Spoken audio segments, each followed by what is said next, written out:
In science, each of us knows that what he has accomplished will be antiquated in 10, 20, 50 years. One such was Max Weber's somewhat poignant view of a scholar's work, but in fact the fate of his own writings shows that he was too optimistic about the advance of scholarship. The present book, in particular, was not studied or used for over 50 years. As late as 1965 a distinguished ancient historian could call it still the most original and penetrating account ever written of antiquity's social and economic development. Two analysis had till then largely held the field. Now, however, there is a renewed interest in theory and synthesis, and this work should at last gain the audience it deserves. Readers will find here a remarkable survey of 3,000 years, one which traces the institutional framework within which political and intellectual developments took place. They will find more if they know something about the author and his premises, methods, and purpose. What follows aims to give the essential information on these matters together with references for further study. 1. Author. Max Weber was born in 1864. His father was a wealthy lawyer and a leading member of the Imperial Parliament, so he grew up in Berlin and as a young man met many of the leading figures in German politics and scholarship. At the University of Berlin he studied law, writing his first dissertation on the medieval trading companies, 1889, and his second on Rome's land use system, 1891. For thus Weber qualified himself in both German and Roman law, an unusual feat in those days and an early indication of his independence of traditional disciplinary boundaries. The second dissertation is in many ways a key to Weber's studies. It is based on complete mastery of the primary sources, in this case mainly a collection of abstruse Latin documents on surveying. Here we see Weber's link with the German school of legal historians who used philological methods to interpret legal sources and to trace the development of institutions. Weber in fact had close ties with the greatest member of this school, Theodor Mommsen, prince of philologists. At Weber's first doctoral examination Mommsen questioned him closely on one of his theses, then concluded by saying that although still unconvinced he would offer no further objections.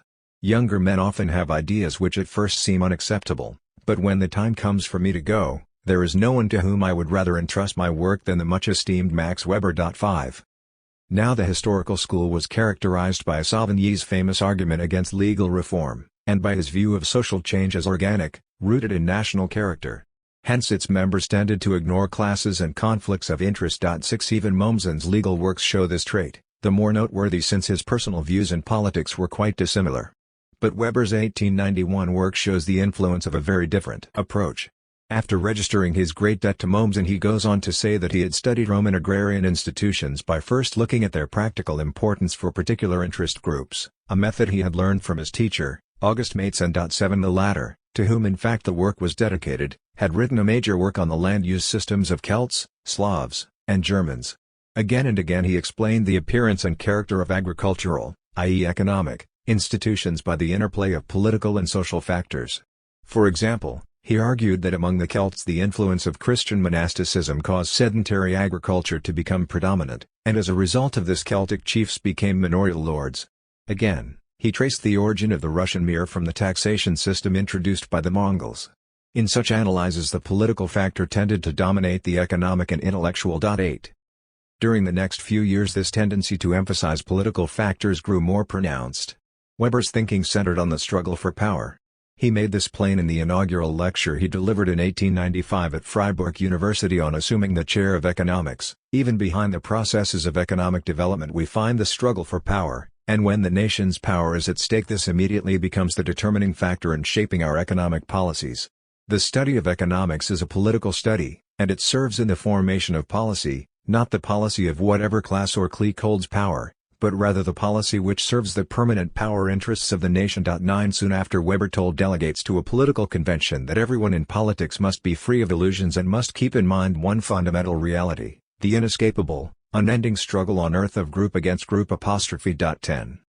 Such statements have been interpreted as reflections of Weber's Oedipal hostility to his father and everything he stood for. This psychological explanation can be supported by a good deal of biographic data, and indeed the harshness of his views may have been connected with the severe inner conflicts he experienced during these years. 11 The aspect which I should prefer to emphasize here is Weber's self-consciousness as a member of a particular class. His inaugural lecture makes this explicit, and rather unconventional, confession: I am a member of the bourgeoisie, I was reared in its values and ideals, and I identify myself with it. 12. This aspect is crucial because it is a link with the two concerns which soon came to dominate Weber's thought on politics and history, concerns which are of central importance in the present work: capitalism and rationalism. The connection between capitalism and the modern bourgeoisie is well understood today by all. However, in Imperial Germany the matter was more problematic because the issue between feudalism and industrialism had not yet been settled. The Junkers had gained a new lease of rule with Bismarck, and remained a dominant force until the fall of the monarchy. Because of Weber's commitment to national power and his own political feelings, he was necessarily strongly in favor of new leadership and new policies. Hence the great political struggles of the period forced him to think constantly of the relation between capitalism and his values as a member of the bourgeoisie and as a German. 13. At this point, however, Weber added a highly personal contribution. He insisted on the intimate connection between bourgeoisie, capitalism, and rationalism. In 1904 he published the first part of his famous study on the relation between Calvinism and capitalism, one of the few great historical interpretations that have posed a problem where once was universal agreement or a void, in which he argued that the drive for profit had sprung from Puritan morality, the air of monastic asceticism. 14 In the same year Weber assumed joint responsibility for a leading journal of the social sciences, and as a statement of editorial policy he published an extended essay on method, in which he argued for objectivity in scholarly work and for the exclusion of value judgments. In his own work during the remaining years of his life he sought to maintain this ideal, devising concepts and models bereft of all metaphysical associations. A famous example is his definition of the state as a political institution which claims for itself a monopoly of physical coercion for the enforcement of its orders. The aim of Weber's work was to develop a whole set of value-free, rationally conceived concepts for the study of society to take the place of the traditional ones. 15 Along with this went a series of studies on the development of law, religion, and society, together constituting a history of rationalization in the political, religious, economic, and legal institutions of man. 16. Here it is appropriate to note that this emphasis on rationalism began in 1904, just after Weber had recovered from a severe mental illness which afflicted him for 6 years. 17 It seems a plausible inference that his struggle to regain sanity led him to center his values about rationalism and also made him unusually sensitive to irrational tendencies in himself and his society. This emphasis on rationalism helps us place Weber in the context of his times. The German academic community during 1890 to 1920 was divided sharply between supporters of traditionalism and modernity, and Weber became the leading modernist. 18 From this came many distinctive features of the present work: its attention to the struggle between secularism and theocracy, and its emphasis on bureaucracy, which Weber regarded as the inevitable, though personally distasteful, corollary of rational government. It also explains such particulars as the fact that he stops to condemn vigorously anti-Semitism, which was already an important element of irrational, anti-modernist thought. 19. Weber seems to have seen the historical tendency towards rationalism and rational organization as inevitable, and in some way he identified himself with studying this tendency and its progress. One consequence was that in 1905 the outbreak of the First Revolution in Russia evoked passionate interest in him. He taught himself the Russian language in order to follow events in Russian newspapers. For months he read, discussed, and wrote about the struggle for constitutional government there. 20. To this period, too, belongs a series of fundamental articles on the character and methods of the cultural sciences. Again and again, Weber returns to the criteria which are crucial for him: rationalism and objectivity. His basic conclusion was that the methods and conclusions of the cultural sciences must be subjected to the most exacting tests of objectivity, but the problems studied and even the material exploited must inevitably be defined by the student's own values. Empirical reality becomes culture to us because and insofar as we relate it to value ideas. It includes those segments and only those segments of reality which have become significant to us because of this value relevance. Only a small portion of existing concrete reality is colored by our value-conditioned interest, and it alone is significant to us. 21. This is an important aspect of Weber's thinking. He took it as axiomatic that the historian studies what interests him, and his own researches exemplify this. That is why the present work gives so much attention to transfer of land, various forms of contract, and other phenomena which interested Weber, for the light they shed on different economic systems. Likewise, this explains the frequent analogies with Russian institutions, which Weber had just been studying. At the same time, however, Weber insisted that the historian must pursue the answers to his questions with every resource available and must, above all, define clearly the basic concepts he uses. Just because he accepted the subjective character of the scholar's questions, he insisted that the answers given must be based on objective and critical use of all available evidence. In 1908, Weber gave concrete proof of his interest in objective research. The Association for the Study of Social Policy, of which he was a leading member, had decided to conduct an extensive survey of the effects of factory labor on industrial workers. Weber took over the project and made it a model of its kind. Instead of aiming to produce a descriptive study, he focused on basic problems and their causes. Even more important, he devised a much improved type of questionnaire and then, for the first time in Germany, insisted that it be answered by the subjects themselves, the workers. Weber himself published a series of articles on the interrelations between the psychological and physiological aspects of factory work, based on his own synthesis of relevant work in the fields of psychology, medicine, and psychiatry. Then he himself spent several months analyzing the accounts and production figures of a textile mill for the project. The result was a path-breaking study, in many ways a remarkable forerunner of modern social surveys. 22. This study of modern factory work engrossed Weber's energies during the summer and autumn of 1908. No sooner was it completed than he plunged into intensive work on an entirely different subject, agricultural conditions in antiquity.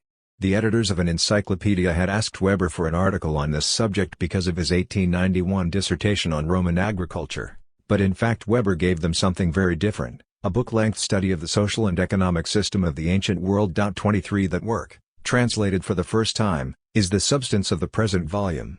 Weber was then at the height of his creative powers. There is no surer proof of this than that he wrote the work in 4 months. 24. It was published in 1909. And internal evidence indicates that Weber neither revised nor even corrected it, despite his mention of seeing proofs. As a result, there are certain faults of style and organization, due to haste. For example, his remarks on the comparative method, a crucial matter, come as an afterthought at the end of the bibliography. On the other hand, the work gains greatly in unity. From first to last, Weber concentrates his focus on a few basic themes, and throughout he keeps his main purpose clearly in view. These aspects will be discussed below.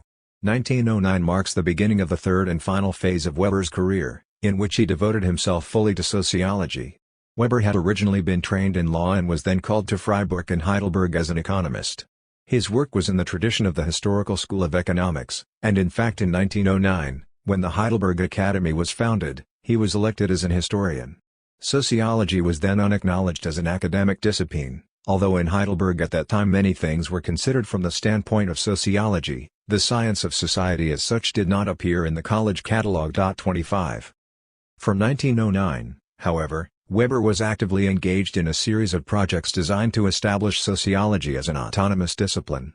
In that year he accepted direction of the Handbook of Social Economy, a series of monographs designed to give an outline of the social sciences. Weber himself wrote a general introduction to the series. This is the massive work now called Economy and Society. At the same time he supervised 2 team projects and also led in founding the German Sociological Society, of which he became organizing secretary. Until his death in 1920 these responsibilities, along with political commitments, occupied Weber entirely. 26. For our purposes, therefore, we need not concern ourselves with this final, sociological phase of Weber's career. The present work is historical in scope, and in what follows Weber's premises, methods, and aims as an historian will be our concern. 2. Premises and methods. 3 intellectual traditions shaped Weber's thinking: historicism, hermeneutics, realpolitik. Let us consider each. A. Towards the end of his long life, Friedrich Meinecke recalled how he first came to grasp the central doctrine of historicism, individuality. As a university student he attended the lectures on historical method by Johann Droysen, and on one occasion heard this: if we call everything that a single person is and has and produces A, this consists of a X, where it includes all that comes to him from outward circumstances, his country, his race, his period and so on, and the minute X his own contribution, the work of his own free will. But however small, nearly to vanishing point, this X may be, it is of infinite value, and from the moral and human point of view, the only thing of value. The colors, brush and canvas used by Raphael were made of materials that he had not created, and he had learned how to use them for drawing and painting from such and such masters. The idea of the Virgin, saints and angels had been taken over from the Church's tradition, and such a convent engaged him to paint a picture for a particular sum of money. But the fact that such an occasion, such materials and technical conditions, such traditional models were used to create the marvels of the Sistine Chapel, shows the infinite worth of the infinitesimal x in the formula A equals Ix. For Meineke this was the key, this secret of personality, which forms the basis of all historical achievement. 27 Many years later, when describing the origins of historicism, he remained true to this conception. The essence of historicism is the substitution of a process of individualizing observation for a generalizing view of human forces in history. 28. Note the opposition made explicit by substitution. Historicism rose as an alternative to philosophic and positivistic systems. In this respect Weber was thoroughly historicist, for he rejected any theory based on evolutionary stages or metaphysical connections. Thus his friend Honigsheim noted that in matters relating to philosophy and epistemology the man whom Weber thought of as having a position at odds with his own was Hegel. 29. However, this emphasis on individuality had led to an impasse by Weber's time. The mass of information made available by organized collection and analysis of sources had become so great that the need for guidelines and selection was ever more apparent. Many could find no rational solution, among them even Theodor Mommsen. In an address of 1874 he distinguished between the critical study of sources and the pragmatic writing of history. The former proceeded on the basis of reason and science, but the latter was a matter of intuition and inborn talent. The stroke which forges 1,000 links, the insight into the uniqueness of men and peoples, evinces such high genius as defies all teaching and all learning. The historian has perhaps greater affinity with the artist than with the scholar. 30. Such a conclusion, however, could not satisfy historicists, if for no other reason than that their positivist critics claimed the authority of science. In fact, during 1880 to 1910 there was a remarkably productive debate on the autonomous aims and character of the cultural, as opposed to natural, sciences, history in particular. 31 That debate need not be reviewed here.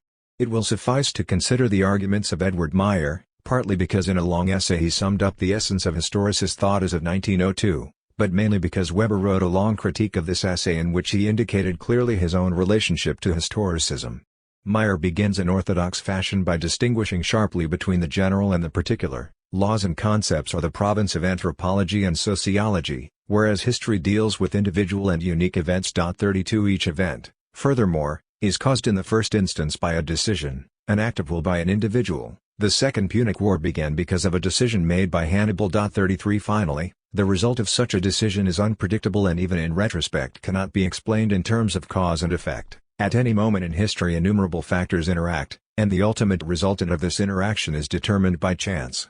Enlargement of the scope of history to include a greater diversity of factors leads to descriptions which are more inclusive but still not really explanatory. A causal connection between the various causal chains which interact in the historical process can never be established. In the real world chance determines everything. 34 Thus, chance determined that Philip II and Mary would not have a child, as a result of which Elizabeth I became queen and England was led to oppose the papacy and embrace Protestantism. Again, chance alone made possible Bismarck's entire political career, for he entered the Prussian legislature as substitute for a deputy who happened to fall ill. 35. The historian's task, therefore, is to focus on the unique and characteristic, to describe events rather than propound theories. But this leads to the fundamental question, of the innumerable facts and events recorded in our sources, which are historical. Which, that is, deserve historical study.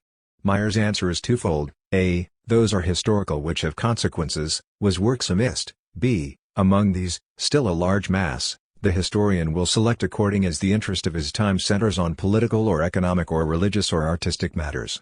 The cause of this interest need not be examined, it suffices that it exists. 36. Now all these notions proceed from a fundamental premise about human personality and human society, that they are autonomous entities, motivated by ideas and entirely free in their choice of means and ends. It is worth noting here that Meyer's discussion of free will begins with consideration of the decision whether I shall go out for a walk now, and then actually equates this with historical policies of Alexander, Frederick II, and Bismarck. 37 From this necessarily followed his emphasis on the individual, unique, and characteristic. It is Meyer's fundamental premise which Weber, somewhat circuitously, carefully analyzes and refutes.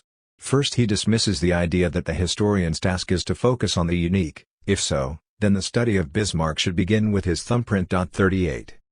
Then he goes on to Meyer's definition of the historically significant, that which has had consequences. Not so, says Weber, Many facts and events which have had no consequences are nonetheless important because they can be used to elaborate category concepts, heuristic instruments for the establishment of the generic character of certain artistic epochs or for the causal interpretation of concrete historical interconnections. Particular facts must be integrated into concrete contexts shaped by these concepts. Only in this way does history become a science of reality. The idea that the historian's task is simply to describe a pre-existent reality, to report the facts, is naive and inaccurate. 39. Weber's argument is based on a fundamental premise completely opposed to Meyer's. Individuals, societies, and events are not regarded as unique entities, but rather representative of one or another general category, and each can be understood only by reference to this category. Furthermore, an historical development, interconnection, is not a fortuitous accident, but rather an example of a general type of process, and this development can only be explained, causally interpreted, by reference to the general type. Meyer had already dismissed any such concern with generalization by deriding the various laws and stages propounded by positivist historians striving to emulate natural science. Weber carefully distances himself from the positivists, basing his theory instead on the concept of objective possibility. This had been first proposed in 1888 by a physiologist and was subsequently adopted by statisticians and criminologists. In an important passage, Weber notes an affinity of history with criminology in that they are both basically concerned with human actions and social relationships. 40 To compare this with Meyer's grave analysis of the decision whether or not to go out for a walk, is to see in a flash Weber's greater depth and powers of synthesis. As to objective possibility, its use solved the dilemma posed by Meyer and like-minded historicists, either determinism or indeterminism, either the rule of laws or the rule of chance. Instead, category concepts could be framed to correlate concrete effects with concrete causes, and do this without necessarily postulating the existence of uniformities. Anyone who has seen recent discussions of such problems as the relation between inequalities in income and cognitive skills will be aware of the scope of this type of analysis. 41 The essence of the matter is that the opposite of chance is not necessity but adequate causation, a relationship established as probable between certain conditions present in a category concept. 42. This brings us to the crucial element in Weber's argument, the category concept, Gattungsbegriff, or, as he later preferred to call it, the ideal type. This tool became the basis of Weber's method, but it was also the key to that important element of his thinking which was derived from hermeneutics. From the Reformation onwards, hermeneutics, the interpretation of texts, was especially cultivated in Germany, since Protestant doctrine there depended on interpretation of the scriptures. Rules and doctrines developed, and by 1829 they had been given authoritative systematization by the theologian Friedrich Schleiermacher. He defined the task of hermeneutics as the reconstruction of the thought of a text as its author meant it to be understood. The basic step towards this aim was to identify the leading ideas of a text. Its subordinate elements would then fall into place. 43. This method of interpretation was applied to classical texts by August Boak. The philologist, he argued, must rethink and so or know a text. He must grasp its individuality, which comes from the creative spirit of the author, but also its structure, which comes from the genre in which it is written, for from this structure comes a text's subjective connections. This is the central, and most original, element in Boak's formulation. 44. These two ideas, rethinking and structure, were developed into a general method of the cultural sciences by Wilhelm Dilthey. In studying the works and actions of men, objectifications of spirit, the aim, he argued, should not be to subsume them under general laws and so explain them, as in natural science, but rather to grasp each object's structure and individuality, and so interpret it, verstehen, as in hermeneutics. To do this one must posit a general concept, an ideal type of the phenomenon of which the object is a representative, then compare the type with the object to understand the meaningful relationship between its elements and to see its individual characteristics. 45. Dilthey's work on the cultural sciences started to appear in 1883, and Weber seems to have adopted his basic ideas by the time of his own 1904 essay on method, in which he insists that the cultural scientist must not only observe human conduct but also interpret it. 46 This emphasis on Verstehen is very reminiscent of Dilthey, as is the following discussion of ideal types. Then in 1913 Weber published an article on interpretative, Verstand, sociology, and this along with a reference to Jaspers makes his debt clear. Weber's exact relationship to Dilthey need not be explored here. What is important is that Weber and other scholars used Dilthey's ideas to integrate all the varied aspects of cultural life, not the least of their aims being to break the Marxist schema and so developed what has been called historical hermeneutics '47. Weber's indebtedness to hermeneutics is important because it helps us to interpret his own links with historicism. Weber was historicist in his opposition to all general schemes and in his refusal to explain in causal terms. His use of the ideal type exemplified this orientation. It must be emphasized here that Weber's historicism separates him from the many other scholars of different tendencies who freely use types, concepts, and comparisons. A glance at a survey of German constitutional theory, for example, shows that as early as 1820 von Haller distinguished three basic types of state: patrimonial, military, and theocratic, and in 1859 von Moll described six types: patriarchal, patrimonial, theocratic, classical, legal, and despotic. 48 Weber, a graduate of the Berlin Law Faculty, was undoubtedly familiar with these works and in fact used some of the terms just listed in his own works. Indeed, it has been recently argued that he owed his use of typology to a work in this tradition, Jelinek's 1900 Manual of General Political Theory. 49 Furthermore, one of the classic typologies of all time, Tenney's distinction between Gemeinschaft and Gesellschaft, was propounded as early as 1887, and Tenney's derived inspiration not from historicism and hermeneutics but rather from Thomas Hobbes and the Scottish political economists. 50. Weber, however, stands apart from these schools of thought in his insistence on the individual and the unique as the ultimate aim of study. The tenacity of historicist principles in his thought is remarkable. The whole of his 1904 essay on method is permeated by them. Where the individuality of a phenomenon is concerned, the question of causality is not a question of laws but of concrete causal relationships. It is not a question of the subsumption of the event under some general rubric as a representative case but of its imputation as a consequence of some constellation. It is in brief a question of imputation.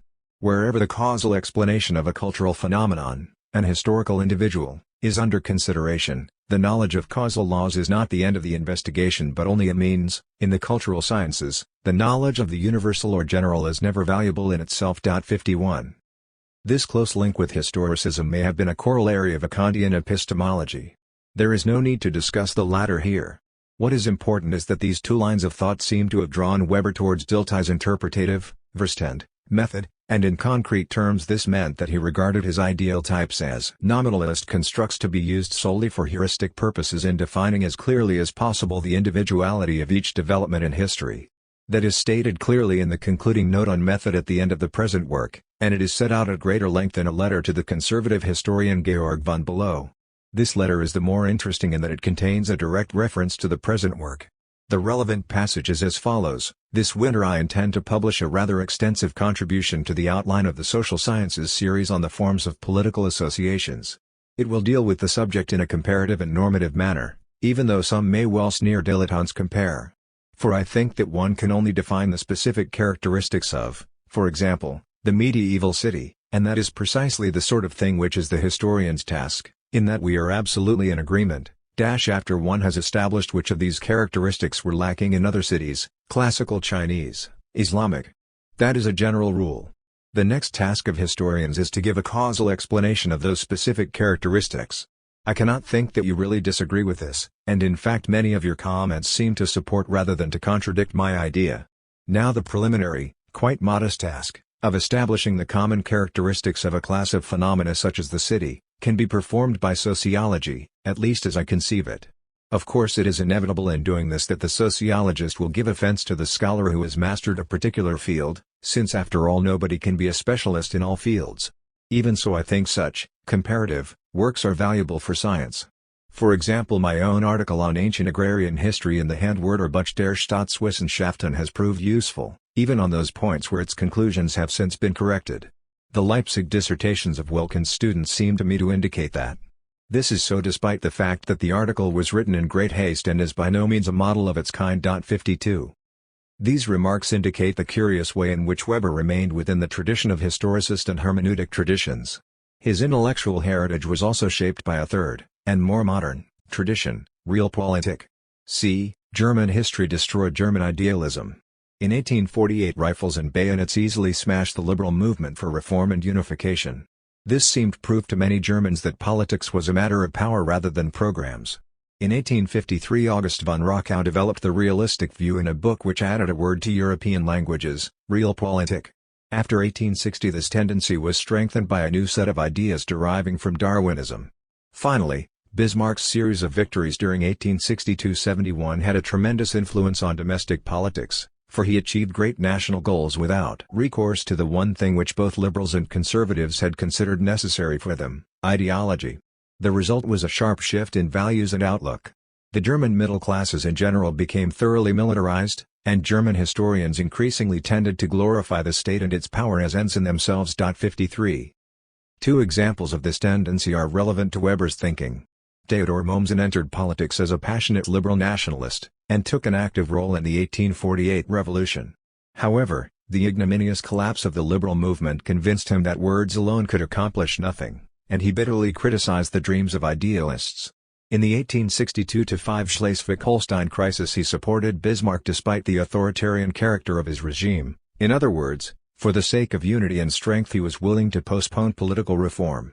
Mommsen's case is especially significant, since his democratic convictions were never in doubt, and indeed he later became a vigorous opponent of the Bismarck regime. Still, his desire for unity and power was so great that in 1862 even he was willing to compromise. 54 His historical work had a similar emphasis. Edward Meyer flatly stated that for Mommsen the great ideals of human life and culture were historically embodied for him in the national idea and its realization by a strong state. In the same essay, An Obituary, written a few days after Mommsen's death, Meyer makes a regretful comment which reveals much about Meyer himself and his realistic colleagues. In 1903, Mommsen's unyielding liberalism caused him to break with Bismarck, which made many regret that this revered scholar identified himself so entirely with principles which seemed to them outdated and unsuited for the great tasks facing the present age. 55 Yet by non-German standards even Mommsen's liberalism was somewhat weak. At Oxford he astounded his liberal hosts by sharply condemning Gladstone, Home Rule, and the Irish Land Law. 56. Even more significant is the case of Hermann Baumgarten, for he was Weber's uncle and his friend and mentor during 1883–93.57 in 1866. In the light of Bismarck's stunning victory over Austria, Baumgarten published a pamphlet with the revealing title, German Liberalism, a Self-Criticism, in which he argued that bourgeois liberals had shown themselves unsuited for action, and must now acknowledge the superior political abilities of aristocrats and therefore accept their leadership. The last few months had done more for German unity than decades of liberal efforts, and now he urged his fellow liberals to put aside secondary considerations and work for a powerful German state. 58. Power, of course, was prized because it was felt that the world, the real world, was shaped by national conflict and struggle. That was the conclusion of disillusioned liberals after 1848, and became the thesis of Realpolitik. Mommsen summed up the essence of the latter with his dictum: Leben ist Wirken. Now Weber was predisposed to such ideas by his class, family, and education, and in fact they proved fundamental to all his thinking. Politics was for him essentially a relentless struggle among men. When he wrote on economics he insisted on the same model, even under what seems to be the rule of peace. The economic struggle between national groups, inside Germany, follows its course. No, even in the economic struggle for existence there is no peace. 60. This view had its corollaries in Weber's epistemology and even psychology. Scholarship and science, he insisted, could only define appropriate means for a given end, but the end itself must proceed from personal values and individual decision. So long as life remains immanent and is interpreted in its own terms, it knows only of an unceasing struggle of these gods with one another. Or, speaking directly, the ultimately possible attitudes toward life are irreconcilable, and hence their struggle can never be brought to a final conclusion. 61 Along with this, on the most profound level, there was Weber's conviction that human personality, including his own, was shaped, and, indeed, enhanced, by the struggle between reason and will, between the rational and the irrational. 62 And the individual, as in society, struggle was universal and inescapable.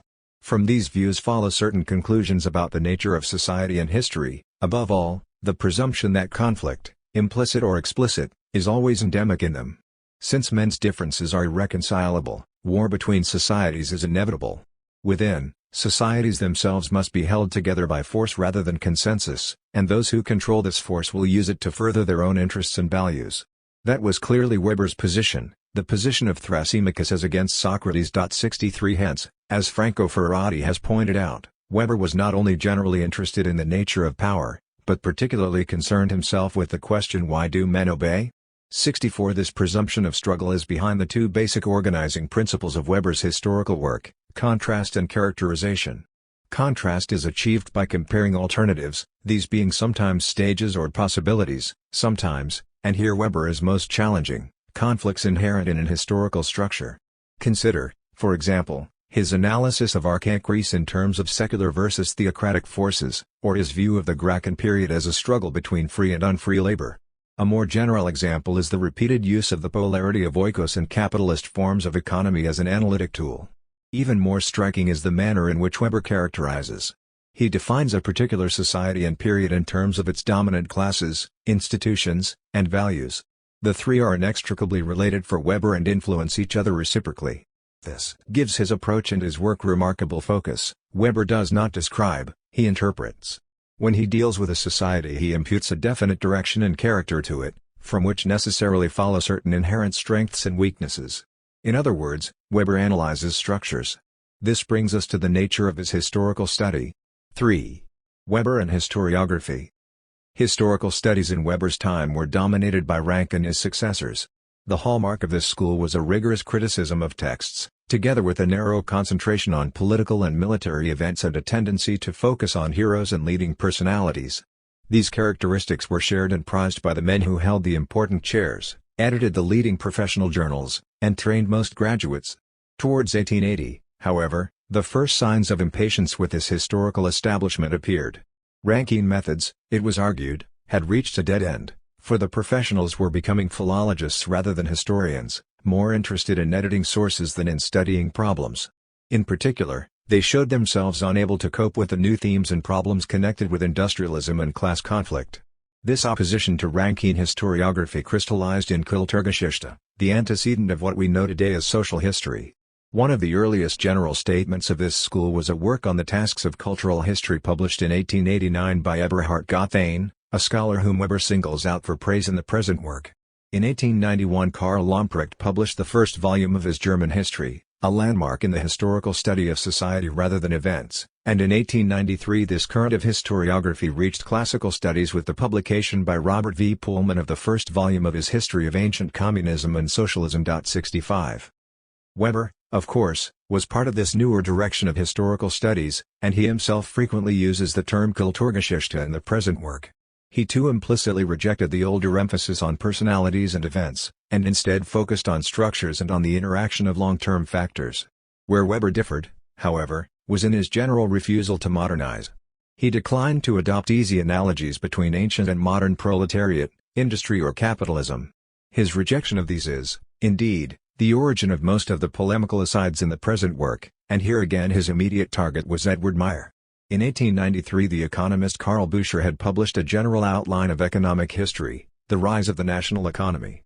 His thesis was that antiquity was dominated from first to last by house economy, in which production, exchange, and consumption all occurred within great households. The next higher stage of economic organization, city economy, did not appear until medieval times, and only in the modern age did the highest form of economic organization, the national economy, emerge. 66. 2 years later Edward Meyer was invited to address the Third Congress of German Historians, and he decided to rebut Bucher's theory. He had little trouble in showing that it was a construct based on the naive premise that history exhibited a continuous progress which, evidently, culminated in the modern state. Instead, argued Meyer, historians should acknowledge that antiquity came to a definitive end, that development began anew with the Middle Ages, and that the Mediterranean peoples had therefore experienced two parallel periods. 67. Meyer used this phrase only in passing, yet it suggests the implicit drift of his analysis. Whereas Bucher stressed the dissimilarity, and primitiveness, of antiquity, Meyer emphasized its similarity with the present, its modernity. For example, he compared the mass movement of the peasants into Athens in the 5th century as a result of the onset of slavery, to the similar movement into cities in England as a result of the onset of industrialization. 68. Weber vigorously resisted this tendency to modernize. Many passages in the present work show his insistence on the individual and specific character of the basic institutions of antiquity, notably ancient capitalism and ancient slavery. Here again he shows his strong ties to historicist tradition, his philological concern with understanding things in their own context and their own terms. Even more important, Weber was simply too learned and too penetrating a thinker to be satisfied with simple analogies and verbal constructs. Consider, for example, Meyer's views on the fall of the Roman Empire. For him, the fundamental reason for the end of antiquity was the spread of ancient culture, which led to its extinction. Here too the general lesson of experience is confirmed: the more a culture expands, the more shallow it becomes. 69 Weber's analysis was of another order entirely. It was based on a firm grasp of the evolution of ancient political and economic institutions, and proceeded from a close attention to the realities of power. The Roman Empire was finally overrun, after all, because its army became weak, not because its culture became shallow. Weber never forgot fundamental historical realities of this sort, and this was part of his greatness. Finally, it should be noted that nothing need be said here about the historiography of the time outside Germany. Weber was perfectly ready to use sources edited and published in France, England, Italy, and even America, but he seems to have been totally untouched by historical and sociological thought beyond the borders of his country. This is, perhaps, one of the most important clues to understanding Weber, his strengths and also his weaknesses. 4. Translating Weber. Karl Jaspers, Weber's close friend, has recalled that Weber was remarkably indifferent to his own prestige and status, and attributes to this, among other things, his indifference to the style and polish of his writings, side by side with penetrating thought, exactness of definition, careful organization. We find indifference to the linguistic form, composition, bulk, and proportions of his work. Often we find repetitions, digressions, followed by a leap back to the subject, enumerations that are not absolutely necessary, involved sentences, incidental remarks. Max Weber could not bear to reread even his manuscripts, much less his printed works. He took no pleasure in the published work, but proceeded with the task in which it was only a step. 70 Günter Rolf has noted particular problems in Weber's style: his excessive use of quotation marks and qualifications, and his skillful use of syntax, which permits more complex construction than is feasible in English. 71. These features are present in the text translated here, along with a few others, notably a conspicuous lack of paragraphing and connectives. To make the translation clear and readable, the translator has consequently taken certain liberties with the text. First, Weber's long sections have been broken up into paragraphs which correspond to the sequence of his reasoning. At times a few words have been transferred from the end of a paragraph to the beginning, in order to supply a connection. Occasionally a word or phrase has been interpolated for the sake of clarification. Where this occurs, it is indicated by brackets. Second, Weber's long sentences have been broken up, and his digressions have been set apart as separate sentences or paragraphs. His few footnotes were evidently afterthoughts, and as they are mostly closer to the logical development of the main work than many digressions actually in it, they have been integrated into the text. Finally, stylistic features that would seem eccentric and distracting in English have been avoided. Quotation marks have been used sparingly, verbs take the place of abstract nouns, and foreign terms are translated. Where some doubt persists about the precise connotation of a key term, it is given in parentheses. Translated foreign terms are also so given. 5. Bibliographic note. The main work presented here was originally published as an article in an encyclopedia, Agrarverhältnisse im Altertum, Handwörter Buch der Staatswissenschaften, 3rd ed., Volume 1, 1909, pages 52 to 188. After Weber's death, his widow reprinted it as part of his Gesammelte Aufsätze zur Sozial- und Wirtschaftsgeschichte, Tübingen, 1924. Pages 1 to 288. Marianne Weber noted on page 1 that the title had been dictated by the encyclopedia, and that in fact the work represented much more, namely a social and economic history of antiquity. Weber's account ends with the early Roman Empire, the later period including the transition to medieval conditions having been assigned by the encyclopedia's editors to the article on the colonnade by Michael Rostovtsev. Therefore this volume includes as a continuation an essay by Weber on the decline of the Roman Empire. It was originally presented in 1896 as a popular lecture before the Academic Society, Akademische Gesellschaft, of Freiburg and Breisgau, and in the same year was published as an article, Die sozialen Gründe des Untergangs der antiken Kultur, in the magazine Die Wahrheit, Volume 6, 1896, pages 57 to 77. Marianne Weber reprinted it in the above-mentioned book as pages 289 to 311. 6. Supplementary bibliography. Most of the important recent studies of Weber's work are mentioned in the notes. Here let it suffice to comment that any study of the man and his ideas must start with the biography by his widow, Marianne Weber, Max Weber, Ein Lebensbild, Tübingen, 1926, 2nd ed., Heidelberg, 1950, a masterpiece of interpretation. Weber's bibliography of sources and studies is a remarkably full survey of the best works available at the time.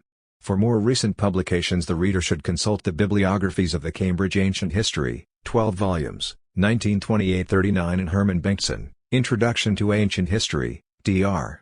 R. Frank and F. Gilliard, Berkeley, 1970. The most obvious supplement to this volume is Weber's own General Economic History, Dr.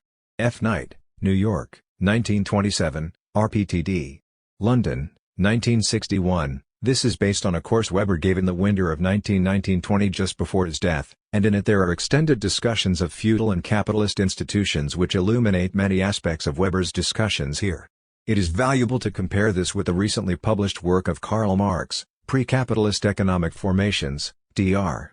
J. Cohen, London, 1964, since Marx and Weber drew to a great extent on the same tradition of scholarship and both aimed essentially at showing the developments leading to capitalism. The only formal successor to Weber's work up till now is that of F. M. Heickelheim, An Ancient Economic History, Dr. J. Stevens, 3 volumes, Leiden, 1958-70. This work has particular features and merits. It shows the great break between Bronze and Iron Age cultures, the rates of development in the Mediterranean world, and the differences between city and imperial policies. Heickelheim used many of Weber's concepts, and shared his liberal dislike of bureaucracy and centralization. Nevertheless, much of the work is marked by what Weber would have called a lack of clear concepts, and in particular the enormous bibliographies are entirely unorganized. See the reviews by R. Blake and J. Larson in Classical Philology 35, 1940, of the German edition, pages 73-6, and 60, 1965, pages 294-5, respectively. There are 3 good short surveys of the economies of Greece and Rome. J. Tautane, The Economic Life of the Ancient World, Dr. M. Doby, London, 1930, with much information on various sectors. C. Moise, The Ancient World at Work, Dr. J. Lloyd, London, 1969, mainly about Greece and notable for extended consideration of the idea of work and other cultural factors, and J. P. Levy, The Economic Life of the Ancient World, Dr.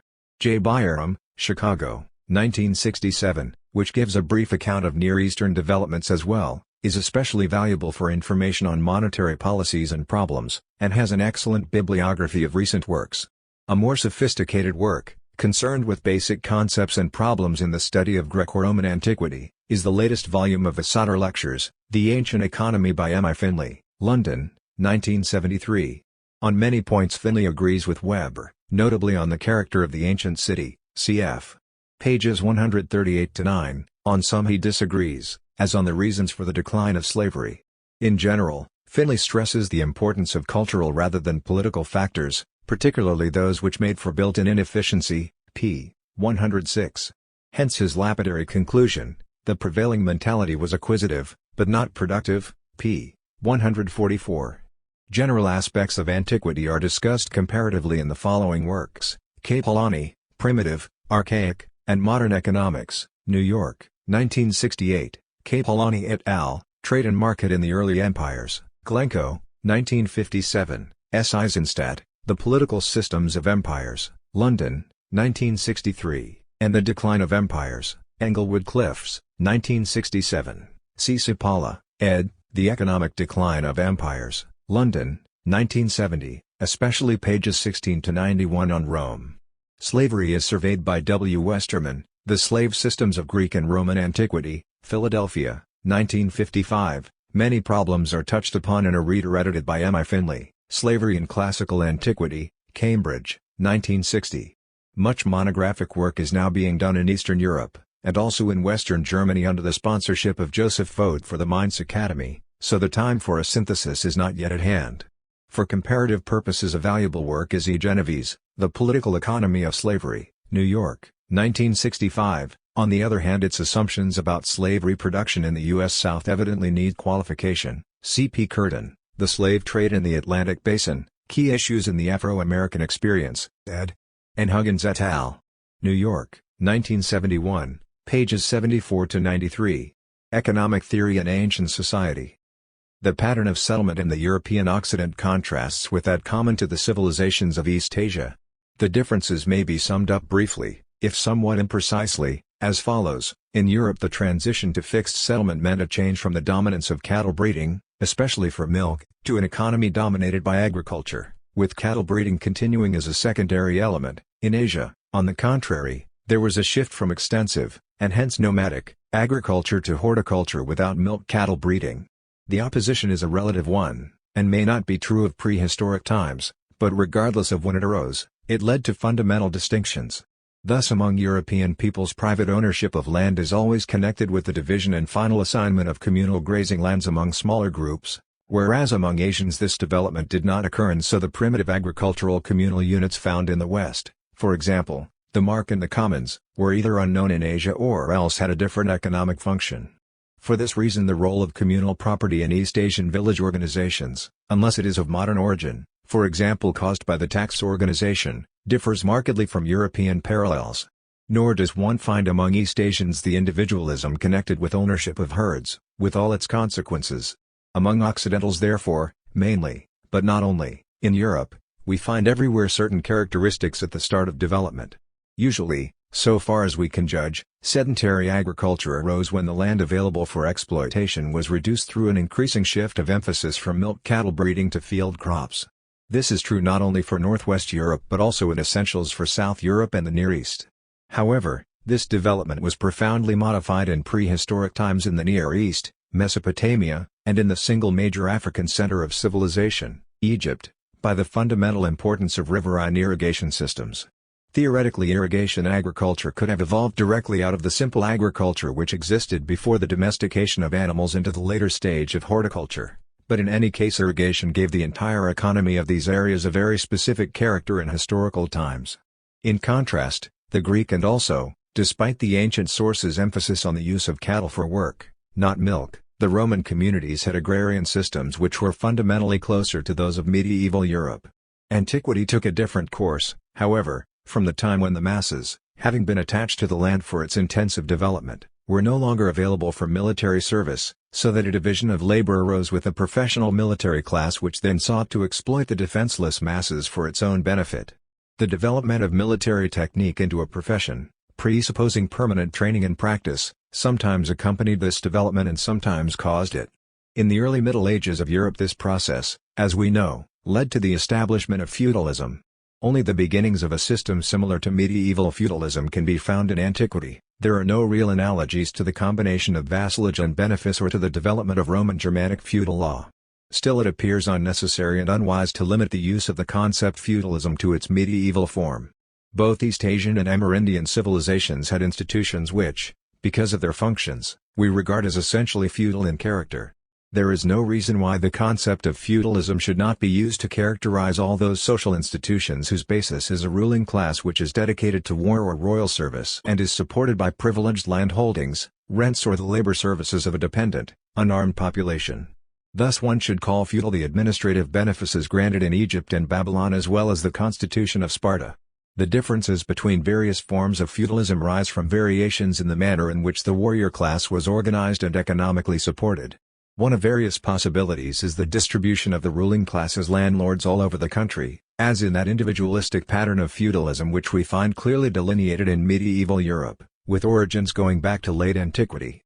Another form, however, developed in Mediterranean and in particular Greek antiquity, where there appeared very early feudal cities, fortified centers settled by professional warriors.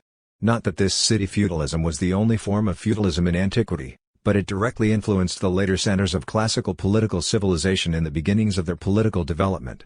It was therefore in its way more significant for those centers than was the forcible settlement of the landed nobility in many cities during the Italian Middle Ages. The import of a foreign and superior military technology took place in antiquity in South Europe via the sea, and at the same time through the incorporation of conquered coastal areas into a commercial system which was, at least geographically, of considerable extent. The feudal ruling class was at first always that class which derived profit from this trade. Therefore the feudal development characteristic of antiquity led to the formation of feudal city-states. Central Europe, on the other hand, was transformed in the early Middle Ages by a similar development of military technique which came to it via land routes.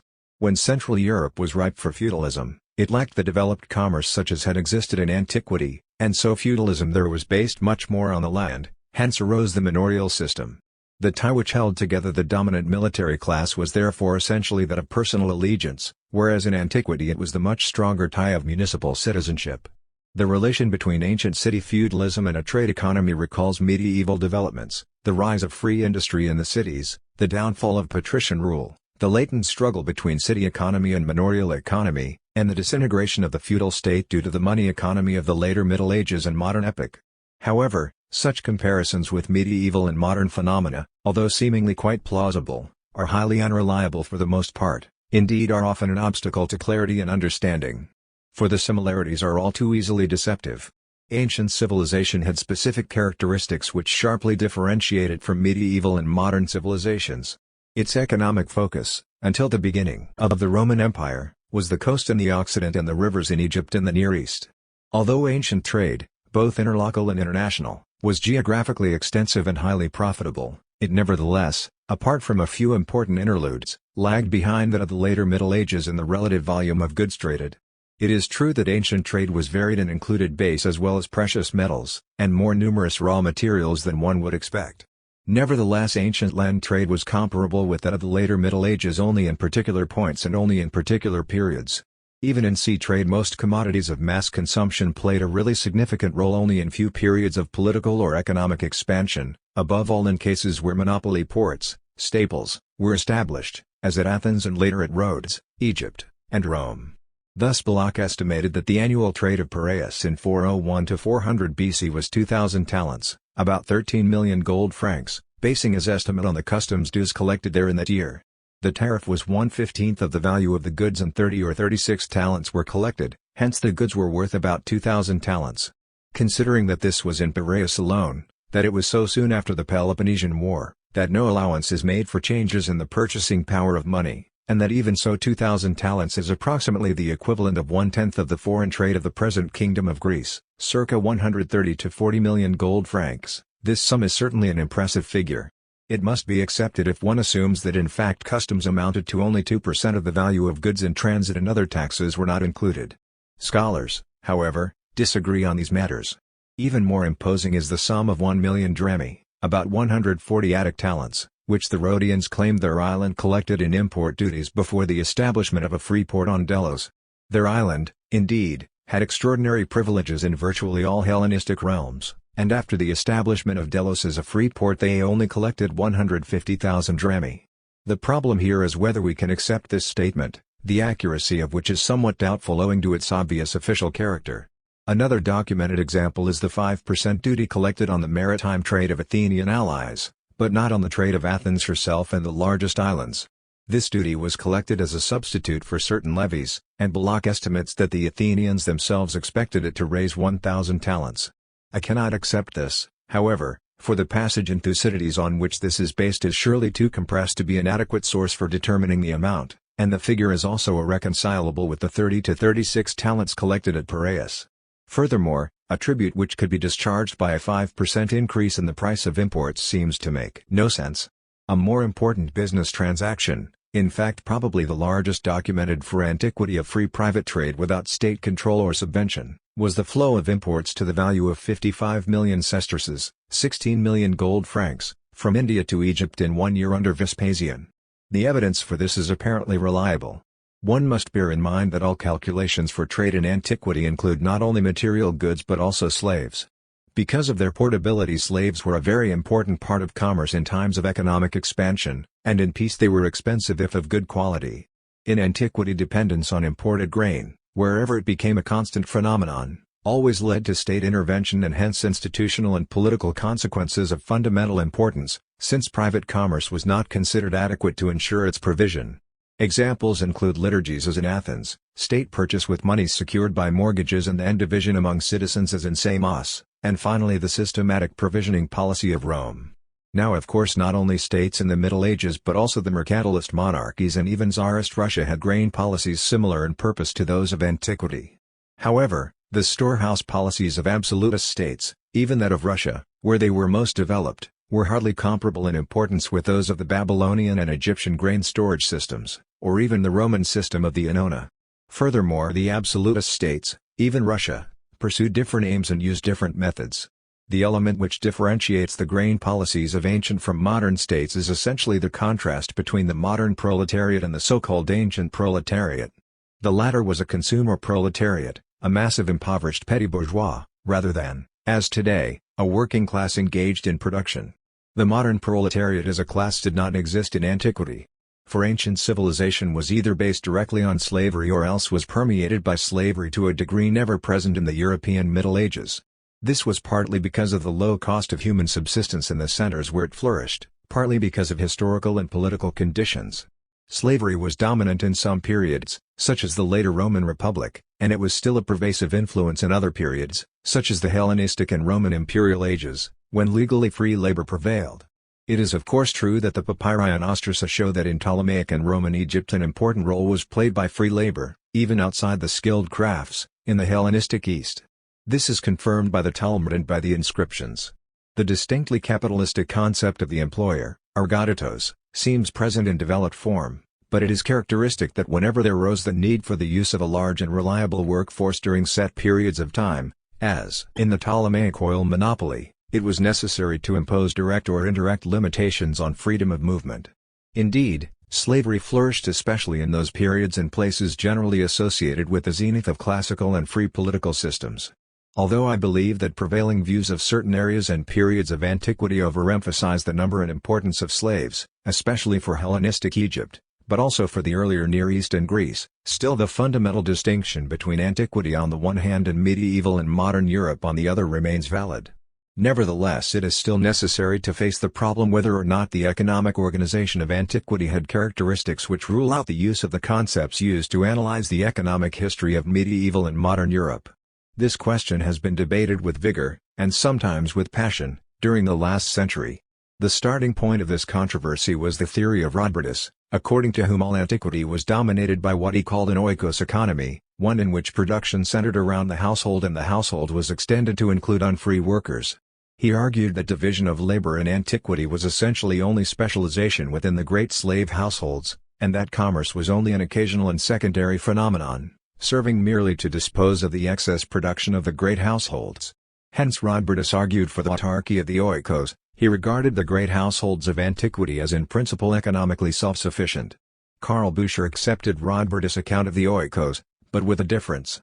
His views may, I think, be interpreted, on the basis of his own statements, in this manner. He considered the oikos as an ideal type, denoting a kind of economic system which appeared in antiquity with its basic features and characteristic consequences in a closer approximation to its pure concept than anywhere else, without this oikos economy becoming universally dominant in antiquity, either in time or space.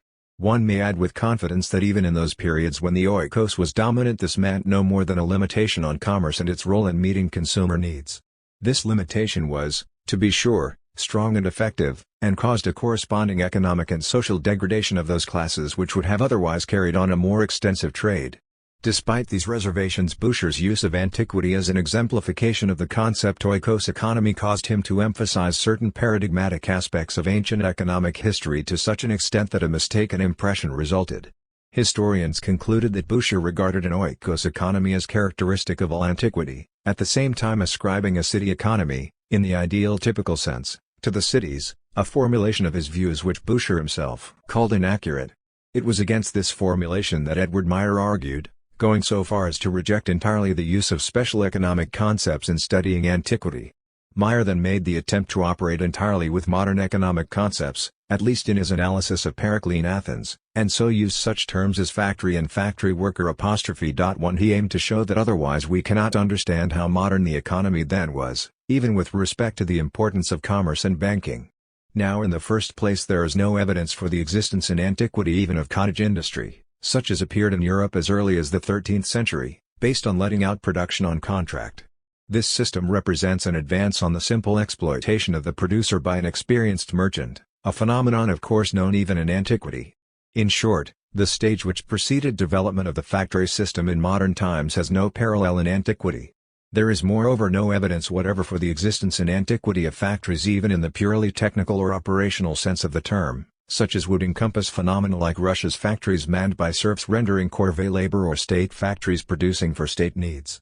Nor do our sources ever indicate the widespread existence of industrial factories, that is, centers of production deserving the name factory because of their size, continuity of operation, and technological sophistication, involving concentration of production in workshops, division and organization of labor, and use of fixed capital. For example, the factory was not the normal form of production even in the industries of the pharaohs, nor in the monopolies of the Ptolemies and of the later Roman Empire, periods where one would most expect to find it. See below. The Hellenistic ergasterion was simply the servants' quarters of a wealthy man, usually a merchant, often an importer of costly raw materials such as ivory.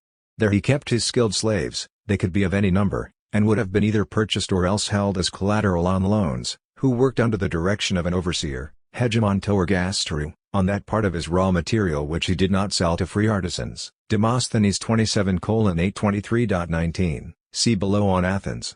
One could divide this ergasterion at will by selling a part of the slaves, just as one would divide an ingot of lead. This indicates clearly that we are dealing here with an undifferentiated group of slave laborers, not a differentiated organization of labor.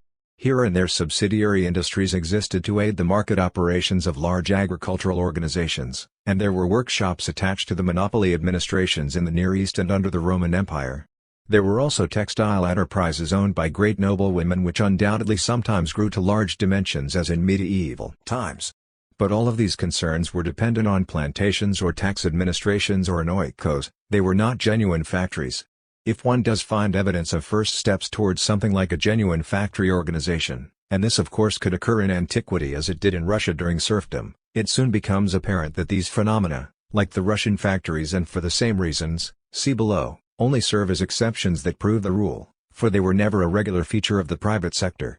Such an exception is the banking industry, which is supposed to have surpassed in size and character that of the 13th century, quantitatively if not qualitatively.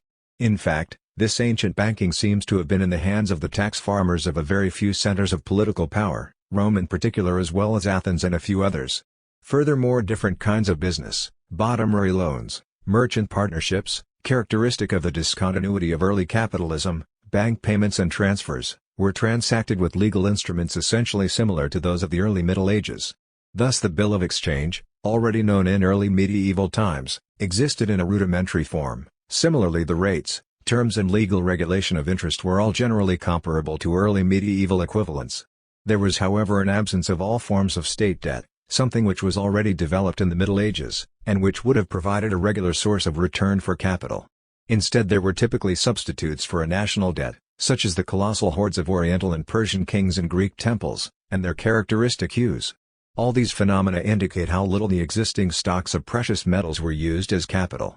Nothing could be more misleading, therefore, than to describe the economic institutions of antiquity in modern terms. Whoever does this underrates, as often happens, the basic changes effected during the Middle Ages in the legal institutions governing capital, though the medieval economy was itself nonetheless different from ours. As for state and semi-state financial institutions, such as the Ptolemaic Bank with its enormous reserves and the companies of Roman tax farmers, even these have striking parallels in corresponding developments in medieval city-states, for example Genoa. They were moreover surpassed by the commercial techniques of the 13th century.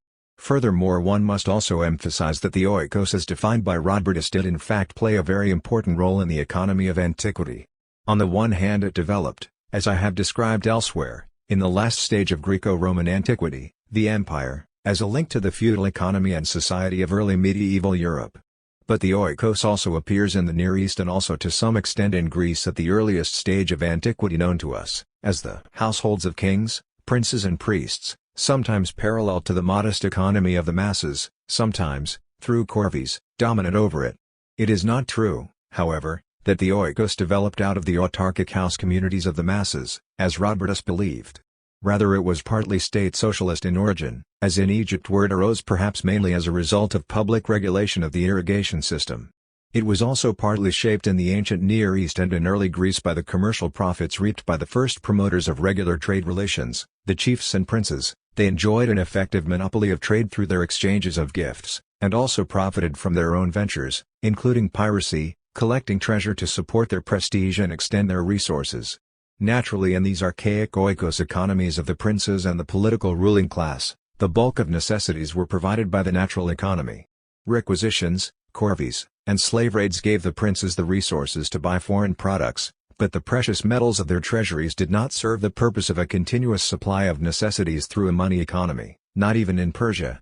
Instead, the treasuries were merely used for rewarding individuals and gaining particular political aims. Similarly, at the end of antiquity, from the 3rd century AD, the natural economy increasingly dominated both the manners and the oikos economy of the state. However, the same is not true for the great slave systems of the classical periods of antiquity, certainly not to the degree which Rodbertus believed, nor even that which I myself was once inclined to assume. On this matter one must give credit to Edward Meyer and several of his students, for example Gumarus. Likewise, I think that it must be admitted that, though justified in themselves, the attempts made to define antiquity's specific economic characteristics, one of which was undoubtedly slave labor, have usually led to an underestimation of the quantitative importance of free labor. This error, of which I too have been guilty, has been corrected by the researches of Wilkin on Egypt, even though that country was somewhat atypical. Antiquity knew not only the unfree and half-free but also the free peasant, as owner or tenant or sharecropper. Likewise there existed, side by side with cottage industry and slave labor shops, production by free artisans, some working on order, some for wages, this was much more common, and some as extra help, this was also common. There were family workshops, one-man shops, much the most frequent, and shops run by a master with one or more slaves and free or, generally, unfree apprentices. There also existed the joint cooperative of artisans, Greek, synergoi, similar to the Russian artel, as well as the organized crew of skilled craftsmen brought together by a contractor, Greek, ergolabon, for specific purposes, nearly always composed of state workers. Nevertheless, antiquity had no word corresponding to our journeyman, a concept which arose out of the medieval struggle against the masters, another notion unknown to antiquity.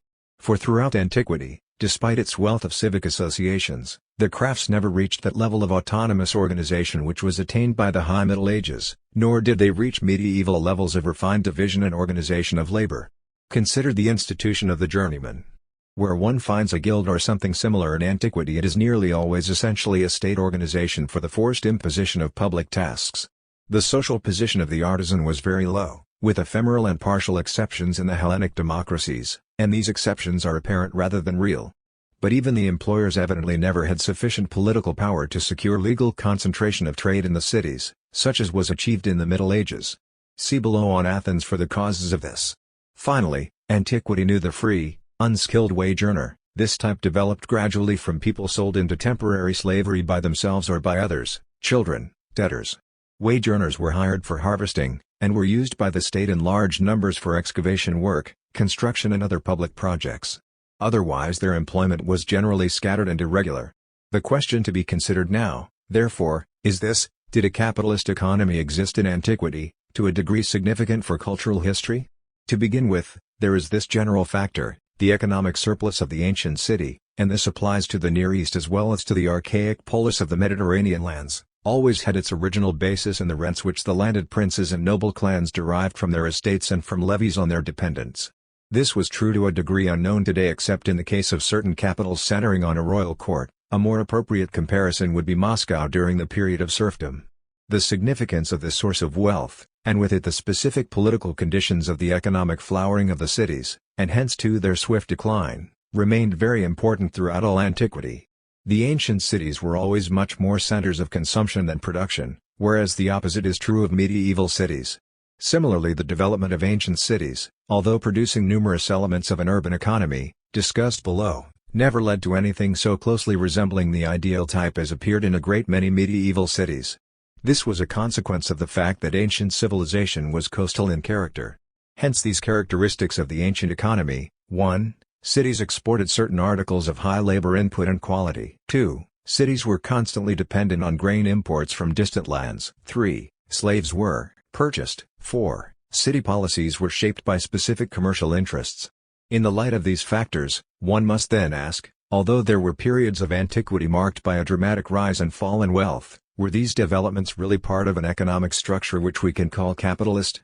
Our answer will depend on our definition of capitalist, and that of course can take many forms.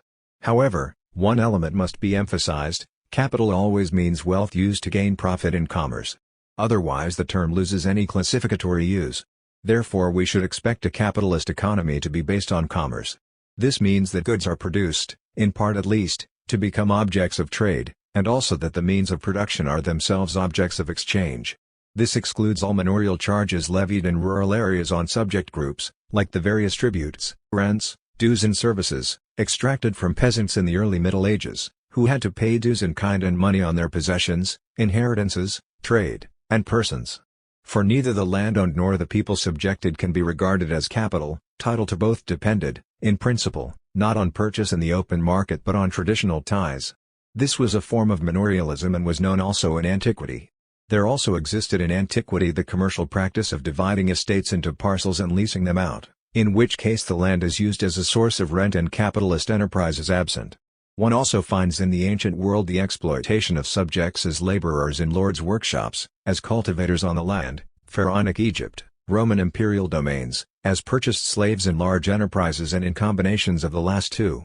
Analysis of domain agriculture, Fraunhofsbetrieb, is difficult because one finds a great variety of gradations. They range from systems based on formally free transfer and lease of land to colony on a market basis, to systems based on completely traditional social ties binding the lord and the cultivator owing him labor services to reciprocal obligations.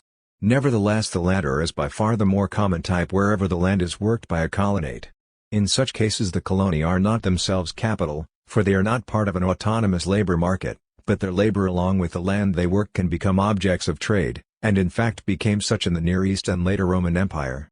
In these cases the system is intermediate in character. It is capitalist insofar as goods are produced for the market and the land is an object of trade. It is non-capitalist insofar as the labor force as a means of production cannot be bought or leased in the open market.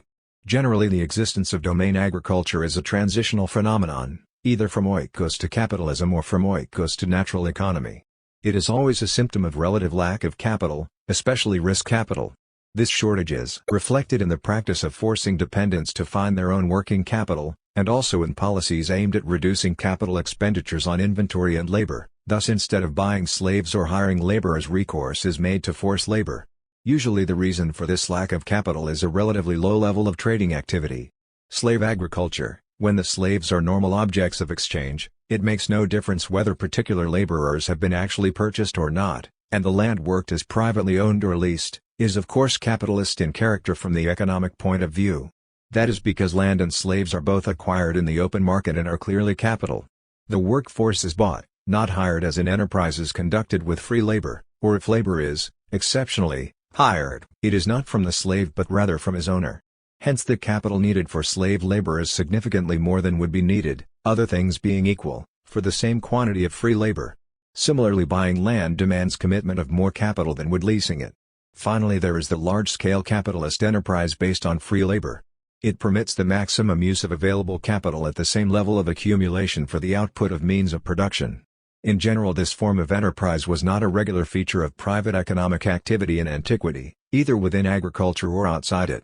It is true that one finds country squires in the Near East and in Greece, but precisely in those periods and areas governed by tradition, for example in inland regions in the Hellenic period, in references in the Talmud, and in certain zones in the Hellenistic period, not in areas marked by advanced economic development. Large enterprises which were on a regular basis and used only hired, i.e. free, labor existed in certain state undertakings, but private enterprises of this sort did not play a significant role in the social or economic systems of the centers of classical culture. This does not apply entirely, however, to the later period of the Near East. Today the concept of capitalist enterprise is generally based on this last form, the large firm run with free wage labor, because it is this form which is responsible for the characteristic social problems of modern capitalism. From this point of view, it has been argued that capitalist economy did not play a dominant role in antiquity, and did not in fact exist. However, to accept this premise is to limit needlessly the concept of capitalist economy to a single form of valorization of capital, the exploitation of other people's labor on a contractual basis, and thus to introduce social factors. Instead, we should take into account only economic factors. Where we find that property is an object of trade and is utilized by individuals for profit-making enterprise in a market economy, there we have capitalism.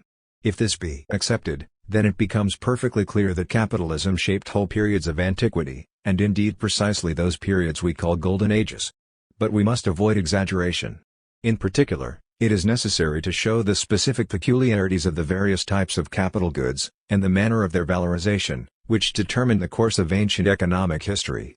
Among the types of capital goods we do not find, of course, all those tools of production which were devised during the last 2 centuries of technological advance, and which today constitute what we call fixed capital. On the other hand, antiquity had a form of capital goods now in disuse, debt or chattel slaves. Similarly, among the forms of capitalist enterprise, a very small role was played by the workshop in antiquity, and an even smaller one by the factory. On the other hand, a form of economic activity now of little significance was of absolutely dominant importance in antiquity: government contract. The most important forms of capital investment in antiquity were as follows: 1. Government contracts for partial or total collection of taxes and public works. 2. Mines. 3. Sea trade, with ownership of ships or part ownership, especially through bottomry loans. 4. Plantations. 5. Banking and related activities. 6. Mortgages. 7. Overland trade. The last only sporadically became a regular, large-scale enterprise, in the West only during the first 2 centuries of the Roman Empire and only with respect to trade with the North and Northeast. Most overland trade was in goods sent on consignment by caravan. Also important were: 8. Leasing out slaves, sometimes educated slaves, or establishing slaves as independent artisans or merchants in return for a percentage of income, or obrok, as the Russians would say. 9. Finally, capitalist exploitation of slaves skilled in a craft, either owned or leased, sometimes in a workshop and sometimes not. That slaves were frequently used in private economic enterprises cannot be doubted.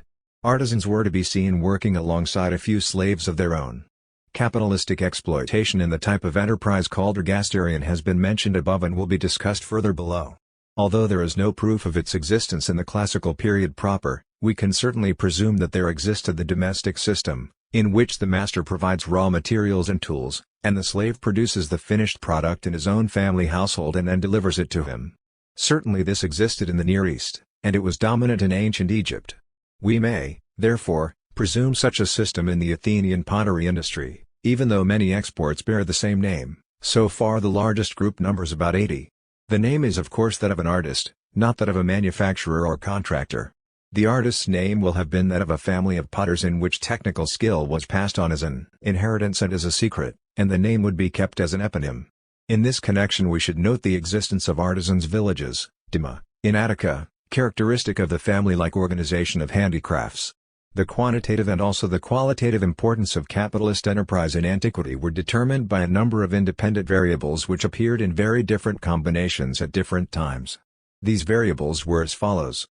1. It is clear that the supply of precious metals had great importance for the tempo of capitalist development. However, there is a mistaken tendency now current to overestimate the importance of this factor for the structure of the whole economy itself. Thus Babylonia had no mines and evidently very little precious metal supplies, as is indicated by the correspondence between Babylonia's kings and the Egyptian pharaohs, and also by the use of precious metals only as a measure of value. Nevertheless, from earliest times Babylonia's exchange system was as developed as that of any other eastern land, and more developed than that of gold-rich Egypt. Similarly, capitalism was not particularly important as a basic element of the economic structure of Ptolemaic Egypt, even though the Ptolemies have colossal hoards of precious metals, taking current estimates as at least approximately correct, and their economy was thoroughly monetarized. Indeed, capitalism developed to a greater extent in contemporary Rome. There is also the strange theory that the rise of a natural economy in the later Roman Empire was the result of a fall in the productivity of the mines. This probably reverses the actual sequence of cause and effect. Where a decline in mining productivity did occur, it was most likely caused by a shift from the classical period's mining system, based on a highly developed capitalist organization using slave labor, to a new system based on small inheritance and as a secret, and the name would be kept as an eponym. In this connection we should note the existence of artisans' villages, dima, in Attica, characteristic of the family-like organization of handicrafts. The quantitative and also the qualitative importance of capitalist enterprise in antiquity were determined by a number of independent variables which appeared in very different combinations at different times. These variables were as follows. 1. It is clear that the supply of precious metals had great importance for the tempo of capitalist development. However, there is a mistaken tendency now current to overestimate the importance of this factor for the structure of the whole economy itself. Thus Babylonia had no mines and evidently very little precious metal supplies, as is indicated by the correspondence between Babylonia's kings and the Egyptian pharaohs, and also by the use of precious metals only as a measure of value. Nevertheless, from earliest times Babylonia's exchange system was as developed as that of any other eastern land, and more developed than that of gold-rich Egypt. Similarly, capitalism was not particularly important as a basic element of the economic structure of Ptolemaic Egypt, even though the Ptolemies have colossal hoards of precious metals, taking current estimates as at least approximately correct, and their economy was thoroughly monetarized. Indeed, capitalism developed to a greater extent in contemporary Rome. There is also the strange theory that the rise of a natural economy in the later Roman Empire was the result of a fall in the productivity of the mines. This probably reverses the actual sequence of cause and effect. Where a decline in mining productivity did occur, it was most likely caused by a shift from the classical period's mining system, based on a highly developed capitalist organization using slave labor, to a new system based on small. The foregoing, however, should not be taken as a denial of the significance of control over large supplies of precious metals and in particular the important effects for cultural history of the sudden appearance of such supplies. Some examples: A. Ancient customary kingship was supported by the royal treasure. B. Without the mines of Laurion there would probably have been no Athenian fleet. C. The transfer of many temple treasuries into the circulating money supply during the Hellenic period probably had much to do with price changes. C. 500 BCD. The release of the Achaemenids' horde furthered Hellenistic city foundations. E. The well-known effects on Rome caused by the colossal influx of precious metals won as war booty in the 2nd century BC. However, the fact that this booty was used as it was and not otherwise, for example, it was not hoarded, as in the Near East, must have been due to prior existence of certain conditions. In other periods of antiquity the presence of large stores of precious metals did in fact fail to have a creative significance, that is, they did not lead to the development of qualitatively new forms of economic activity. 2. The economic specificity of the capitalist use of slave labor, as appears from comparison with free labor systems, is that a much greater amount of capital must be invested to assemble and maintain the workforce. When low sales cause suspension of production, not only does the capital invested in slaves bring no interest, as is true of capital invested in machines, but also the slaves literally eat up additional amounts. The result is to slow down capital turnover and capital formation. Furthermore, there was a large risk in investing capital in slave labor. This was due first of all to the fact that slave mortality was very high and entirely unpredictable, causing capital loss to the owner. Then in addition, any political upset could wipe out completely investments in slaves. This is particularly evident in the dramatic variations in slave prices. Thus Lucullus sold prisoners into slavery at 4 drachmae apiece at a time when the regular market price, due to low supply, had risen to several hundred drachmae for an able-bodied laborer. The result of this was that capital invested in slaves could be drastically devalued at any time. Moreover, there was no basis for reliable cost accounting, the necessary condition for large industrial enterprises based on division of labor. Along with this there was also the fact that patriarchal slavery, in the form prevalent in the Near East, either made the slave a member of the master's household or else conceded to him the right to have his own family household. In the latter case there could of course be no question of gaining maximum return on investments. The slave either paid dues, thus functioning as a source of rents rather than labor, or else performed work, possibly with his family, in which case he filled the role of laborer or unfree house worker with all the limitations on profit-making this implied. Another limitation on the truly capitalist exploitation of slaves as a means of production was the fact that the slave market depended for supply on successful wars.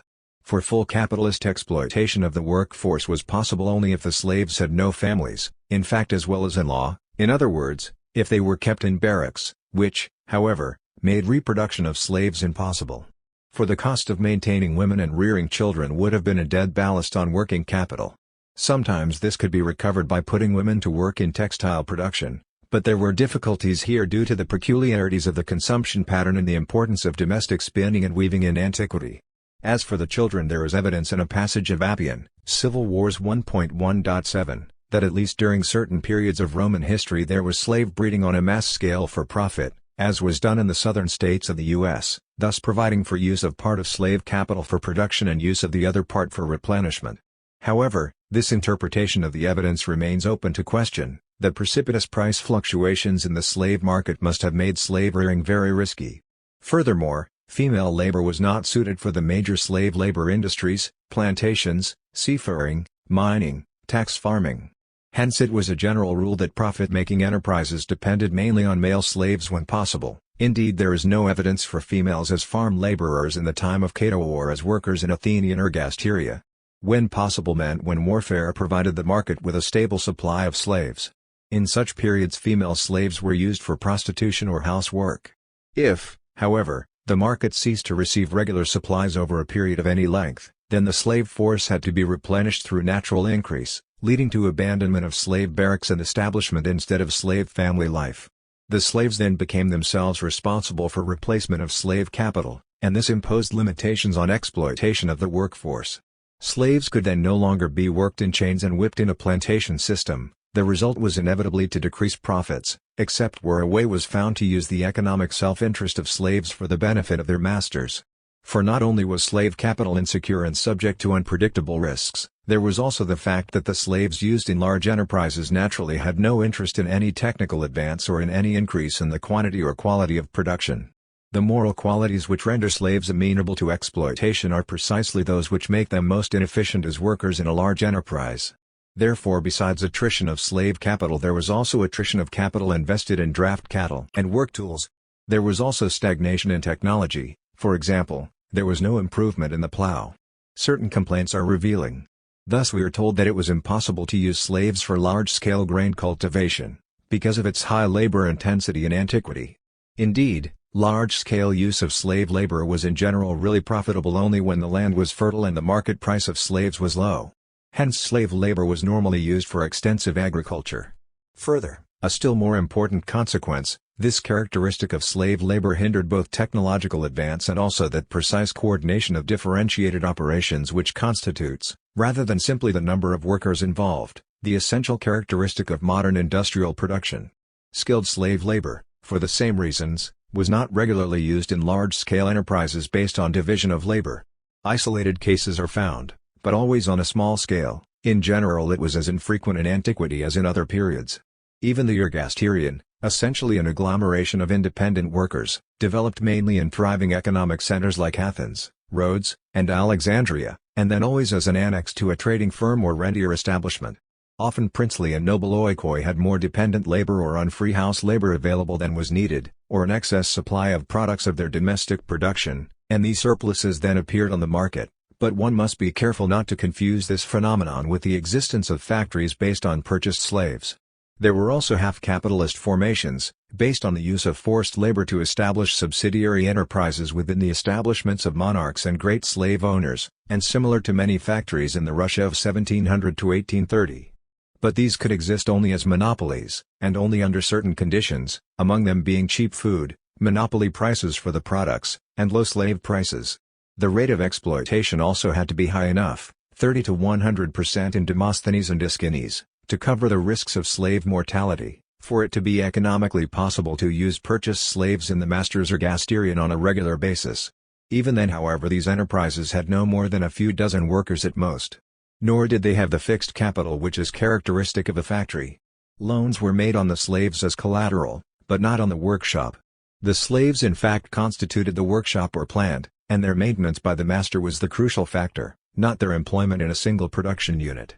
The workshop, on the other hand, was a part of the oikos, and hence there is no trace in antiquity of all those fundamental legal developments which resulted, many centuries before the appearance of modern factories, from the later separation of family household from workshop in medieval Europe, accompanied as early as the 13th and 14th centuries by separation of private from business property.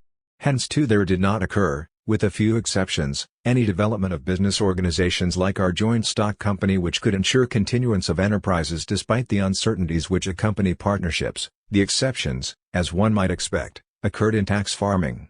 Similarly, the use of large numbers of slaves on an industrial scale in mines, quarries, and on public works was almost entirely a matter of exploiting unskilled labor. Unfree domestic labor was a type of corvée, and was subject to the usual economic disadvantages. It is therefore doubtful how much use it found in production for the market. Pharaohs and priests used house labor mainly to supply the needs of temple, court, and state, especially of course if the raw material was imported or mined by the temple, or pharaoh, itself. Some of the product may, however, have been marketed on the side. In any case, unfree domestic labor, wherever it appeared, meant work within the slave's own small family household. Skilled slave labor was only used regularly in large industrial enterprises, save for the few large centers of commerce, in managerial positions. Thus slaves served as foremen and inspectors in mines and on plantations, and as cashiers and accountants, since they were subject to interrogation under torture, in offices, and the like. Men in these positions formed a kind of slave aristocracy, and they enjoyed the right to their own quasi-family contubernium, and their own quasi-property peculium. Sometimes they were even allowed the right to dispose of their property by will, as with Pliny's slaves, and also, most important, were generally given the chance to purchase their freedom. All this was of course to the interest of their masters. Such privileged slave labor formed a transition to exploitation of skilled slaves, both those trained before enslavement by war or bankruptcy, and also those trained at their master's expense merely as a source of rents. They were then often leased out in large numbers as wage earners, with the lessee bearing the risks of slave mortality. Or else a skilled slave was set up in his own shop as an independent artisan or tradesman. This was yet more profitable, since it enlisted the slave's own self-interest. The master received a regular income, appa ora, and could increase it up to the point where the slave's self-interest was discouraged. He could also allow the slave to amortize his own capital value, which was essentially what was involved in letting the slave use his earnings to buy his own freedom. In such cases, furthermore, the master reserved for himself certain levies and services still due after manumission, and also appropriated a portion of the freedman's estate at his death, sometimes all of it. The portion taken was fixed by law or contract or will. Roman law was especially rich in alternatives here. The risk of capital loss caused by death was lessened once the slave established his own business and family and trained his children. Slave law generally made the master liable for his slave's business debts only up to the amount of the slave's own property, peculium, which of course the master was legally entitled to appropriate. That this power was not unduly abused in antiquity, at least by the large slave owner, was probably due to the necessity of encouraging the slave's economic self-involvement, and also due to the skill with which slaves concealed their wealth. Both were also significant factors in Russia before emancipation of the serfs. Manumission was common in all periods of antiquity, at times so common that legal regulation was necessary. Naturally it was never due primarily to vanity or to the desire to enlarge a political clientele, rather, its importance indicates how effective was the slave's economic self-interest. Manumission, in fact, provided a more secure way of realizing profit from slave ownership. Its economic effect, however, was to transform the capitalist exploitation of the slave as a means of production into the acquisition of profit from the slave as a source of rent and manumission money. Hence the struggle between free and unfree labor took place in the sphere of small business, both craft and trade. It was not a struggle between large-scale slave enterprise and small-scale free artisanal enterprise. When the above evolution occurred there was an end to the great economic and political risks which burdened slave capital used directly for production. This situation was very widespread in antiquity. The free but propertyless groups in antiquity included peasants, tenants, shopkeepers, and wage earners. Alongside them there were two other groups: 1. A class of free, small property owners, engaged in trading and in small-scale production on order. Often they were assisted in field or workshop by one or a few slaves, fellow workers, one as war booty or bought with savings. 2. A class of unfree skilled craftsmen, shopkeepers, serfs, and tenant farmers. Members of the latter group functioned as unfree but economically autonomous agents. They stood to their masters in much the same relation as that between free peasants, shopkeepers, or artisans and their creditors, or that between free coloni and their landlords. In other words, the master was simply a recipient of tribute, and the slave was exploited as a source of rents.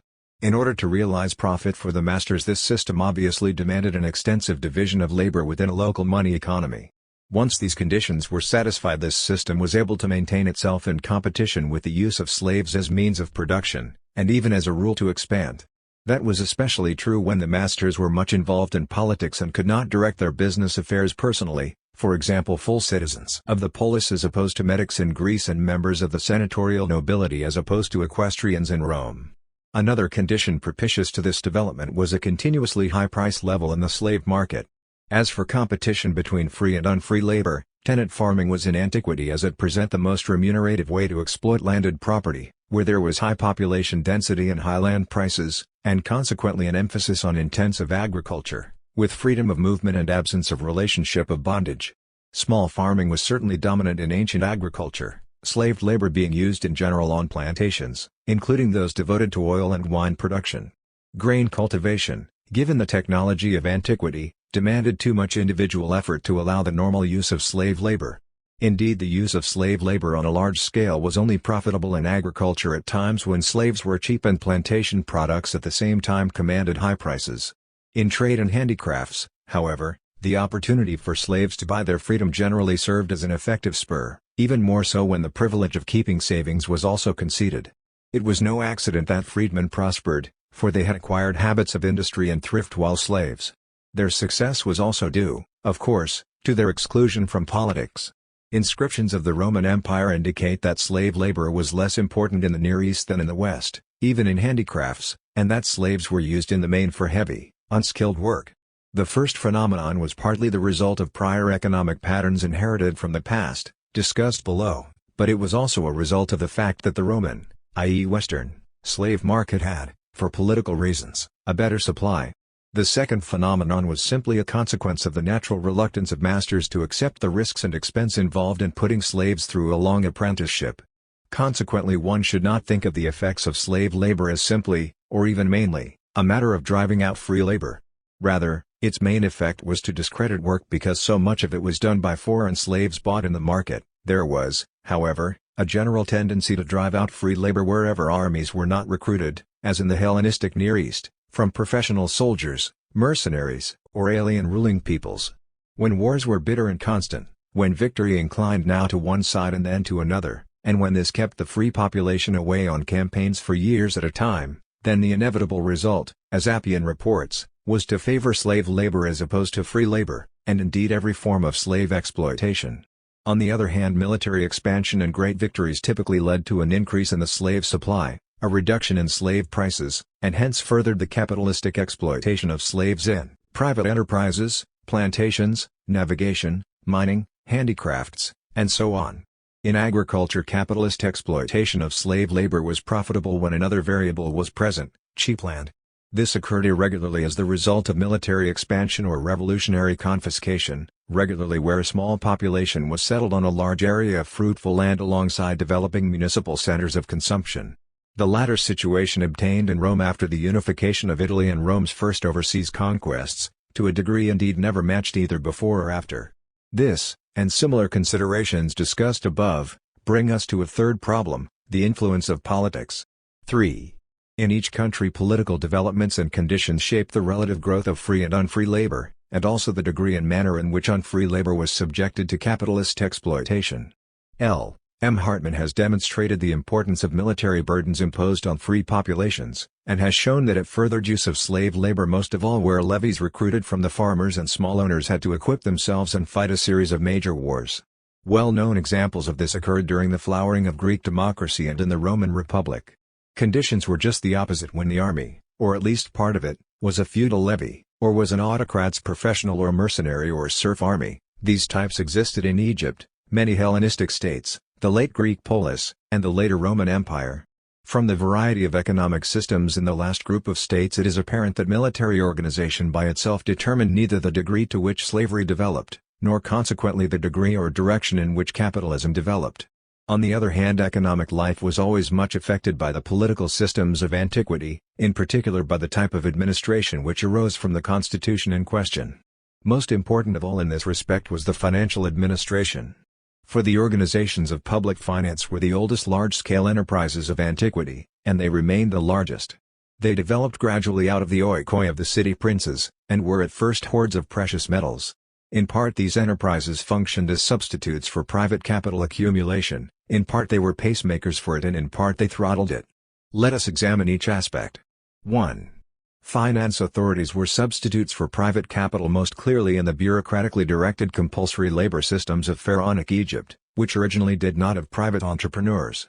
But even the financing of the large public projects of the Greek cities, which were let to private contractors, as the inscriptions show, was really made possible by advance of working capital from the state treasury, and this indicates that there were no private accumulations of capital sufficient to finance such large projects.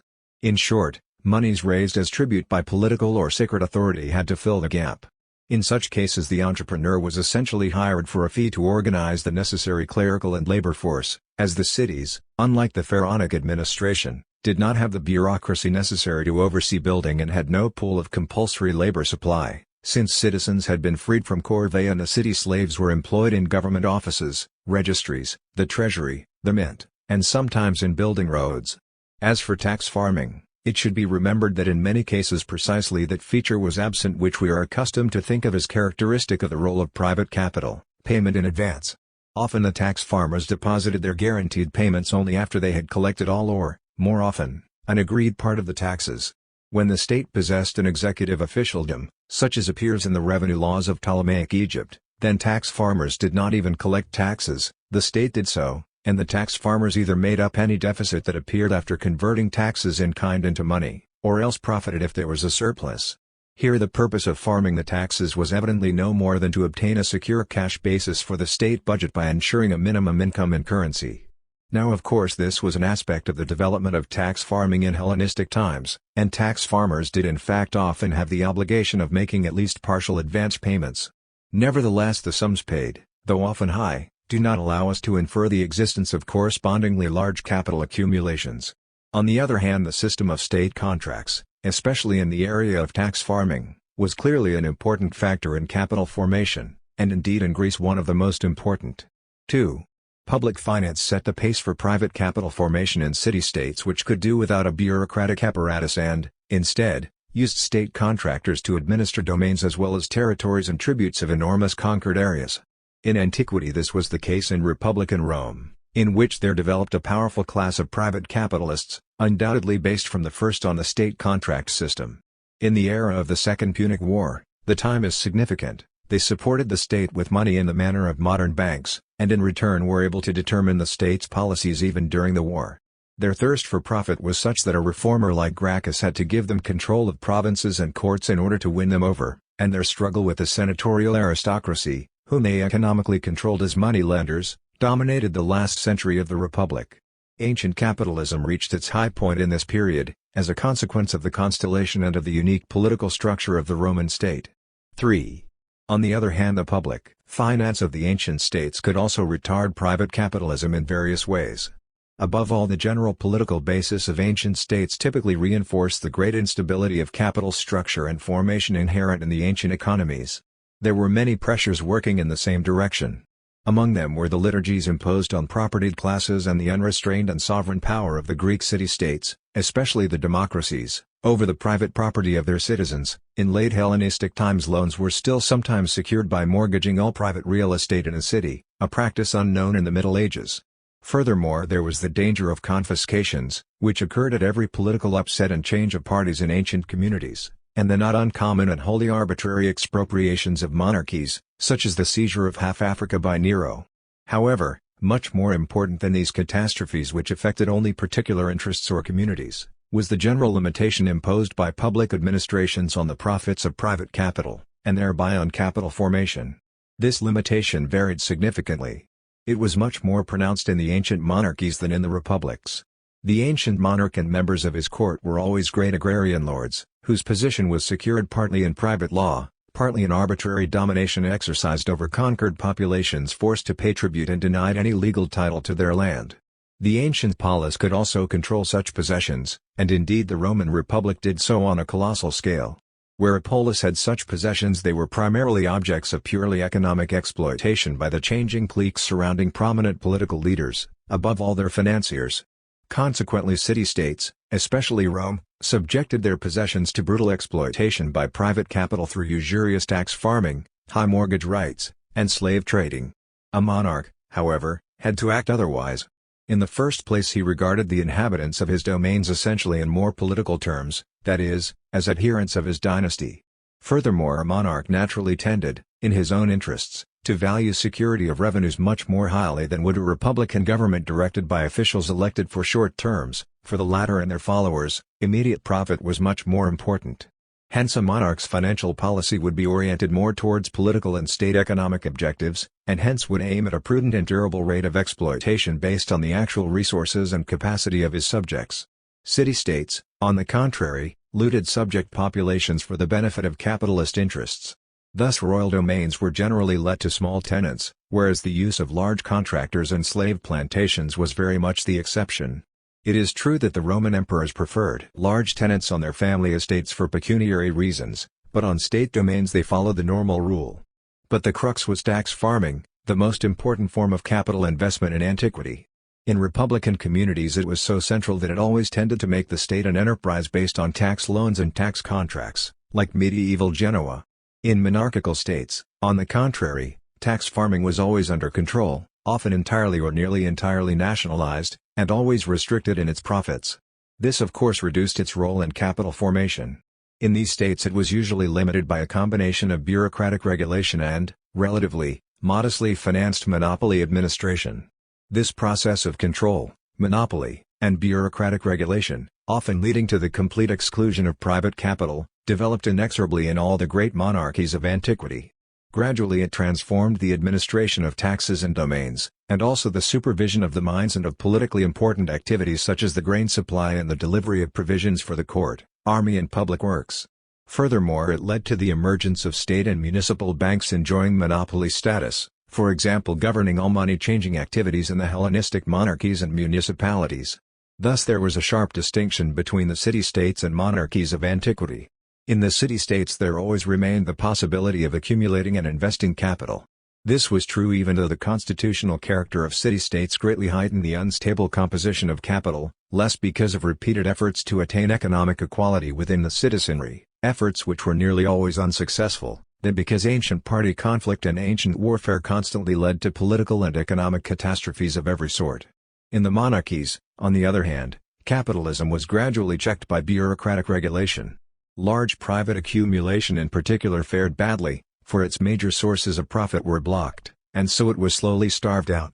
This eventually caused stagnation in closed monarchical areas, exploitation of rural areas by cities, as essential in antiquity as in the Middle Ages, came to a halt, and expansion through conquest of new land and population stopped. This meant that there ceased to be a plentiful supply of cheap slaves and exploitable land, both essential for growth in a capitalist slave labor economy. Stagnation and decline in capital formation were regularly accompanied by measures designed to ensure fulfillment of the needs of the state. This process, well described recently by Rostovtsev, meant a steady increase and differentiation of the number of those made liable with their persons or property for the performance of tasks assigned by the authorities. Such persons were tied to their land and social function by administrative law, until eventually society was universally dominated by a system of obligatory services, which abolished all that men of the classical periods called freedom, in a mutation typical of the so-called decline of ancient states. Thus monarchical regulation, though beneficial to the great mass of subjects, spelt in fact the end of capitalist development and everything dependent on it. Slavery as a basis of capitalist enterprise regressed and new capital formation expired, for the profit margin allowed had sunk below the indispensable minimum needed by ancient capital. Instead the economy became dominated by labor which was formally free, but was in fact subject to administrative law and direction. Wherever, in addition, the monarchy assumed a theocratic character, there we always find that religion and law sanctioned protection of the weak as in the Near East, and this set rather precise limits to capitalist exploitation of men. For agrarian history the results of this development were always the same. The relative importance of slave plantations declined while small tenant farming, especially sharecropping, became the main form of land use. Estates exploited for rents by princes, and landowners holding their land from princes on a semi-private basis, became the predominant category of property in the countryside. To sum up, the most important hindrance to the development of capitalism in antiquity arose from the political and economic characteristics of ancient society. The latter, to recapitulate, included 1. The limits on market production imposed by the narrow bounds within which land transport of goods was economically feasible. 2. The inherently unstable structure and formation of capital. 3. The technical limits to the exploitation of slave labor in large enterprises and, 4. The limited degree to which cost accounting was possible, caused primarily by the impossibility of strict calculation in the use of slave labor. It should be noted in passing that private accounting was by no means undeveloped in antiquity. It was used in banking and also by country estates and extended households to keep inventory. Only the first kind was commercial in character. All other forms of private accounting were, as far as we know, still quite undifferentiated as compared with those of later medieval times, judging by the capitalist standard of how accurately profit margins were reckoned. Large enterprises based on slave labor were not created in antiquity for economic reasons, that is, in order to assure a form of production based on division and coordination of labor. Rather, They arose from purely personal circumstances, the fortuitous accumulation of a large number of slaves in the possession of a single individual. This, then, is the correct interpretation of the oikos theory. It explains why all large enterprises had a peculiarly unstable, evanescent character. Publicans, artisans, shopkeepers, these were the mainstay of the money economy in the Near East and in the Hellenistic states, and when political and economic stability arrived in the West, there too there was a decline in capital formation, and these groups became predominant. Again and again we find that it is precisely in the periods of justice and order equivalent of course to periods of economic stability, that there occurred a swift decline of capitalism. Capitalist entrepreneurs, not to be confused with gentlemen rentiers, generally enjoyed only a rather precarious social position in antiquity. Conditions differed somewhat at certain periods of Babylonian, Hellenistic, late Republican and early Imperial Roman history, but certainly in the classical periods proper most entrepreneurs were metics and freedmen. Another indication of low status is that men engaged in trade were often ineligible for office, even, or rather, especially, in democracies. In fact, ancient political theory was based on the ideal of the independent citizen, which meant in practice a rentier able to live on his income and also, this was especially important in the free communities, ready to serve in the army whenever needed. Ancient political theory was hostile to the profit motive, but not in the main for reasons similar to those of the medieval church, which condemned impersonal commercial relations because they could not be subjected to ethical norms. Political, rather than ethical, considerations determined ancient ideas on the subject.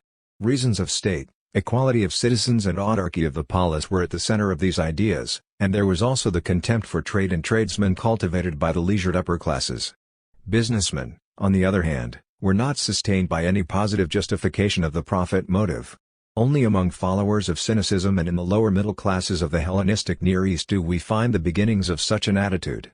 In early modern times the rationalization and economization of life were furthered by the essentially religious idea of vocation and the ethic derived from it, but nothing similar arose in antiquity. The ancient businessman remained no more than a common tradesman in his own eyes and in the eyes of his contemporaries. There were of course exceptions, most notably in the area of marine commerce.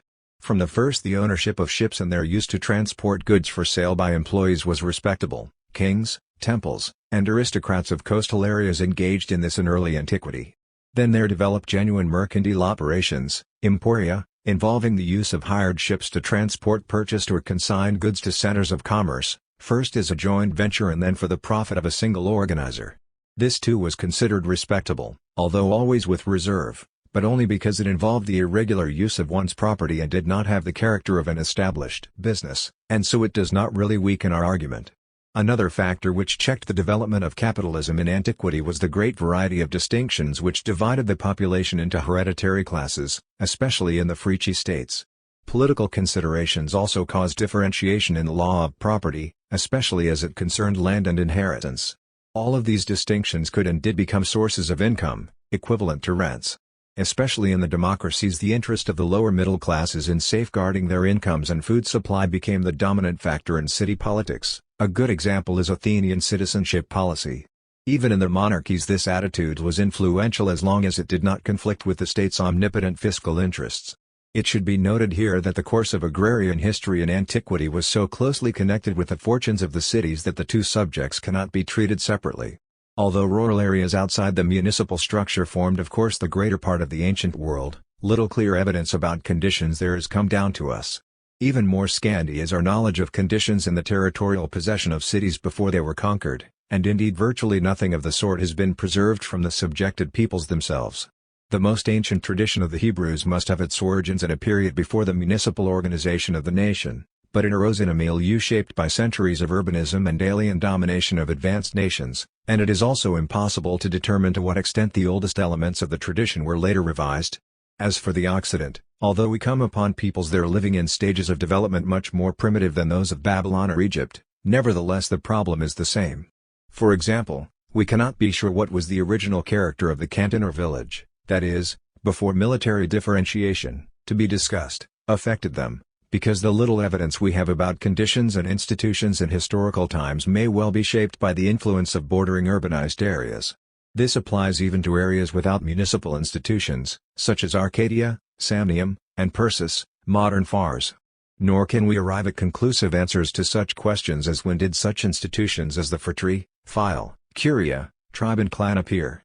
Before that is possible, we must know whether the Greek phratry, generally regarded as especially ancient, is essentially similar in character to other such institutions known to us from ethnography, or is different.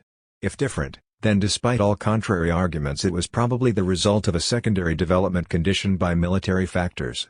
Nevertheless, one long-accepted theory about the early social history of antiquity may now be regarded as disproven, the theory that the Occidental peoples originally led a nomadic life, and that their economy was entirely pastoral. This theory was based on such facts as that cattle played an important role among all Occidental peoples as the chief element of movable property, and was therefore the main type of wealth used for exchange and tribute, that cattle ownership was used as the basis for class distinctions and cattle formed a major part of royal wealth, along with metal jewelry and sumptuous weapons, and, finally, that cattle rearing was regarded as a specifically masculine occupation and was therefore not demeaning to a nobleman. Despite all this, the theory is untenable, although perhaps exception should be made for some eastern groups living near deserts. Another plausible theory which must be rejected is that noble clans arose out of the conquest of sedentary agricultural groups by pastoral tribes. Although individual examples may be proven, the general theory is nevertheless untenable, for it was on the coasts that the ancient aristocratic states especially arose and developed in very early times. Furthermore, other sources of power supported the dominant position of kings and nobles. However, we do not have any reliable evidence concerning the social organization of agricultural societies in their earliest period, although agriculture was practiced by all the peoples with whom we are concerned from the earliest prehistoric times of which we have knowledge. But one thing is clear, there are certain stages of organization, and these were recapitulated by all the peoples in antiquity from the Seine to the Euphrates, among whom urban centers developed. These stages were: 1. First, walls existed to provide defense against attack, and it was within these walls that cities later arose, but at this stage household and village continued to be the centers of economic life. Clan, cult, and military associations still provided for security and shaped religious and political institutions. Little more than this can be said, for we have no reliable information concerning the structure and interaction of these associations in the period before antiquity. We do know that all free members of the community had a share in ownership of the land, and where slaves were not numerous they also did part of the field work. Chiefs were probably similar in transient, function and status to those of the early Germans, for they were never present except where the threat of war existed, and as judges their decisions were backed, as among most primitive peoples, only by moral authority. Furthermore, they always had to respect the tradition which entitled the elders of the tribe to give counsel. It was of course the particular political situation which determined whether general problems arose. Originally the sense of community arose out of joint efforts to produce food. Later ties based upon blood developed, and they gained strength first among princely clans, since the memory of their military exploits or meritorious judgments conferred upon them an aura of divine legitimacy. Their economic position was enhanced by voluntary gifts, by preference in the division of spoil, and later by special allotments of land. 2. Next there appeared a form of settlement with more urban characteristics, the fortress. At its head was a king, elevated above his subjects by possession of land, slaves, herds and treasure, and surrounded by a personal retinue, the members of which dined at the royal table, enjoyed the ownership or use of royal land, slaves, herds and treasure, and served under the king in wars or on plundering expeditions. Relations between king and subject varied. If royal policy aimed at peace, then the monarch simply relied on occasional gifts, but if the monarch's wish was to conquer an empire, then the population was forced to pay tribute, perform labor services, and provide recruits for supply on infantry duty at command. We have no evidence as to the status of the land, and inhabitants, outside the fortress at this stage. But we know that two factors were generally necessary for establishment of a fortress kingdom: a. Fruitful land, able to support rent payments; b. Profit from commerce. Furthermore, we know that the members of a royal retinue always formed a new and foreign element in the primitive community of peasants. Everywhere we find that royal law and feudal law were separate from tribal law. Indeed, members of the royal retinue were often regarded as foreigners, even when in fact they were not. For example, the followers of David, Crethi and Plethi, and of Romulus were supposed to have been bandits. Similar traditions are found among many primitive peoples. It is possible that traces of such an idea explain the position of royal vassals in Mesopotamia, see below. Once a king emerged as a conqueror, however, the foreign status of his military followers often came, quite naturally, to correspond with the actual situation. Above all, the royal bodyguard became, for various reasons, a mercenary body. Hence the formation of larger realms became possible, With the differentiations in wealth of the fortress kings, the king with the largest treasure could make other kings his vassals. This was the original of nearly all ancient states. 3. The next stage, closer to the classical traditions of the Mediterranean peoples in antiquity, is represented by the aristocratic city-state. In this the dominant class possessed lands and serfs, or debt slaves, which enabled its members to train themselves for war, provide themselves with the costly weapons necessary, and live the life of knights. Aristocratic clans controlled a citadel and from there dominated the surrounding area. This stage too was reached only where two factors were present: a. Rich land, to sustain rental payments; b. Proximity to a coast, to allow profits from commerce. It was at this time that the feudal nobility of the old fortress kingdom emancipated itself from royal authority and constituted itself as an autonomous, urban community, in which rank was determined by military criteria and rule was exercised either by a king who was no more than first among equals or else, and this usually developed with time, by elected magistrates. In any case, however, these cities were not administered by bureaucracies, a fact of decisive importance.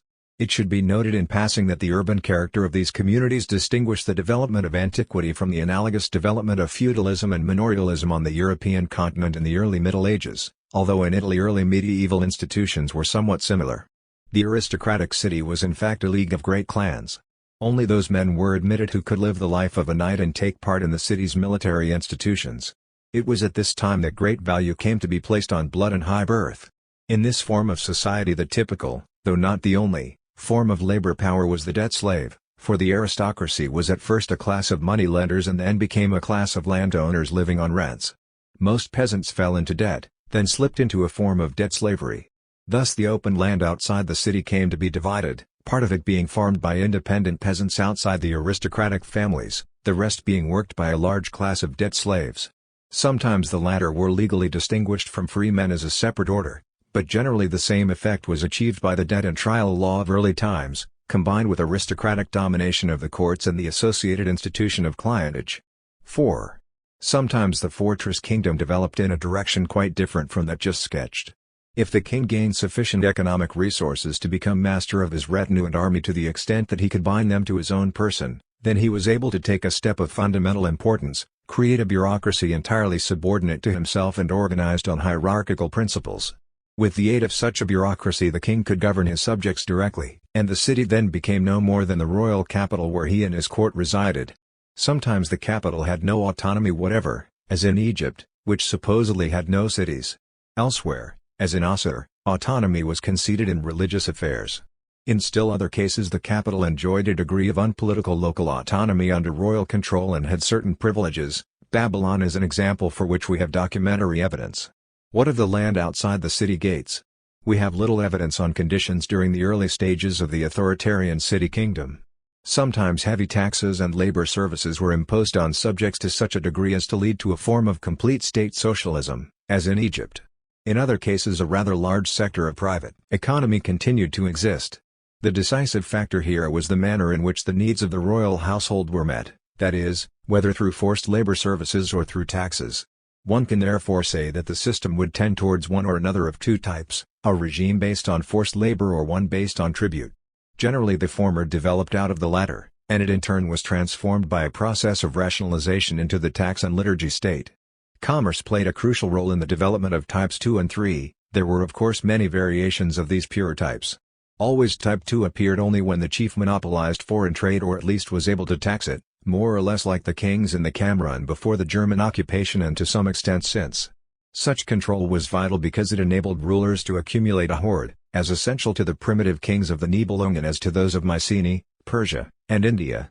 Hence too the significance of the provisions in Deuteronomy by which the theocracy prevented the Hebrew kings from accumulating a hoard. Accumulation of hoards went hand in hand with the economic subjection of the peasantry. A typical example is preserved in the legend of Joseph in Genesis 47:15-26. First the peasants borrow grain in time of need to have food and seed, then in order to repay this they must hand over their cattle, land, and their own persons into debt slavery. Finally, they receive them back and henceforth work their land as sharecroppers. Whether further development tended towards types 3, aristocratic polis, or 4, bureaucratic city kingdom, evidently depended upon the interaction of a complex of factors, some of them geographic, others purely historical.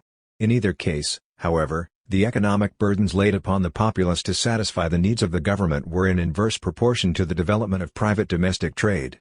This was true whether these burdens were imposed in domanial or public form, and whether the proceeds went to a group of ruling families or to the royal oikos.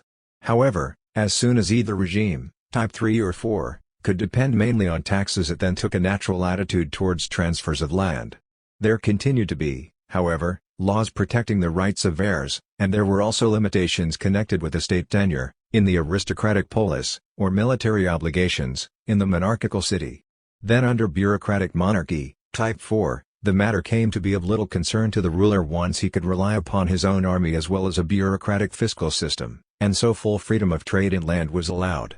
The aristocratic families desired this so far as peasant property was concerned, for their position depended in part on the practice of usury, but they did not wish this freedom to extend to their own lands.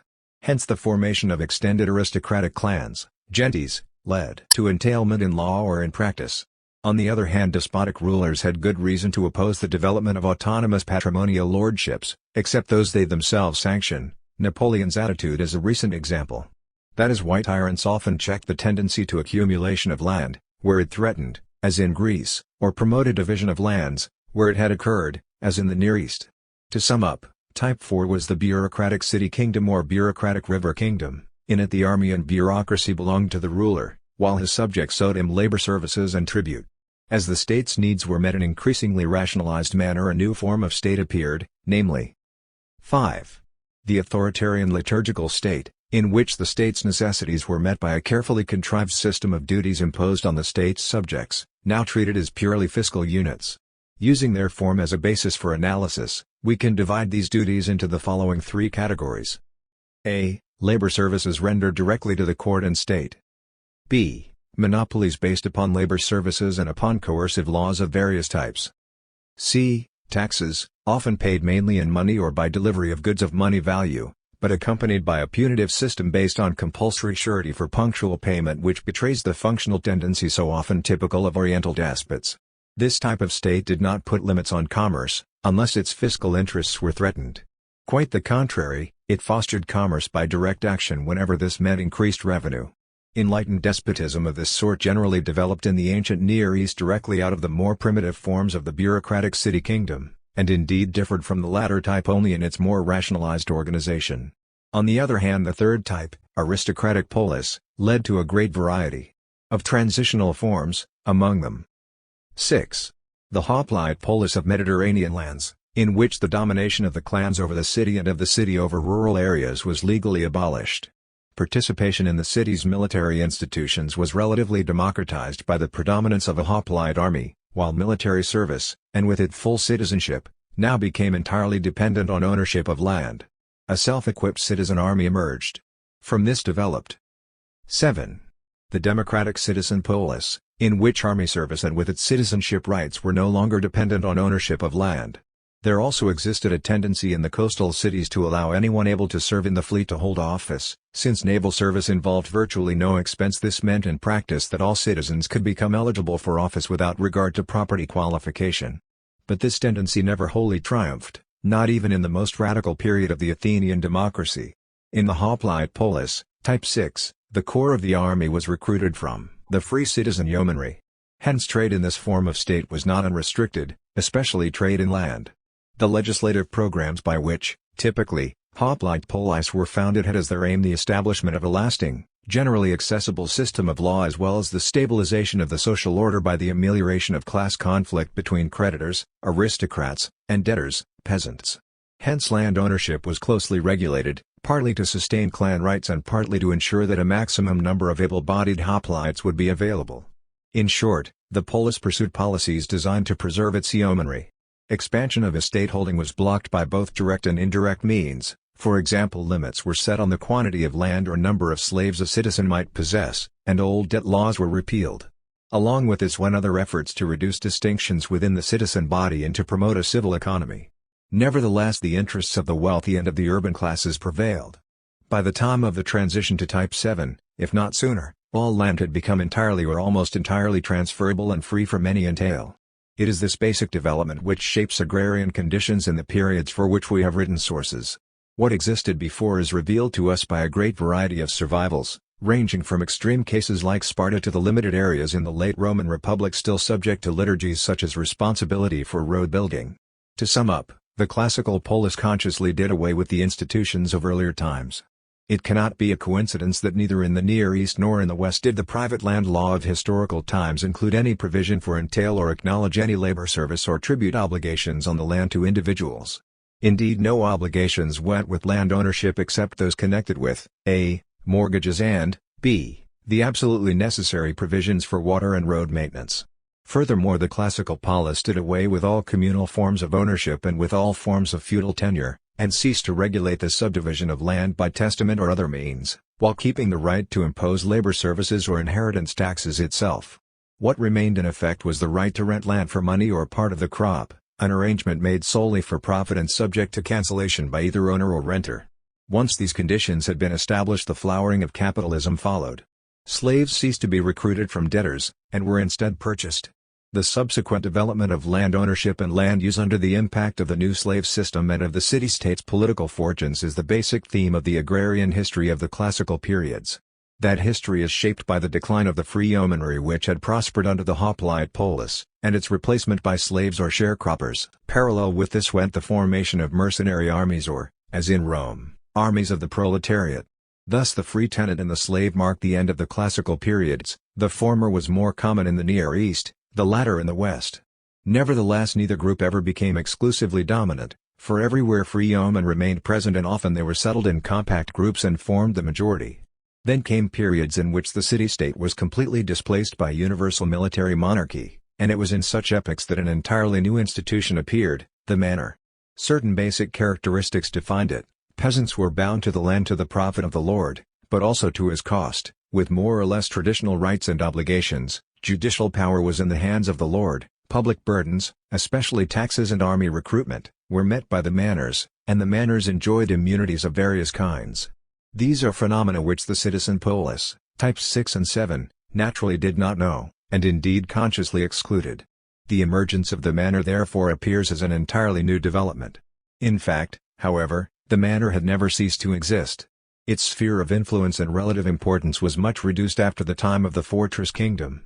But in the large, unurbanized, inland areas there were certainly always present manors of more or less evident character. When the Near Eastern city kingdoms and liturgy monarchies developed into world empires, these manors maintained their character as domains or as fiefs. Such empires were therefore really conglomerates of urban and manorial areas. This was true first of Assyria and later of Persia. Similarly, in the Hellenistic monarchies the royal domains kept their manorial character, for there the monarch united in his person proprietary and public authority. Probably other areas also continued to retain manorial features, even though the Hellenistic monarchs, except in Egypt, strongly promoted and propagated cities as agents of control. In the Roman Empire, the final phase of antiquity, the centers of culture and population, the latter being of military significance, shifted inland in the west away from the coasts. This meant fundamental changes in the entire social basis and administrative problems of the state. These changes, their economic effects, and their influence on imperial policies, combined to foster new social institutions which marked the transition to medieval society. Therefore the major aspects of the agrarian history of this period and of manorialism in late antiquity in general will be examined in a separate article under the heading Colonnade'2.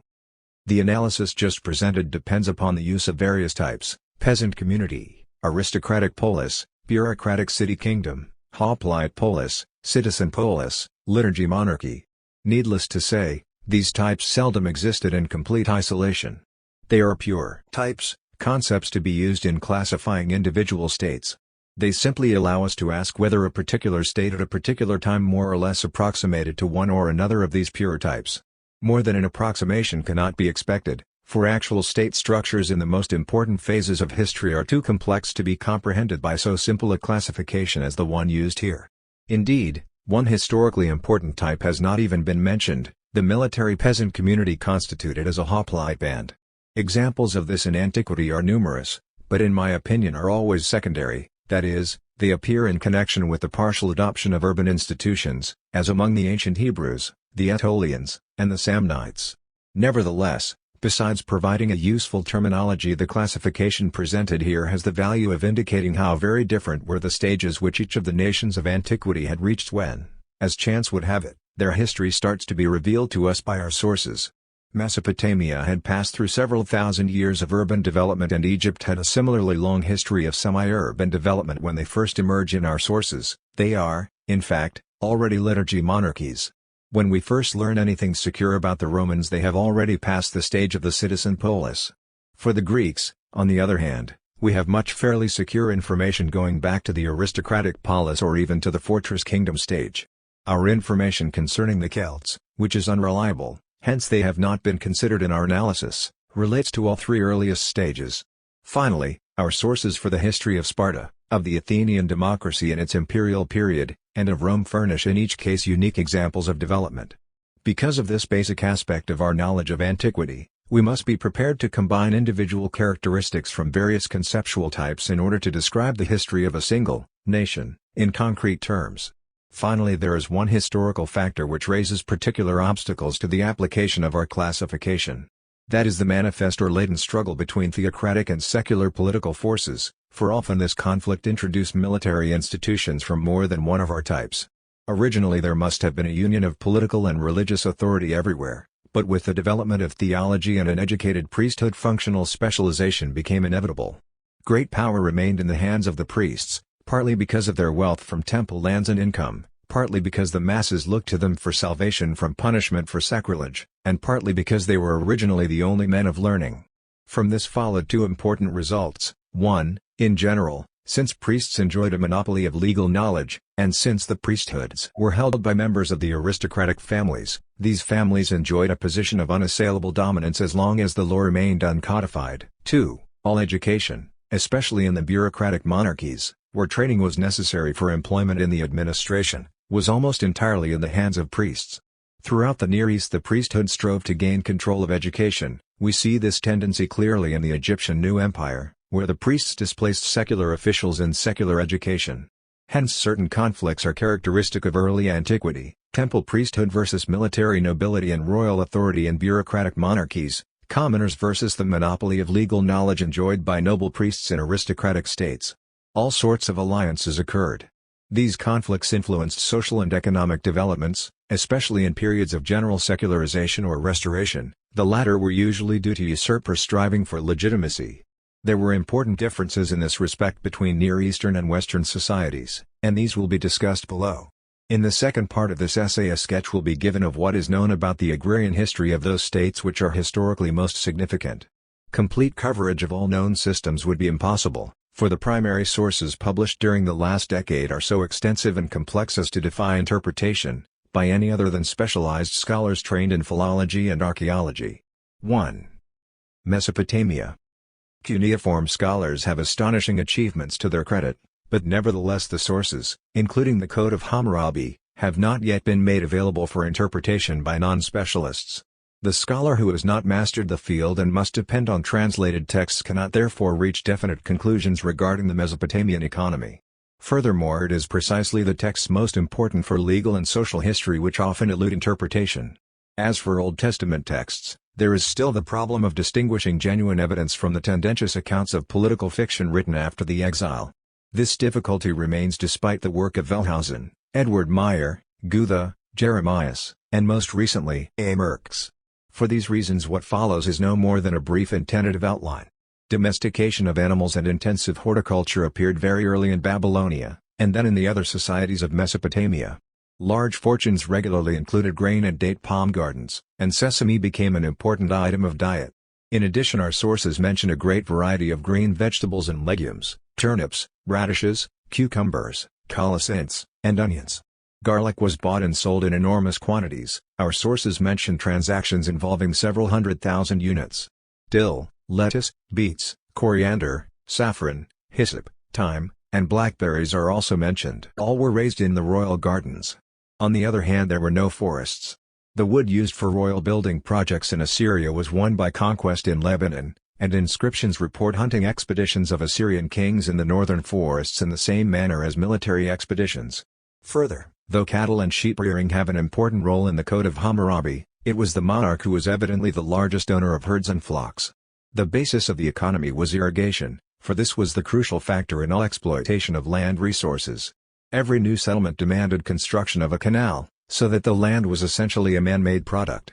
Now canal construction is necessarily a large-scale operation, demanding some sort of collective social organization. It is very different from the relatively individualistic activity of clearing virgin forest. Here then is the fundamental economic cause for the overwhelmingly dominant position of the monarchy in Mesopotamia, and also in Egypt. Canals and irrigation systems are already prominent in inscriptions from Sumer and Akkad, the oldest centers of civilization in Mesopotamia, and later inscriptions from Assyria in the north tell the same story. Labor services of various types were exacted from the population for building and maintaining canals and dikes, and work was done under the direction of royal overseers, so that very soon the ancient city kingdom began to develop into a bureaucracy. Wars were fought by Babylon and Assur, especially the latter, an aggressive imperialist state, primarily with one objective, to conquer subjects who would dig a new canal for a new city. Then these new subjects were settled in the new city, granted temporary privileges with regard to taxes and labor services, and so contributed to the increase of the royal income and power. Later, during Assyria's imperial period, its kings boasted that the peoples whom they had conquered paid the same tribute as the Assyrians, indicating that the latter themselves counted as royal possessions and no more. That however was not true in earlier times, nor was it maintained with all its implications in later times. The city of Babylon, for instance, addressed a memorial to the Assyrian king referring to immunities and privileges granted by his ancestors, among them a very generous grant of Medic rights designed to encourage commerce. Other cities also had guaranteed privileges. On occasion the council of elders in Babylon and Sippar was summoned to advise the king on the construction of a temple, and similarly the Assyrian king consulted the nobles and commons of the Assyrians when planning a new palace. But these exceptions could not alter the basic character of the political system. The economic activities of the Mesopotamian monarchy constituted an oikos which far surpassed in size the private sector. The royal oikos drew its revenues from several sources. 1. The royal domains, including a large number of bondsmen and serfs. The king of Sumer, and evidently all later rulers, had his own shepherds. 2. The royal subjects, who, a. paid taxes in kind and, b. rendered labor services. We cannot be sure, however, as to how state burdens were divided between the two categories in specific periods. In earlier times flocks and herds seem to have supplied most revenue, later taxes in kind on crops. Similarly we cannot be precise about the relative importance of the royal slave force and the labor services rendered by subjects, but the relationship clearly fluctuated, as one would expect from the character of the system. Like the pharaohs, the kings of Sumer and Akkad regulated the labor services of their subjects, provided them with food and drink, and then saw to it that they received payment in kind. There were all sorts of royal warehouses, for wagons, grain, spice, treasure, and all sorts of royal workshops. Thus the Sumerian kings imported gold and had it used to make ceremonial pots in their own workshops, and likewise stone was cut and made into statues by royal craftsmen. Above all, everything needed for official building projects was produced in the royal oikos. Wood, for example, was imported from distant lands. Furthermore the royal citadel was surrounded with land holdings which were assigned to craftsmen bound to render labor services. They thus constituted a labor force always available. Later the Assyrian kings used war prisoners for their colossal building projects alongside the native craftsmen bound to labor service, the latter being given the tasks needing skilled labor. Sennacherib boasted that he had sponsored technical advance in bronze work, and he even sneered at his ancestors because their ignorance amazes all craftsmen. From these interrelations it is obvious that one cannot make a sharp distinction between royal slaves and subjects owing labor services. 3. Another source of income was foreign commerce. A Sumerian king conscripted sailors and their captains and then dedicated them to temple service, indicating a wish not to be directly involved in trade. His predecessors, however, had no such hesitation, and royal trading on the basis of exchange of gifts with foreign princes lasted 1,000 years, as is well known. Indeed it was precisely the monopoly of foreign trade at the river mouths which constituted the foundation of the power of city kings in the southern lands.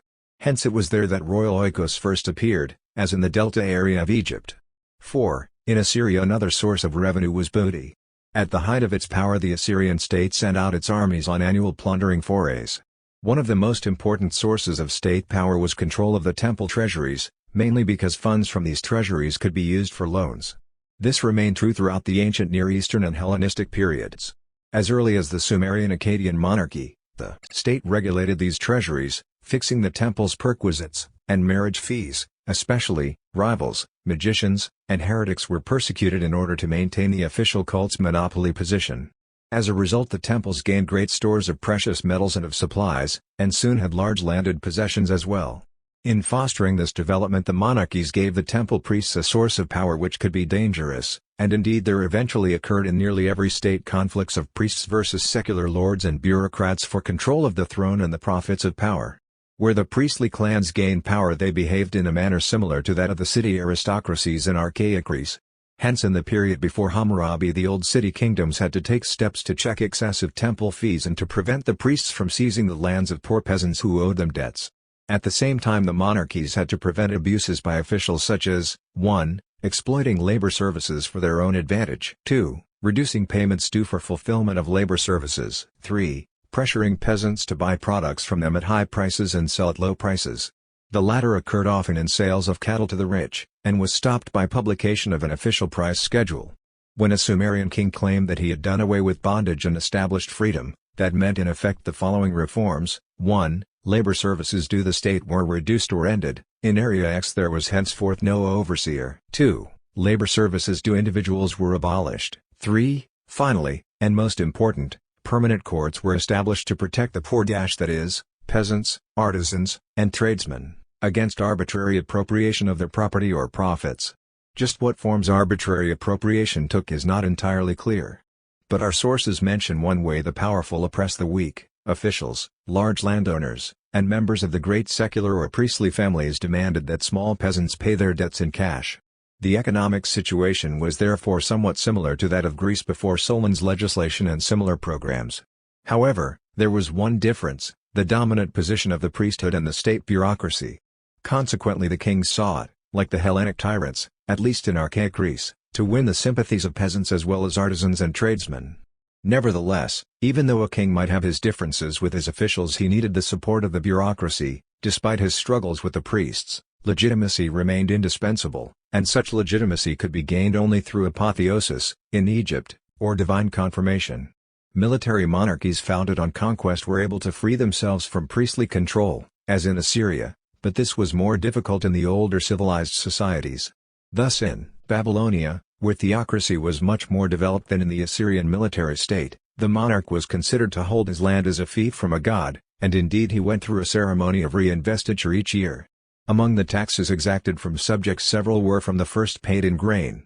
To us the differences between them are unclear. Later they were adjusted according to the legal status and the fertility of the land. Other taxes in kind were also levied, and seem to have been rather onerous. Mortgage contracts include mention of them, and fragments of cadasters have survived. A poll tax was also levied on free people, or at least on free women. Perhaps originally it was levied on all not fit to fight. In addition, there were various taxes levied on commercial transactions, such as sale of land and slaves. Where contracts specified that a penalty be paid the state for non-fulfillment, this penalty seems in earlier times to have been the performance of labor services for the king, a remnant of earlier systems.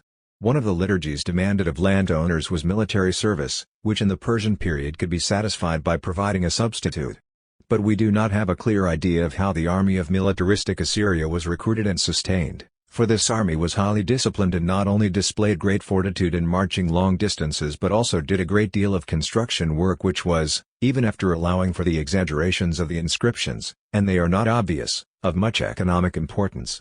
From Hammurabi's letters it is clear that military service was demanded of all subjects except temple personnel, members of the royal household, shepherds, and, it seems, royal colony. But the conscript force so raised cannot have been used except as a home guard for defense in emergencies, for the military conquests of the Mesopotamian states were gained by chariot fighting, and only professional soldiers could have mastered the necessary skill.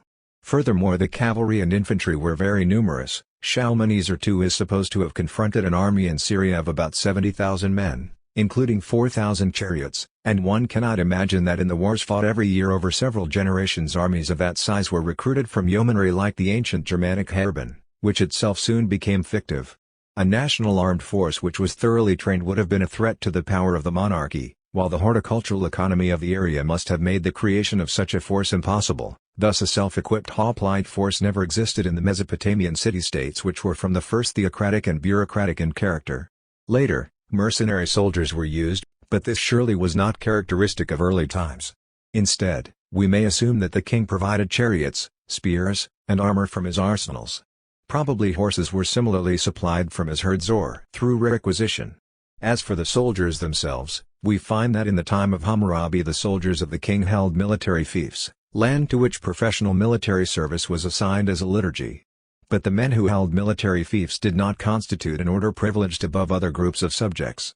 Dacius has even argued that they were branded for identification. This is just possible, for the same terms are used for them as for debt slaves, but in any case the terminological similarity is itself highly revealing. Dacius's argument depends upon a document which records that a soldier of the king was assigned to the service of a great personage, and indicates that a soldier sworn to the royal service lost his hereditary rights and had a status similar to that of an alien or slave. The proof of this is that when the individual concerned was discharged and returned home, his family allowed him to settle on its land as a concession, not as his hereditary right. Low status is also indicated by the fact that one of Hammurabi's laws mentions military fiefs in the same connection as land granted to fishermen. The reason for the plebeian character of fiefs in the Near East is that they were always small, just as were the lands granted clerics by the Ptolemies, since the equipment needed by a soldier was certainly very simple and in any case may have been provided entirely by the monarch. Vassals holding military fiefs had to render service personally, under pain of death. Unauthorized requisitions or acts of violence were severely punished. Vassals served not only as soldiers but also as unskilled laborers. For example, they were used in building a new city. Some may have been settled in conquered territories to replace deported populations. They received from the monarch not only land but also livestock. Vassals were, of course, forbidden to sell what the monarch granted. However, their holdings could be inherited by a son if he were fit for service, and provision was also made for the care of widows and orphans.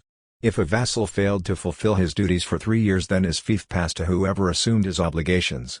Although the vassal served the king personally and received his reward from him, nevertheless he was also considered a servant of the community. Whoever gained the freedom of a captured soldier could claim repayment of the ransom from the temple treasury of his city if the soldier's own property was insufficient. In this matter the royal treasury had only secondary responsibility. Besides these infauf soldiers there were others who were not free in status, as is indicated by the fines levied for injury to them, but held property under special protection of the king, evidently to secure their availability. They lived at court and were always at the disposition of the monarch, hence Picer has called them ministerials after the analogous class in medieval Germany. Still other armed groups deserve note. Assyrian kings garrisoned captured towns with cavalrymen and eunuchs, thus mixing retainers with bondservants. Prisoners were inducted by the thousand into the Assyrian army, and in resettled towns a certain number of soldiers were drafted, which must mean that either the settlers had to supply the recruits or else a corresponding number of military fiefs were distributed. Soon the military system moved towards reliance on mercenaries, and the vassals were used as a reserve force. The reason for this was that as early as the reign of Sargon the regular soldier could marry, and this caused the extra expense in peace to the king, who had reinforced his army in time of war, since owing to their separation from their family relationships they had to be maintained by him. Fiscal institutions show the course of development. As late as the reign of Artaxerxes distinctions in taxation were made between bowman land and title land. We can deduce from this that, first the possessors of certain lands had to serve personally, as a feudal obligation, see above, then the provision of recruits was attached to the ownership of these lands as a liturgy, finally, the liturgy was satisfied by the payment of a fee, with the proceeds of which the king hired mercenaries. How early and how completely this development occurred is not known to us. We do know, however, that the army of the last Assyrian kings was a completely heterogeneous force. Similarly, the Babylonian corps of archers under the Persian Empire received its armor and food from the royal warehouses, and was therefore not a national unit in the economic sense. Private trading was at first hampered in Mesopotamia, as in Egypt, by the royal oikos, which was essentially an instrument of a barter economy. However, this was only true for a period much before that from which we have cuneiform private documents. In the epoch immediately before and after Hammurabi there was a remarkable development of trade, and it became progressively more free. The theocratic monarchy did regulate the internal economy, especially wages, by official tariff rates, such as we find in Hammurabi's laws. But in principle, commerce in goods was virtually free. Trade was, as one would expect, more developed in Babylon than in militaristic Assyria, for Babylon's rise was in large part due to international commerce. However, neither the exact sources nor the space available makes it possible here to distinguish between the economic development of the two states or to trace the successive periods which begin with the first dynasty of Babylon and end with the Islamic conquest.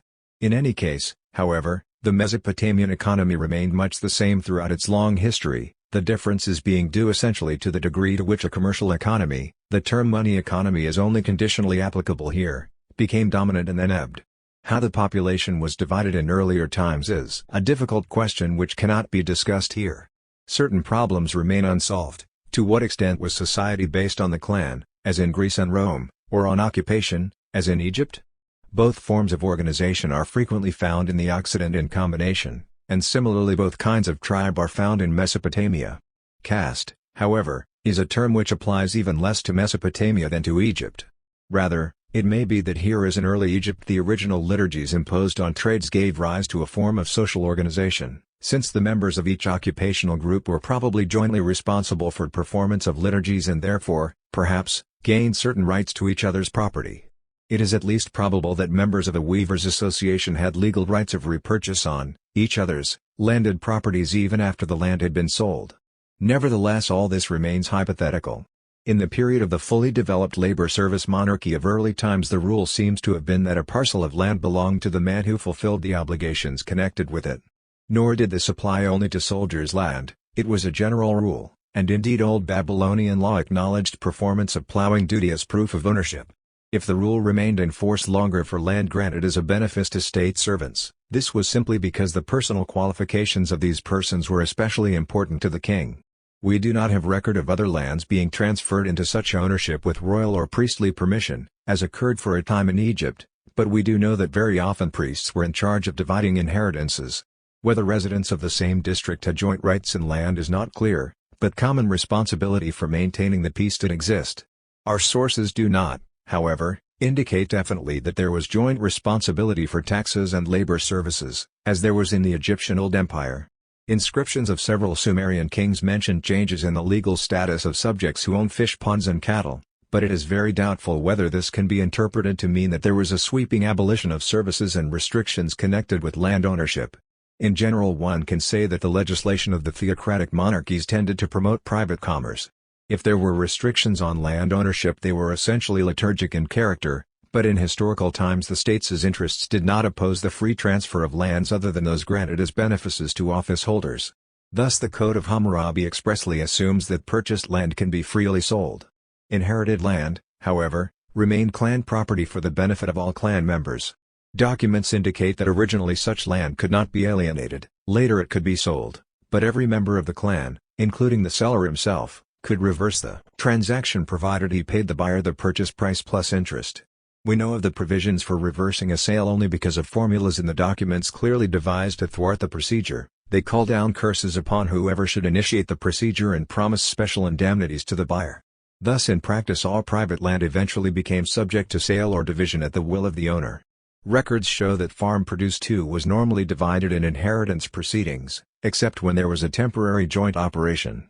Collective farming groups are, as one might expect, not mentioned in extant documents, except for common lands used for grazing and fallow lands. The latter are regulated in the Code of Hammurabi. In general, then, land was divided into separate fields which were evidently fenced as a rule. Sale of land was accompanied by precise record of each field's boundaries according to paths, position, and neighboring parcels. Generally the field size was given in terms of area, sometimes too according to the amount of seed used. There are recorded cases where the terms of a sale stated that if the land was not as large as claimed the purchase price would be reduced. Inscriptions from Assyria record expropriation of lands for building a temple. This may have been the legal process used by the king to make a gift. In any case he boasts that he has given compensation to the expropriated. But the fact that land put under cultivation by canal construction was distributed by the king indicates something akin to ultimate royal ownership of all land. In Assyria royal allotments were accompanied with instructions on how they were to be cultivated, for example used for garden vegetables. In Babylon royal ownership seems to have been expressed in terms of divine possession of the land. Allotments given to resettled alien peoples were partly lands served by new canals, and partly service fiefs, whose former owners were moved abroad. There are also cases where land and bondsmen were granted as fiefs to reward officials, royal donations of land, and also cases of tax-free transmission to an official of his father's fief. These phenomena occurred over a long period in Babylon as well as Assyria. Normally, however, a royal official as well as a temple official was supported by payment in kind from warehouses and by fees. Although the beginnings of manorialism and feudalism were present in Mesopotamia, the political system did not develop in that direction. The state became essentially bureaucratic, with the trappings of a theocracy. Nevertheless, the elements of manorial development were there. Serfs subject to private individuals are not, it is true, definitely attested, but in Hammurabi's letters there is mention of a class exempted from military service, and this has been rightly interpreted to refer to royal colony bound to the land. Documents also mention gardeners and peasants on private lands, but it is unclear whether they were married slaves or semi-free persons legally bound to the land, even perhaps bound to the land against the will of its owner for the state's purposes. When temple lands were mortgaged, the peasants on these lands were included just as was the livestock. An inscription from the reign of Assadon records royal confirmation of a private manor which the boundary descriptions show to have included entire villages. Similarly, in imperialist states as early as the period of the city-kingdom, officials were rewarded with the grant of whole cities and their territories. Later, as noted above, lands and peasants were granted, and there are documented examples of manorial immunities granted by the kings as hereditary privileges subject to occasional renewal. From all this it is clear that the state had strong feudal elements despite its basically bureaucratic and theocratic character. This is true without regard to the question of how far these feudal elements developed towards a colonate. Family life was based on institutions originally found everywhere in antiquity. The patriarchal family was the residential and economic unit, and was already nuclear in character, though there were of course many cases where heirs lived together. Women were given in marriage by the family head, and in early times were simply sold. Husbands originally had complete power to punish and repudiate their wives, but this came to be limited by contracts which prescribed forfeit money in case of divorce and whether they were married slaves or semi-free persons legally bound to the land, even perhaps bound to the land against the will of its owner for the state's purposes. When temple lands were mortgaged, the peasants on these lands were included just as was the livestock. An inscription from the reign of Assadon records royal confirmation of a private manor which the boundary descriptions show to have included entire villages. Similarly, in imperialist states as early as the period of the city-kingdom, officials were rewarded with the grant of whole cities and their territories. Later, as noted above, lands and peasants were granted, and there are documented examples of manorial immunities granted by the kings as hereditary privileges subject to occasional renewal. From all this it is clear that the state had strong feudal elements despite its basically bureaucratic and theocratic character. This is true without regard to the question of how far these feudal elements developed towards a colonate. Family life was based on institutions originally found everywhere in antiquity. The patriarchal family was the residential and economic unit, and was already nuclear in character, though there were of course many cases where heirs lived together. Women were given in marriage by the family head, and in early times were simply sold.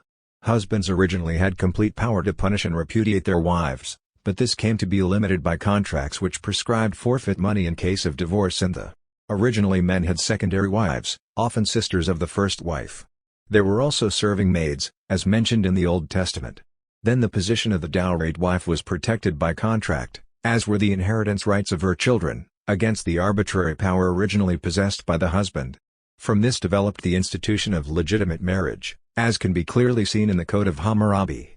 Then this institution, originally developed among the wealthier classes, was gradually generalized by legislation as the only moral form of union. Thus Sumerian kings, for example Gudea of Lagash, forbade the practice by which several men jointly purchased a wife, and they punished adultery cruelly, that is, adultery committed by women. By the time of Hammurabi's code women had gained important rights, they could sue for divorce, and if repudiated were given compensation.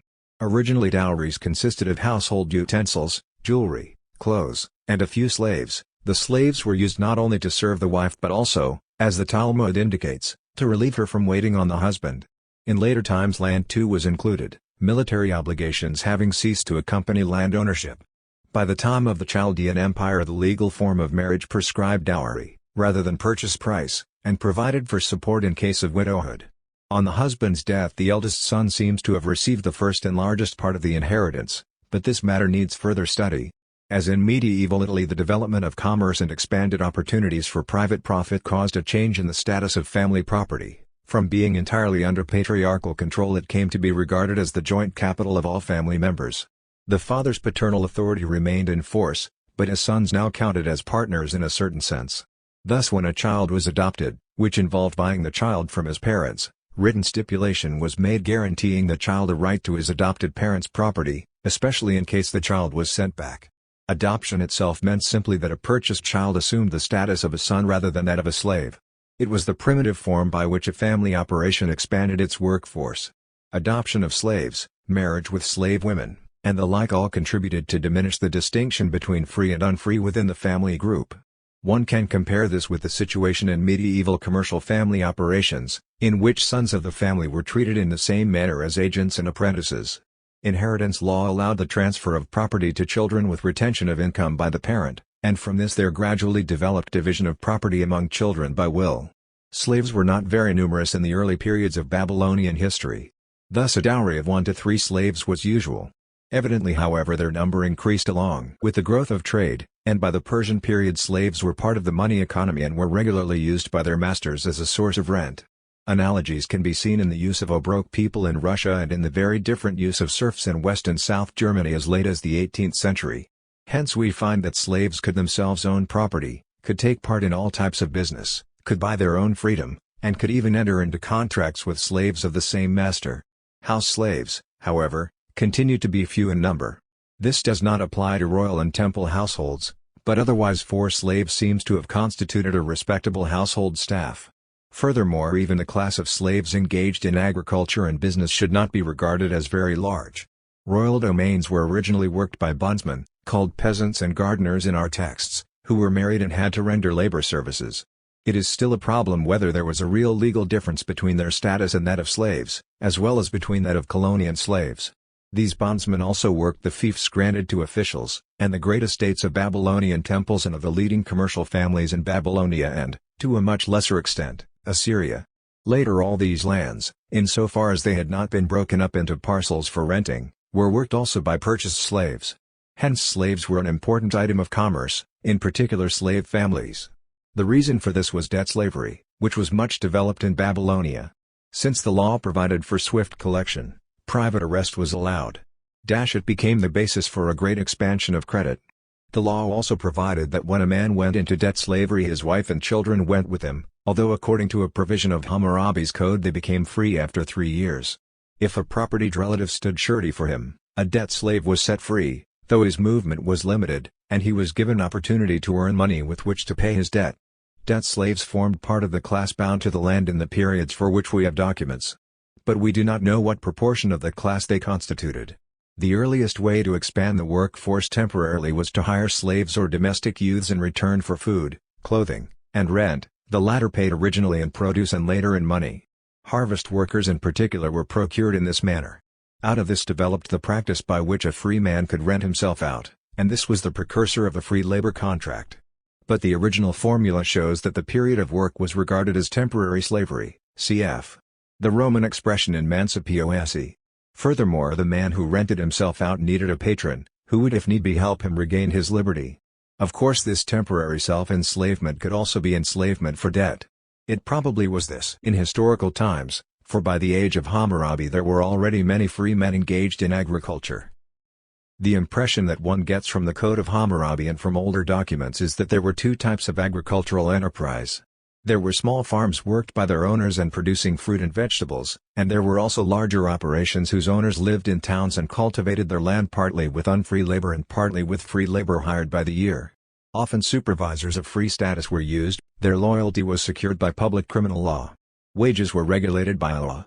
This was evidently in the employer's interest, but it also benefited the workers and followed the theocratic principle of protection of the weak - women, debtors, and slaves. Livestock was private property and inheritable.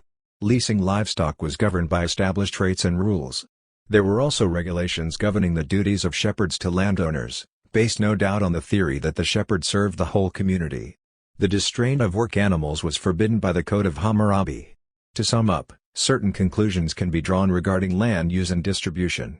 If we compare the Roman agricultural economy of Cato the censor's time, then we see that the Mesopotamian economy differed in the following respects. 1. Agriculture was shaped by irrigation, as is still evident in Hammurabi's code. 2. Vegetable cultivation was much more extensive. 3. Above all, the use of organized slave labor was much less developed. The last aspect is undoubtedly due to the fact that in Rome, as a result of her conquests, an enormous number of slaves and a great quantity of land were thrown on the market and made available for private exploitation. Nothing comparable occurred in the ancient Near East. Their slave prices were not high, but the number of slaves was clearly not great. Land and population won in war were royal property. The king did, it is true, like the pharaohs, distribute a part of captured livestock, prisoners, and land to his soldiers, but the land was regularly granted either in connection with garrison duty in conquered territories, the inhabitants being transported to Mesopotamia, or else with responsibility for canals and horticulture. Thus conquered land was here exploited primarily as a source of royal revenue, and prisoners with their property were treated similarly. Matters differed greatly in the Roman Republic. Conquered territories and populations were nearly always given over to exploitation by private capitalists, to whom taxes were farmed, domains leased, and slaves sold, especially for working plantations. Furthermore, the fertility of Mesopotamia's soil was limited and dependent on irrigation, and therefore did not provide the necessary basis for the peculiarities of large-scale slave farming. Hence the land possessed by the patrician rentiers of Babylon was mainly let to small tenant farmers who paid either a fixed rent, no claims for reduction allowed, or else a part of their crops. In either case the tenant was obliged by law to cultivate the soil with care. Rental agreements, to judge from extant documents, were for rather short periods, 1 to 3 years. The tenant farmer, especially the sharecropper, was necessarily interested mainly in the land's yield, and theoretically was able to move on, but generally he was in fact held fast by debts, and was really no more than a farm implement of the landowner, like the colony of the later Roman Empire or the sharecroppers of Mediterranean lands down to modern times. How the tenant farmer fared over the centuries is a subject needing further study. One thing that emerges from our sources is the gradual increase in money rentals, but they never predominate. Similarly, many contract provisions indicate that Mesopotamian rentiers were generally urban capitalists who either bought land and put it under cultivation or else used already cultivated land as a source of rent. At harvest time silver was sometimes borrowed to pay hired laborers. There were also occasions when grain, dates, and the like were borrowed for use in sowing, to be repaid at harvest time. These are the earliest documented examples of production credits, and they were already known in Old Babylon along with the loan of grain for subsistence. Seed loans in particular were probably the oldest form of production credit, and were certainly older than the loan of cattle, contrary to Hainish. Commerce was much more developed in all the ancient Levant than in Egypt, the reason being the urban character of Babylonian culture and also its position as a center of transit trade, always a spur to diversification of commercial organization. Indeed, Babylonia and its law set the pace for capitalist development throughout the ancient Near East, and this too although the country had to import nearly all its precious metals.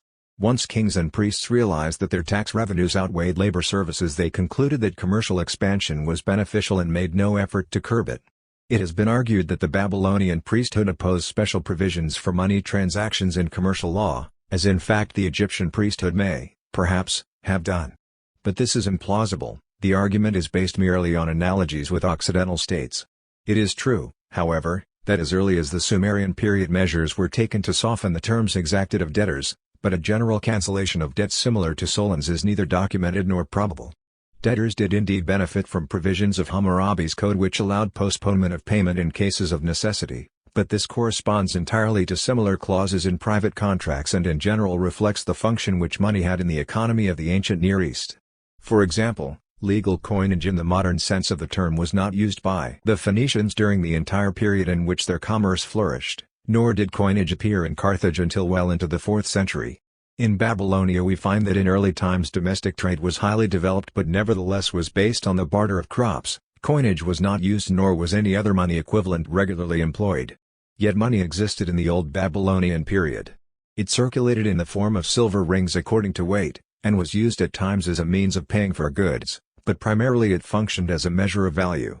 That is, it measured the value of the goods which were actually exchanged in kind, as in Egypt, and generally only changed hands when it was necessary to make up for a difference in value between the goods bartered.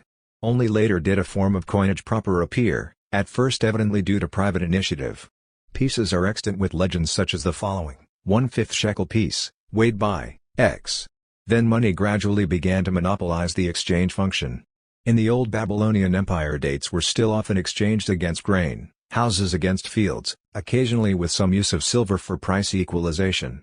During the period of transition there continued to be complicated transactions, in which various goods were exchanged according to their respective values in silver. For example, land was exchanged for 816 silver shekels, of which 100 shekels was paid with a cart, 300 with 6 harnesses, 130 with a donkey, 50 with a donkey harness, 30 with an ox, and the rest with small amounts of olive oil, clothes and so forth. For this kind of commerce, precisely because of its barter character, enterprises of a banking type were absolutely necessary to bring together buyers and sellers and also to evaluate exchanges. Consequently, money man is a term frequently found in the Code of Hammurabi. Produce was evaluated by brokers, who themselves handled grain, dates, and the like, besides dealing in silver as well. We also find a most unusual type of trade in produce, with warehouse warrants entitling the bearer to collect quantities of goods. This deserves further study.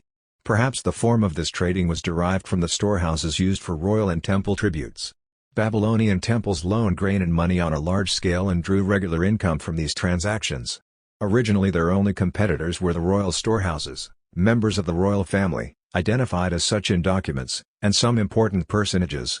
But the temples had much greater resources than the private sector, for colony had to send tribute in grain to warehouses and these were usually attached to a temple. Later, however, private banking firms arose and reached impressive size. Nearly all the major business forms of the money economy were anticipated in Mesopotamia, albeit generally in archaic form. Thus, along with the above-mentioned loans in kind, grain, dates, bricks, we also find loans of money at interest. Yet even here the number of shekels stated often indicate no more than the market value of the produce actually loaned. Interest charges varied, from 33.5% for a loan of grain to the distinctly low figure of 20% for a cash loan, and the latter was not uncommon. Borrowing on collateral was also known. Sometimes in connection with trade in slaves or real property, it took the form of reciprocal loans, for example an interest-free loan of money in exchange for the rent-free use of a house. Mortgages were also written, though generally without a clear legal distinction between first and second mortgages. Later we find that a lender is sometimes expressly given first claim on the debtor's assets and that a mortgaged parcel of land is already encumbered. Such phenomena indicate that at least by the Persian period Mesopotamian mortgage law was on the level reached in the Hellenistic states. There are also examples of discontinuous capitalist enterprise, most commonly in the commenda, a primitive form characteristic also of Western Europe's medieval period. Its origins are varied, perhaps derived in part from agriculture.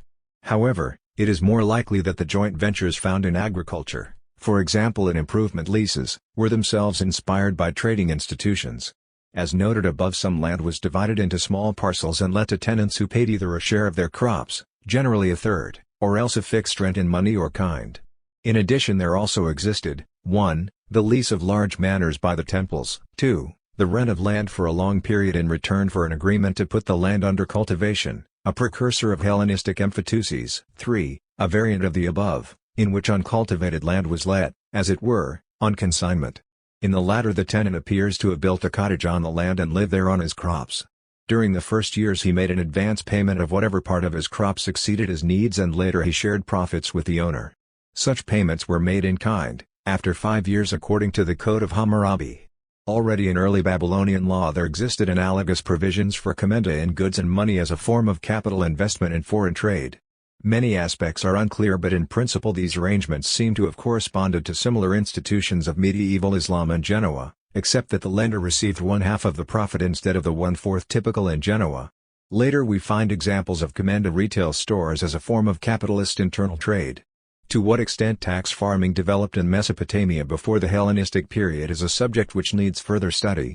So far as I know its appearance has not yet been securely documented.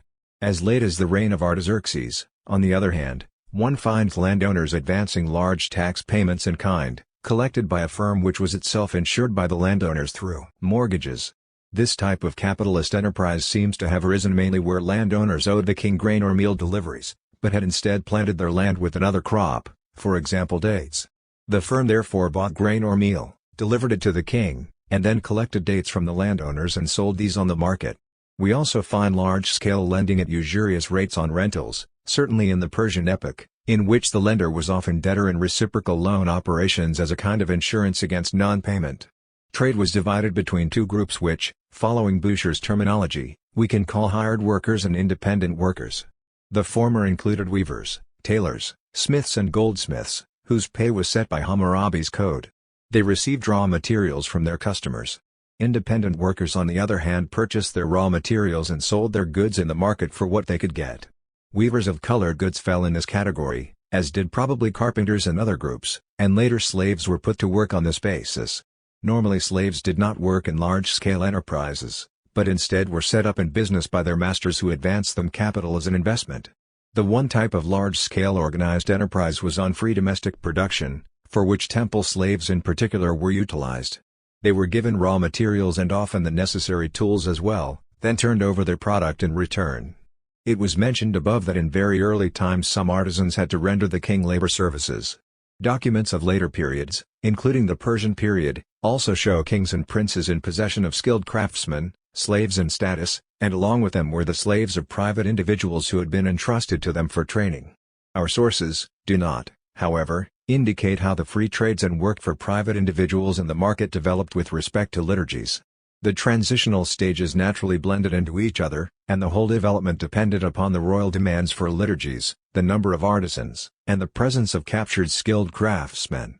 But the documents do show that unfree craftsmen were used as the teachers of other owners' slaves apprenticed to them. The exploitation of slave artisans as sources of rent was in later times the rule, taking the Babylonian term mondaku as equivalent to Russian obrok. Prices for unskilled slaves continued to be moderate in later times. Slaves trained in a craft, because of the length of apprenticeship, 5 years for weaving, were more expensive. Female slaves generally were higher in price. Rent, profits and interest were therefore present in elementary form.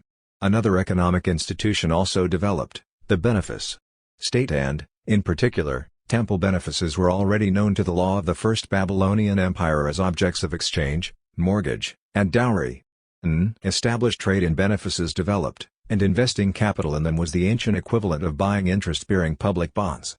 Benefice holders were in theory deputies entitled to payment in kind. This could take the form of the right to dine at the priest's table and receive free room and board from temple funds, or else the right to land allocated to officials. Out of these rights then developed payments in kind which became inheritable and later transferable.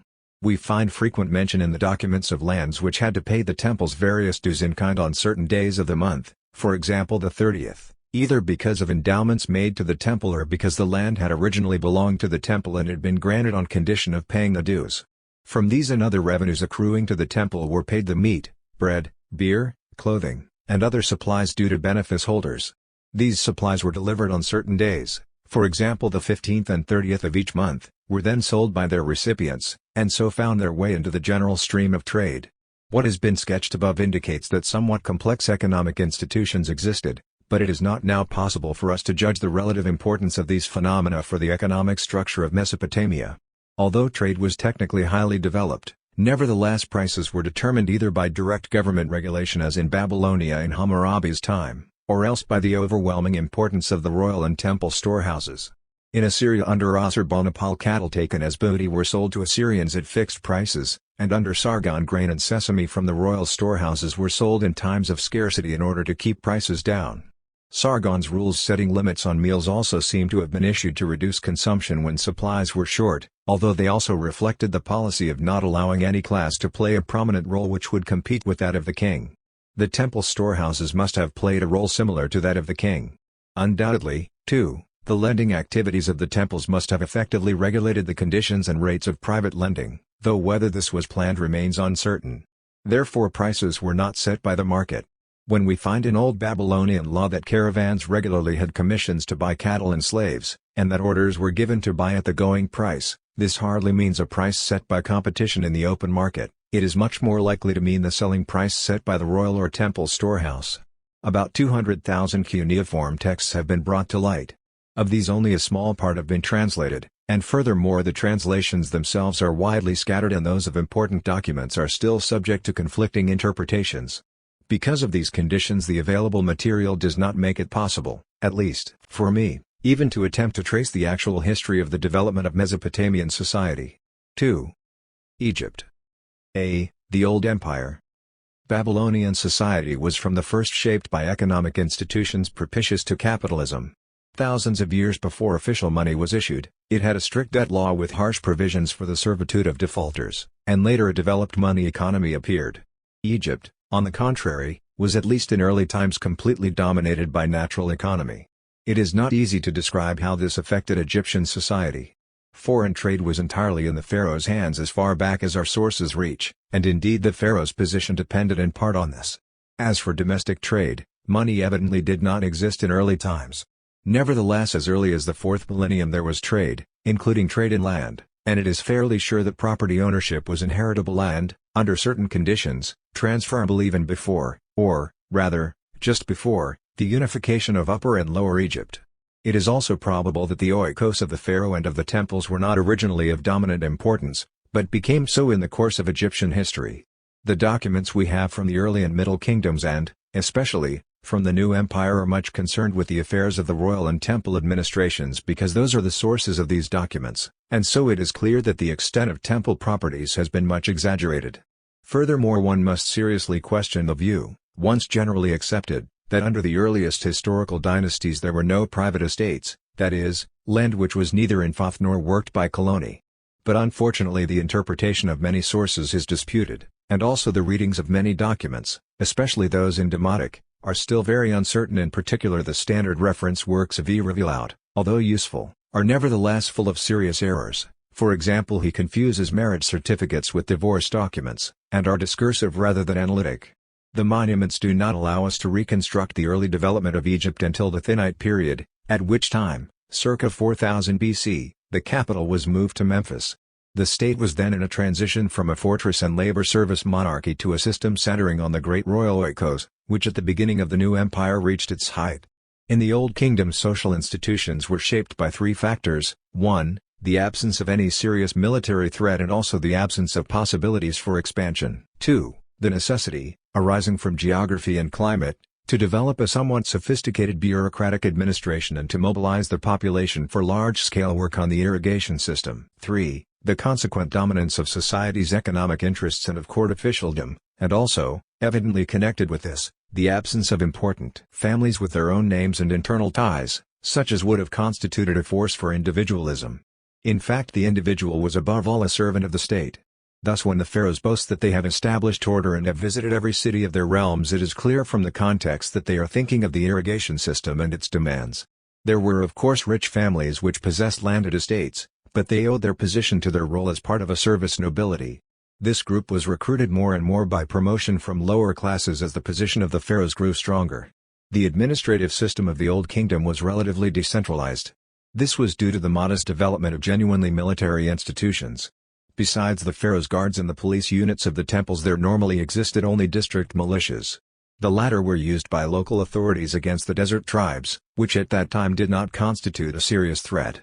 Economic investment went mainly to construct systems for distributing, draining, channeling, and raising the waters of the Nile. The national economy was therefore completely directed towards regulation of the great river, and so it was from the first, that is, from the time the regulation began, necessarily shaped by the economic needs of the society. The ancient division of the land into nomes was certainly connected with the organization of irrigation and production, and the same is true of the public granaries erected later in the nome capitals, just as the Assyrian institutions of a similar character were instruments of fiscal and price control policy. Therefore the nomarch was responsible primarily for the irrigation system and for the assignment of labor services, and also was charged with maintaining the incomes of the royal domains. That these domains were from ancient times very extensive is securely attested, and later a regalian right to all land may have existed in theory, as will be explained below. But this is a long way from the concept of a state socialist direction of all production as the formative element in ancient Egypt's economy. About economic conditions in the earliest period we know virtually nothing, as one would expect.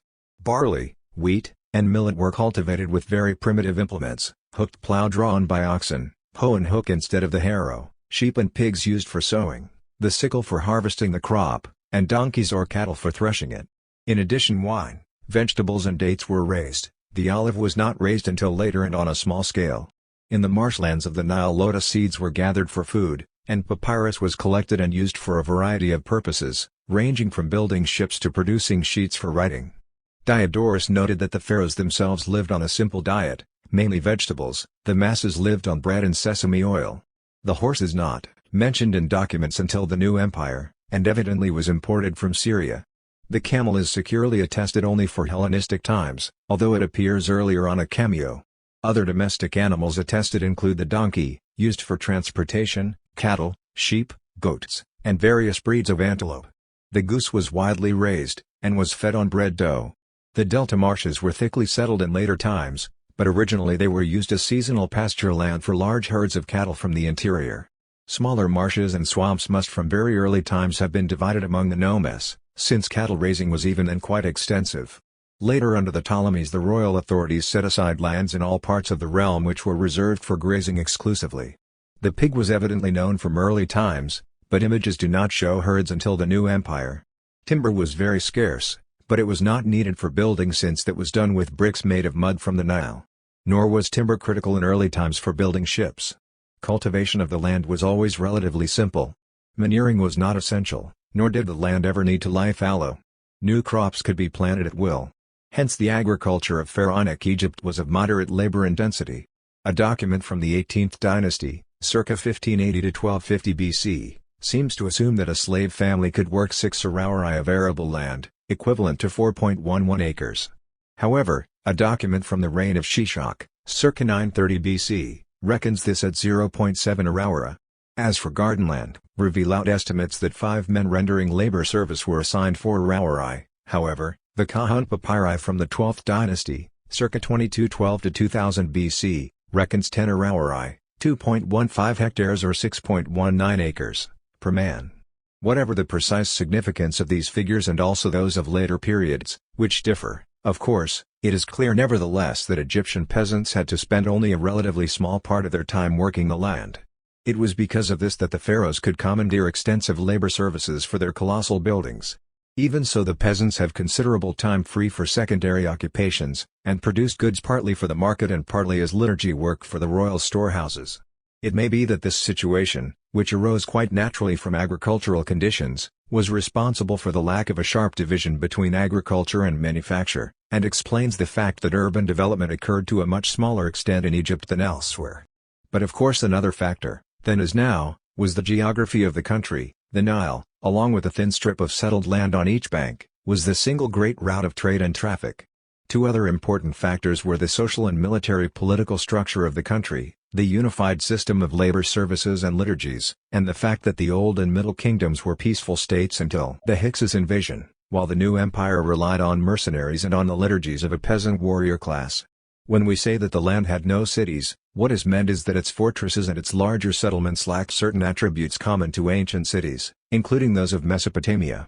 Thus under both pharaohs and Ptolemies the land was administered on a unified basis, and was divided into regions.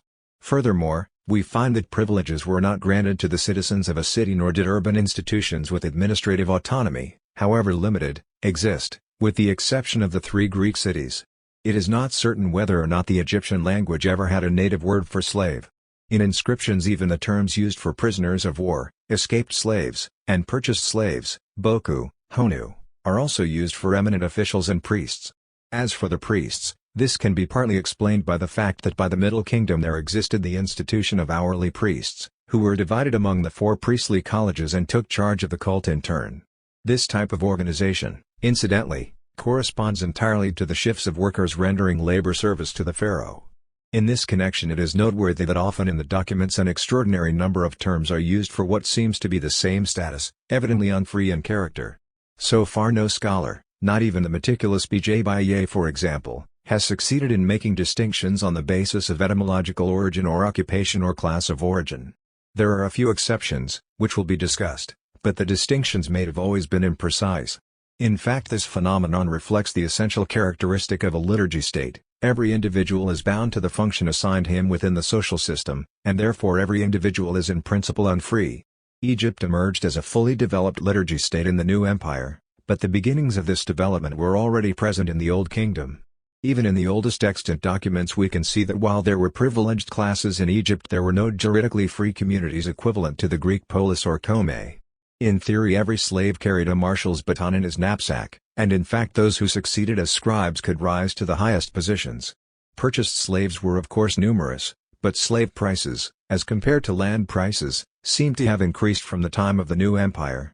Thus a document from the Libyan period, Dynasty 22, beginning with Shishak, circa 947 to 925, indicate that a slave cost nearly as much as the plot of land he cultivated. Under Darius a slave cost 12 times the price quoted in earlier documents, whereas land was cheaper. It is true that for a time Egypt waged great wars for plunder and that slaves were sent as tribute to the conquering rulers of the 18th dynasty, circa 1580 to 1322 BC, but these slaves were destined for service in the royal household. The figures given for prisoners of war are, insofar as they are trustworthy, not high. In short, if we consider the scattered information available regarding the supply and price of slaves, and if we take this information to be representative, then it is clear that the conditions indicated militated against large-scale use of slave labor in private agriculture. Later the great rise in land values must have made it economically impossible. In this connection one should note that all unfree persons normally had their own families, the only exceptions being prisoners of war. Our thesis, then, is that the functions of slavery were performed in Egypt by two other institutions, clientage and colonate. Generally it is assumed that in both Upper and Lower Egypt the pharaonic monarchy was established by subjecting the individual local kings and transforming them into feudal nomarchs, similar to the papacy of Mesopotamia. Lord of the fortress is found as an administrative title even in later times. The original independence of the local princes was reflected in the fact that many priesthoods continued to be monopolized by certain aristocratic families.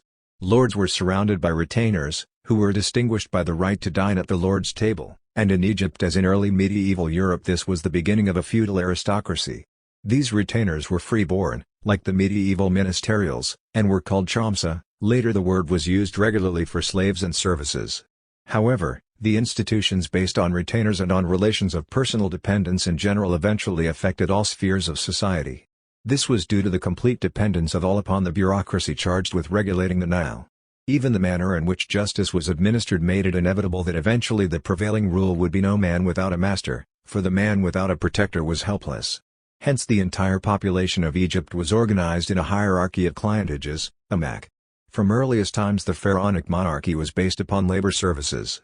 It seems, in line with our general theory, that in fact the conditions binding the peasants to labor services and therefore to the land were at first more oppressive in Lower Egypt, where the Nile has its mouth, than in Upper Egypt, where commerce originated and had its oldest centers. Thus a royal colonus of the period before King Snefru, that is, before the age of the Great Pyramids, is supposed to have had his own seal. One must conclude from this that royal peasants were then less reduced in status, and that their degradation began with the period of monumental building. Nevertheless the situation is clouded by the loose use of terms, as noted above. Originally labor services seem to have been exacted without much distinction between occupational groups. Rulers of the Old Kingdom used soldiers, sailors, and other subjects for transport duty. Those of the 12th dynasty used warriors and priests as well. Mentuhotep, 11th dynasty, circa 2375 to 2212 BC, used 3,000 warriors and priests to transport a sarcophagus lid. Later a levy limited to all construction workers of the land was made. All the peasants of the Lower Nile seem to have had the status of royal laborers. They worked land assigned to them under the direction of royal officials, and their crops were then disposed of according to the pharaoh's instructions. As early as the 4th millennium there existed an administrative title for an overseer of peasants. When a royal estate was granted this included the estate's peasants, Rutu in Egyptian, equivalent to people, like the Ptolemaic Lawi. In Upper Egypt, however, feudal institutions seem to have continued, and most peasants were free, that is, they had mainly to pay taxes rather than to render labor services. The same mixed situation existed with respect to artisans, some being free workers in the villages and towns while others owed labor services to the monarch and lived in settlements near the palace. However, it seems unlikely that this distinction was established in law. The fact that Egyptian wage earners in practice enjoyed great freedom of movement cannot be used as an indication of their legal status. Consider, for example, analogous phenomena in Russia when serfdom prevailed. The term worker was used frequently in Egypt for all commoners, that is, all who were not part of the temple or bureaucratic aristocracies, and all commoners certainly had to render labor services. In general, the individual in Egypt was from early times a tool of pharaonic power. He and his property were no more than entries in a cadaster. Members of a community were jointly responsible for meeting royal demands, and community leaders were liable to punishment for default. That this was the original order of things is proven by the fact that the law of the Old Kingdom already included the concept of edea, place of origin, in which a commoner was usually obliged to remain, as is indicated by a hieratic papyrus from the 11th dynasty. Edea, which later became of central importance, was based on the principle that every individual must have an official domicile, that is, he must be officially entered on the rolls of a community and hence be responsible for helping that community meet its assigned labor duties. He who did not have a domicile therefore had his property confiscated, and he and his family became directly subject to pharaonic authorities. Later the labor services were generally equalized, according to Revillaut, and so, for example, a worker would be made to cultivate 2,000 to 2,500 square ells of vegetable land. Such land was quite often part of a royal domain. On the other hand, the taxes which subjects paid were in kind, grain, cattle, and cloth and other things produced in the household. Land which was privately owned and inheritable seems to have been limited mainly to royal fiefs.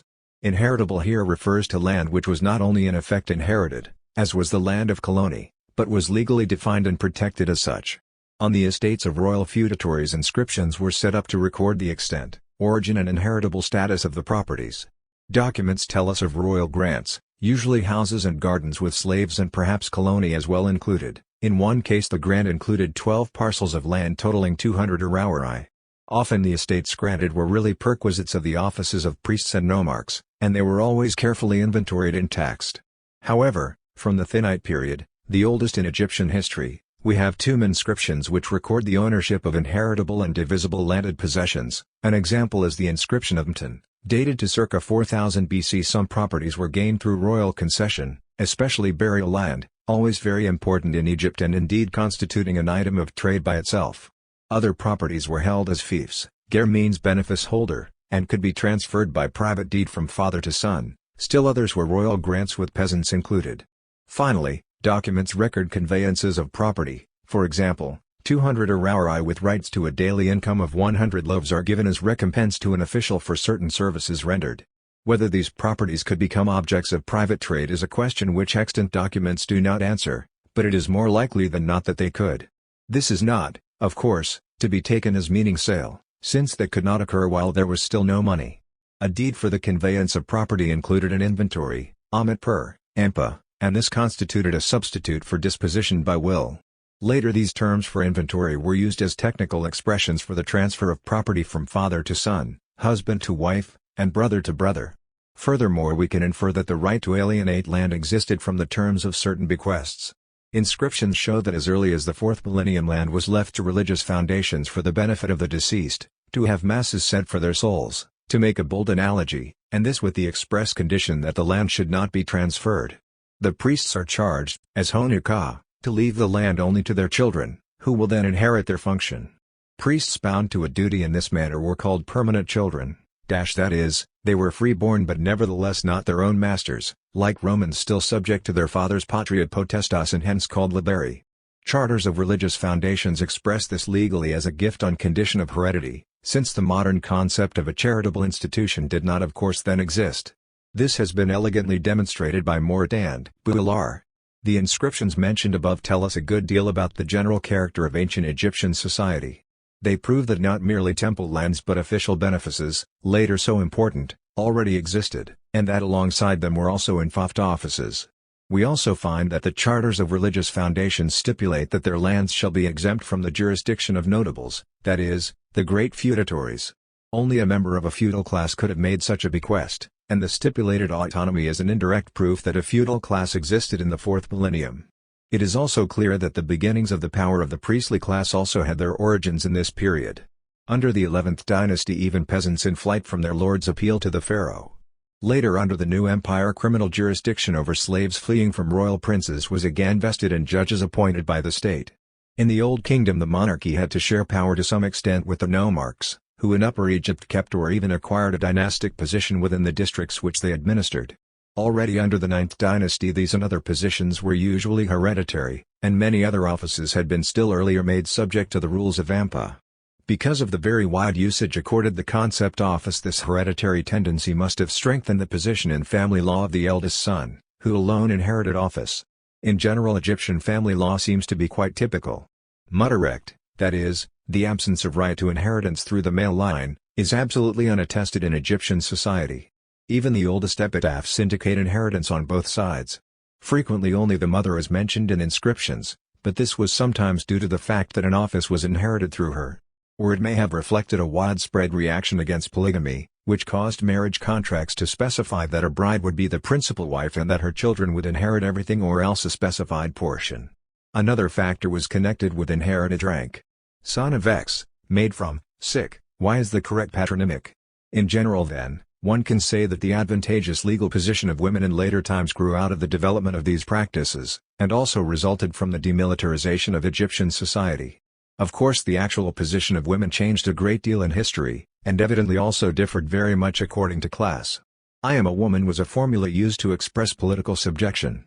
But in legal matters women were equal with men in everything pertaining to inheritance, and our sources indicate that women could conduct their own enterprises down to Ptolemaic times. Thus as early as the 4th millennium we find in the inscription of Mton that a husband gave his wife property to divide among their children as she wished, and that a son received land from her, Amitber. Evidently the common practice of sibling marriage served to avoid divisions of a family's patrimony, in the upper classes as well as lower classes. In the royal family it served to maintain purity of blood. The names of landed estates in the epitaphs of Old Kingdom families of Lower Egypt, if traced through generations, indicate the degree to which possessions could be accumulated through judicious marriages and a dose of incest, cf. Proc. Bible. Arch. 17, p. 244. One finds large and evidently scattered estates collected and transmitted by inheritance, through heiresses as well as heirs, and gift to a son. Some sources not entirely clear also indicate that fiefs or gifts from the king also contributed. These estates were worked by colony from earliest times, and groups of them representing the individual manors are depicted in the graves of lords. The agricultural economy reflected in these monuments seems to be based on labor services of free peasants and the tenures of unfree colony. Most aspects of the economy are still very obscure. But it is clear that the economic framework of Egyptian society was constituted by the domains and colony of the king, and by his hoards of treasure, his storehouses of grain, his barns for cattle, and his armories dispersed throughout all the nomes. Along with this went a growing element of feudalism. B. The Middle Kingdom. Under the Old Kingdom the royal governors of the provinces, the nomarchs, were granted domains and also allowances in kind from the royal storehouses. These grants were kept legally separate from personal wealth in allocated dues and possessions. Then came a period of particularism and anarchy, after which Egypt was reunified under Thebes, the old center of private manorialism. The Middle Kingdom was established under the 12th and 13th dynasties, circa 2000 BC, and it was in this period that the nomarchs developed in familiar fashion into a hereditary aristocracy. At the same time the temples proceeded to appropriate lands and communities. Under the new order villages were grouped together into large manors, and were organized on bureaucratic lines with their own scribes and so forth. The peasants had to pay taxes and were put under military discipline. Workers were unfree and tied to their profession. We find manorial carpenters, cabinet makers, potters, and smiths. There were great herds of cattle, several thousand in numbers, and there were also perquisites and allowances from the temple and royal domains. Together these elements were administered as possessions by the dominant nomarch aristocracy. Peasants received seed from royal and manorial storehouses, and then delivered their harvests to them, or that part due. Already there existed the upwit system, under which a census was taken of each household, in order to determine the number of people liable to labor services, the equivalent of what in the later Roman Empire was called capitatio plebea. It seems to have extended in principle over the whole land. It is not clear whether there existed a unified, centralized administration of labor services. Tasks, ahuit, were assigned to the individual villages on instructions of royal officials, and all those liable were responsible. Scribes were not liable for labor services. At court and near the large storehouses there were walled workshops, and occasionally they functioned as labor camps. People liable to labor service were divided into groups of 5 and 10, and they seem to have worked in shifts. Each shift normally lasted 2 months, holidays excluded. Public lands were classified as marshland or dry land, and were divided among workers, who received 10 aurauri, 1.5 of marshland, 8.5 of dry land. These allotments, we may assume, were essentially granted to those liable for labor services. Owners of large manors must have managed their lands in essentially the same way as the pharaoh. They seem to have worked their best lands directly and assigned the rest to bondsmen in return for work or fixed rent. The two systems existed together and are not always easily distinguished. Peasants evidently transferred their labor services partly from the state to lords of the manors. It is not clear whether a distinction existed between peasants who were serfs and those who were personally free but bound to the soil, nor indeed do we know whether such a distinction had any real significance. We do have a document in which at least 24 individuals, without specifying their occupations, declare themselves personally dependent on a lord. So far the only interpretation which seems tenable, though it is not precise, is one which assumes a distinction between those clients who were personally dependent on a lord and served in his household, whether actually or in theory, as Skimsu, Boku, Samu, Karidot, Amu, Ketu, and those who were bound to the soil, which is the interpretation Ye gives to a number of terms, Honu, Marishu, Nizisha, Satayu, Sidiyu, Samdutu, Uhuisha. In one extant document a peasant is warned that if he continues to disobey orders he will be reduced to the lowest class and become a simple agricultural worker subject to labor services, Awaitiu. So far as the state is concerned, the general rule was as follows: everyone who owned land or pursued a craft became thereby responsible for certain payments, the peasant for land taxes, the craftsman for license fees and a part of his product. If a man could not fulfill his responsibilities, then he and his family became debt slaves of the pharaoh and henceforth worked under the direction of the authorities. Yet, despite this distinction between those who could and those who could not meet their responsibilities, all who owed payments to the state were just as dependent as simple workers, all were as controlled and subject to whippings as they were, and all were despised. Above them were the king's retainers, professional soldiers, who now become prominent. Retainers of vassals probably had a similar position. As for the temples, we have sure evidence that their lands and also, more important, their income from tributes and fees, were divided among the priests as hereditary benefices. Then the priests, willingly or unwillingly, transferred their lands to manor owners, who subsequently assumed lordship of the temple colony as well. C. The New Empire. After the expulsion of the Hyksos, circa 1580 BC, Egypt again moved into the foreground of history.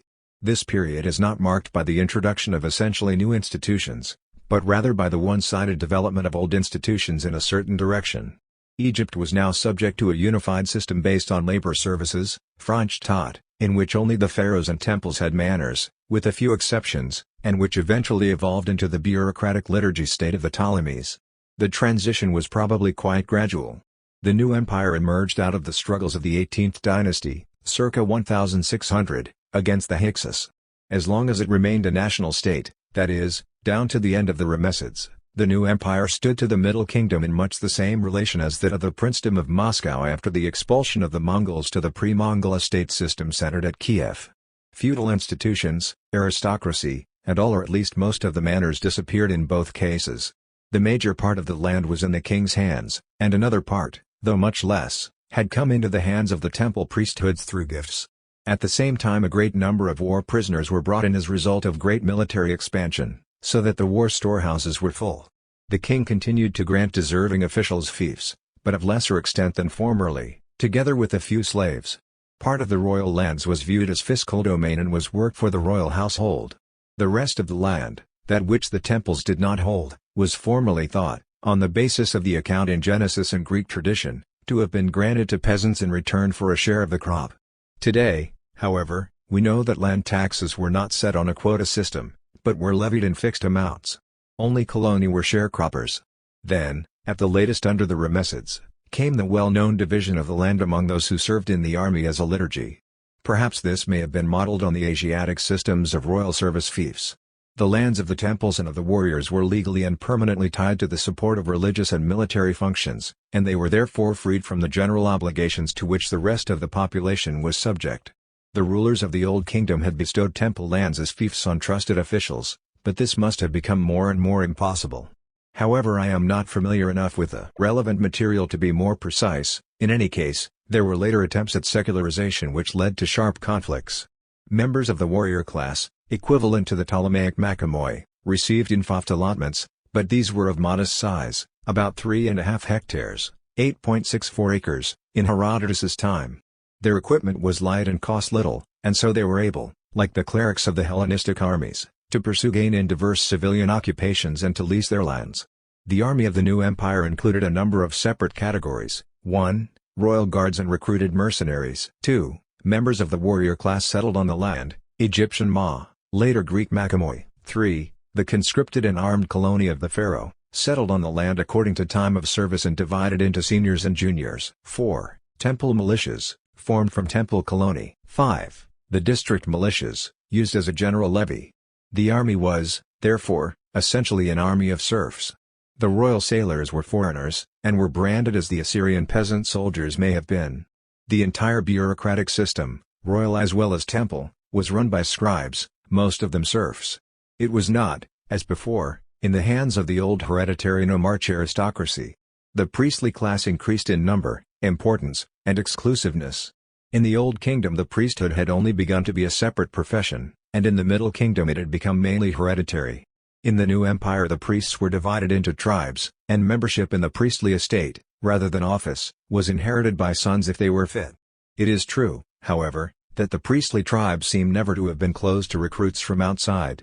Marriage with members of other classes was also possible. Therefore one cannot speak of the priesthood as a caste. Nevertheless it developed into an estate with enormous influence, charged with educating the offspring of the administrative class, with which it was connected by many kin ties and by multiplication of offices. Every attempt of the pharaohs to free themselves from the power of the priests was thwarted, because the counterweight of independent secular feudal families had now nearly entirely vanished. Under Ramesses III we find that temple possessions included great masses of people, land, and cattle. The figures go into the hundred thousands. All these possessions paid tributes in kind, such as woven goods, which were collected and administered by the White House of each temple. The latter was also charged with supervising the field work of the temple colony. Thus the first prophet of a large temple boasted of his measures to maintain the number of the offspring of the serfs. Thus the wealth of the temple of Ammon in Thebes was already legendary in antiquity, and no doubt with justification, even though Ehrman is right in his argument that the Greeks overestimated the extent of the temple's landed possessions. Often 3/4 to 4/5 of war booty was given to the gods. Temple land, no doubt like royal land and all other land, was divided into marshland, dry land, plough land, garden land, and hill land. The temples had many craftsmen bound to their soil, though less than the king, and engaged in foreign commerce with their own ships. Inscriptions also mention people who served the temples only for fixed periods. These were undoubtedly hired free men, not rented bondsmen. Indeed we find free workers also serving the pharaoh and paid in kind. It should be noted here that the two Gurub papyri edited by Griffith are difficult to interpret, and his version of one must be mistaken. An ox and other items as pay for 24 days of housemaid service is simply impossible. Great synods of the higher ecclesiastical authorities were held annually in Ptolemaic times, but our documents do not attest their existence in earlier periods. Perhaps the synods, like the Jewish Sanhedrin, developed partly because the foreign rulers of Egypt sought support among the priests, partly because the synods on occasion served as an instrument of resistance to foreign domination. In ancient Egypt the pharaoh was the legal head of the priests. Even in such later times as the Ptolemaic period, the ruler had to approve appointments. The royal oikos was administered by a large staff of officials, and it was supposed to meet the expenses of the court and state from its own income in kind. Each domain, temple, storehouse, and public works office had its own administration, and each administration had its own staff of workers bound to render labor service in return for rations from the royal hoards. Sometimes the rations were embezzled, leading to hunger and labor strikes. Spiegelberg has edited the accounts of the court storehouse in Memphis, which show that meal was delivered to bakers who were unfree, evidently, and engaged in domestic production. The bakers delivered over 100,000 loaves in 3 months, 480 a day of one type. Similar entries record deliveries of wood for shipbuilders, leather for commanders of mercenaries, clothes for black slaves, and black slaves for the service of important personages. Grain to the pharaoh as a tithe or as the harvest from land worked on labor service was delivered to royal storehouses, threshed and stored in royal barns, made into bread, and issued to royal workers. In short, the oikos was self-sufficient. In times of bad harvest the royal storehouses issued grain and seed to workers and peasants, as was done in Mesopotamia and is done today in Russia. Whether the workers employed in the pharaoh's building projects were counted as slaves, or whether they were entirely or in part workers rendering general labor service, is impossible to determine with certainty. Those who were classed as workers, a rather large element of the population, had families like members of other groups, and often were literate. Probably they were distinguished from peasants only by having no permanent allotment of tribute-paying land, or, indeed, simply by having a smaller allotment. In any case it is clear that the royal workshops were essentially labor camps, to which the peasants delivered raw materials produced at home. As noted above, agricultural conditions allowed the peasants much time for supplementary pursuits, and their production can be called either cottage industry or unfree domestic labor. As to the legal aspect, however, the situation is unclear. What the status of artisans and peasants was under the national dynasties is, as can be imagined, difficult to determine. Nor can we draw any conclusions from conditions under the last dynasties before Persian rule, since the period of Assyrian domination intervened and before that the struggles between Akhenaten, the religious revolutionary, and the priesthood of Ammon had caused profound breaches in tradition. The royal household, in the wider sense of the word, met its needs through labor services and through the taxes paid by the entire population. References to various reforms of land ownership must be interpreted as referring to reforms of the system for apportioning state charges. Again and again the monarch orders that an administrator is to divide the necessary labor services among workers according to each worker's craft, or that he should assume the ordering of the entire population of a district and divide this population into classes. This refers to making a census of the population to show each person's responsibility for public charges. For large building projects and mining operations, large numbers of people owing labor services were collected, as in early times. For example, under Ramesses IV a force of 9,268 persons was collected, 5,000 of them were soldiers, 2,000 royal coloni. In such formations a distinction was made between seniors and juniors, the same distinction thus obtained in labor services as in military service. Just as the army was recruited in part from foreigners, so the ranks of the royal colony were replenished with war prisoners.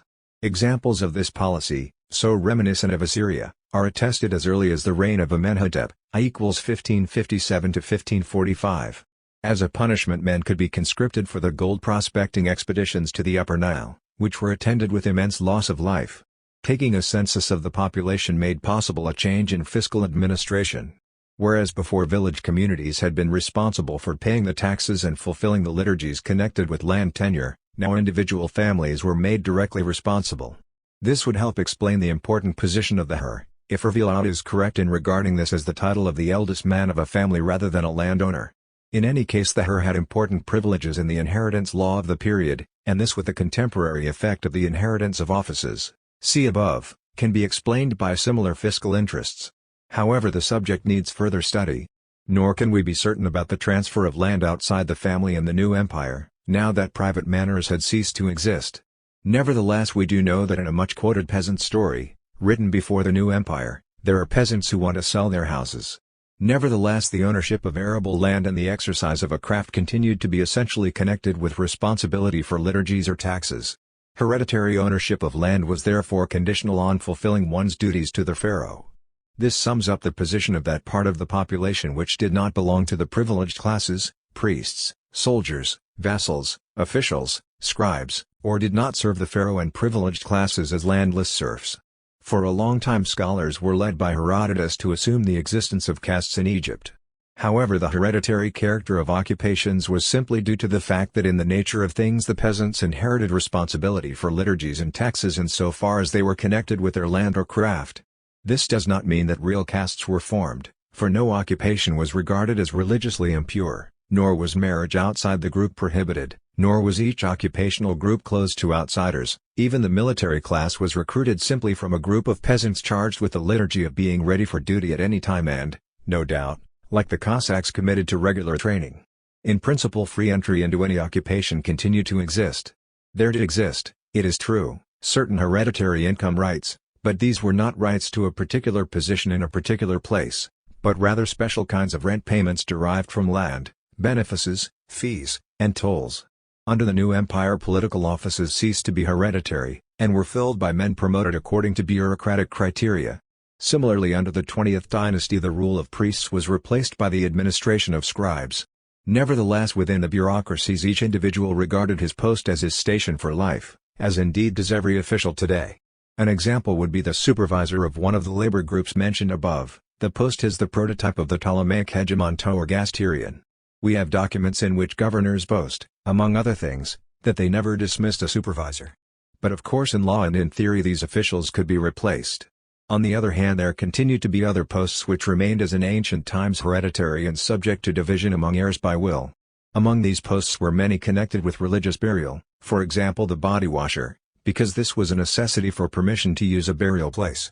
Still, in these cases, the actual transfer of each office needed the consent of the authority concerned with the fulfillment of its duties, the state or, in most cases, a temple. Under the new empire the landed possession of the pharaoh and the temples continued to be immense. But now the documents regularly mention also the possessions of men who occupy royal or temple land, Neferhotep, as vassals or coloni. Hence these documents also mention transfer of lands to individuals, usually as inheritances but also as gifts, for example to priests. In each case consent of the landowner, state or temple, was needed. These documents are quite different in form from deeds of transfer dating from the earliest period, Thinite, but they are similar in form to the vassalage agreements concluded under the Old Kingdom by political officials, especially nomarchs. Whether other types of deeds also demanded specific consent is not clearly indicated by the documents, but it is possible, especially for the period of theocratic rule at the end of the 20th dynasty. Similarly, it seems probable that consent of the landlord was needed for the sale of cattle and also slaves, if there were any, by coloni. The coloni themselves were of course bound to the soil, but seem to have been subject to the authority of state courts. To sum up, ownership of land was inextricably bound up with duties, because each parcel of land had certain charges imposed upon it. This is illustrated most plainly for us by the traces of family law in our documents. They show that the eldest member, or members, of the family represented the family as a unit in dealing with the state or temple or landlord. Connected with this is the fact that property was regarded as belonging to the family rather than the individual, while occasionally we find extended families functioning as economic units, but census records indicate that this was not the norm. Also significant in this context are the rights to inheritance and prior purchase held by family members. The importance of this tradition is shown by measures taken later to circumvent it. Members of the privileged classes used formalized curses, only they could make divine images and therefore curse. Others sought divine approval of untraditional inheritance arrangements, still others made deals with family members overlooked in wills. It is within this context that one should place another phenomenon, the frequent appearance of partnerships and agreements for leasing land, even small parcels, in which one of the partners represents his group. Evidently this practice developed by analogy with family groupings. Another aspect to be noted here, perhaps, is that even in very late times prices are not mentioned in documents recording land sales. Revillaut may well be correct in arguing that this too sprang from the principle that ownership of land was sanctioned by fulfillment of duties, and therefore could not be considered an object of trade. Land, then, was supposed to change hands only through intrafamilial transactions among those working it. But another factor was at work here, the special status of money as a medium of exchange insofar as religious institutions were concerned. The Old Kingdom had no money, and therefore the religiously sanctioned deed forms probably acknowledged the transfer of land only as an exchange for other land or as a bequest. We cannot be sure about these matters, however, until the time of Amasis, 569 to 539 BC, and by then national character of the Middle Kingdom had been altered under foreign rule. After the Ramesside period Egypt's development was marked by contradictions, due to successive waves of Asiatic and Ethiopian influence. This foreign influence resulted from the dissolution of the national army and its replacement with a standing army of mercenaries recruited from abroad. The national army had not been a sophisticated fighting force, but now the new warrior class, mostly foreign, was thoroughly professional and provided the main support for pharaonic power. During the Hyksos period Asiatic military tactics based on the horse and chariot had been adopted, and then wars of conquest were waged by the new empire. These two factors led to the development of a professional military class. Hence Egypt was subjected to foreign rule now by one group, now by another, for various periods of time. Foreign mercenaries joined with royal servants, often foreign themselves, in dividing up the priesthoods and dominating the country. After the Assyrian conquest Egypt was never again free for long. First the priests of Ammon usurped power, then Assyrian and Ethiopian dynasties ruled, with the intervening usurpation of Bacchorus, then Greek influence prevailed under Amasis, and thereafter came the Persian conquest followed by struggles between Ethiopian, Persian, and native, Greek-supported, dynasties. The result was that Upper and Lower Egypt were often divided for long periods and political stability did not return until the Ptolemaic period. Under these successive regimes the degree of free movement of trade gradually increased. Greek tradition ascribes to Bacchorus a number of basic innovations, making him similar to the great Greek reformers. He is supposed to have allowed the purification oath, ended debt slavery, and, most important, allowed free transfer of land. Revillaut has supported the validity of this account with arguments which are in part rather fanciful, yet it is nevertheless clear that the influences which profoundly changed Egypt's economy came from Asia first of all and were supported by the anti-clerical forces of Lower Egypt. Opposed to the change was the priesthood of Ammon supported by the Ethiopians who had usurped the throne and the warrior class, part of which in fact migrated to Ethiopia. Thus we see that about the time of Bacchus there first appear demotic contracts, in particular those connected with transfers of land. Commercial law seems to have been changed, especially that relating to land, and a program of secularization also was carried out. That is, why when the allies of the priests of Ammon gained dominance, they burned Bacchus for sacrilege, for they maintained divine lordship of the land. In any case, whatever the precise circumstances, the evidence indicates that the private sector of the economy now increased steadily. Down to the time of the Ramessides the royal oikos dominated Egypt's economy and naturally restricted the sphere in which commerce and division of labor might develop. Not that these phenomena were absent. Indeed in the Old Kingdom they may have contributed relatively more to meeting economic needs than they did in the periods of developed theocracy and bureaucracy. But foreign trade with Arabia, Somalia, and Syria was legally a monopoly of the royal oikos, and it actually had at least the major share. Later this role passed to the temples, which had their own fleets. Hence for a long time foreign trade was conducted in the guise of an exchange of gifts between rulers. This is evident from the correspondence from Tel el Amarna between the pharaoh and the king of Babylon. Egyptian sources from early times do not mention native merchants, and when they appear they are temple serfs. The name for them is derived from the word to empty that is, to empty a ship. Even under the new empire most merchants were Semites from abroad. Gold and copper were mined in Egypt itself, while silver was rare and had to be imported. Hence silver was valued more highly than gold until the new empire was integrated into the international market.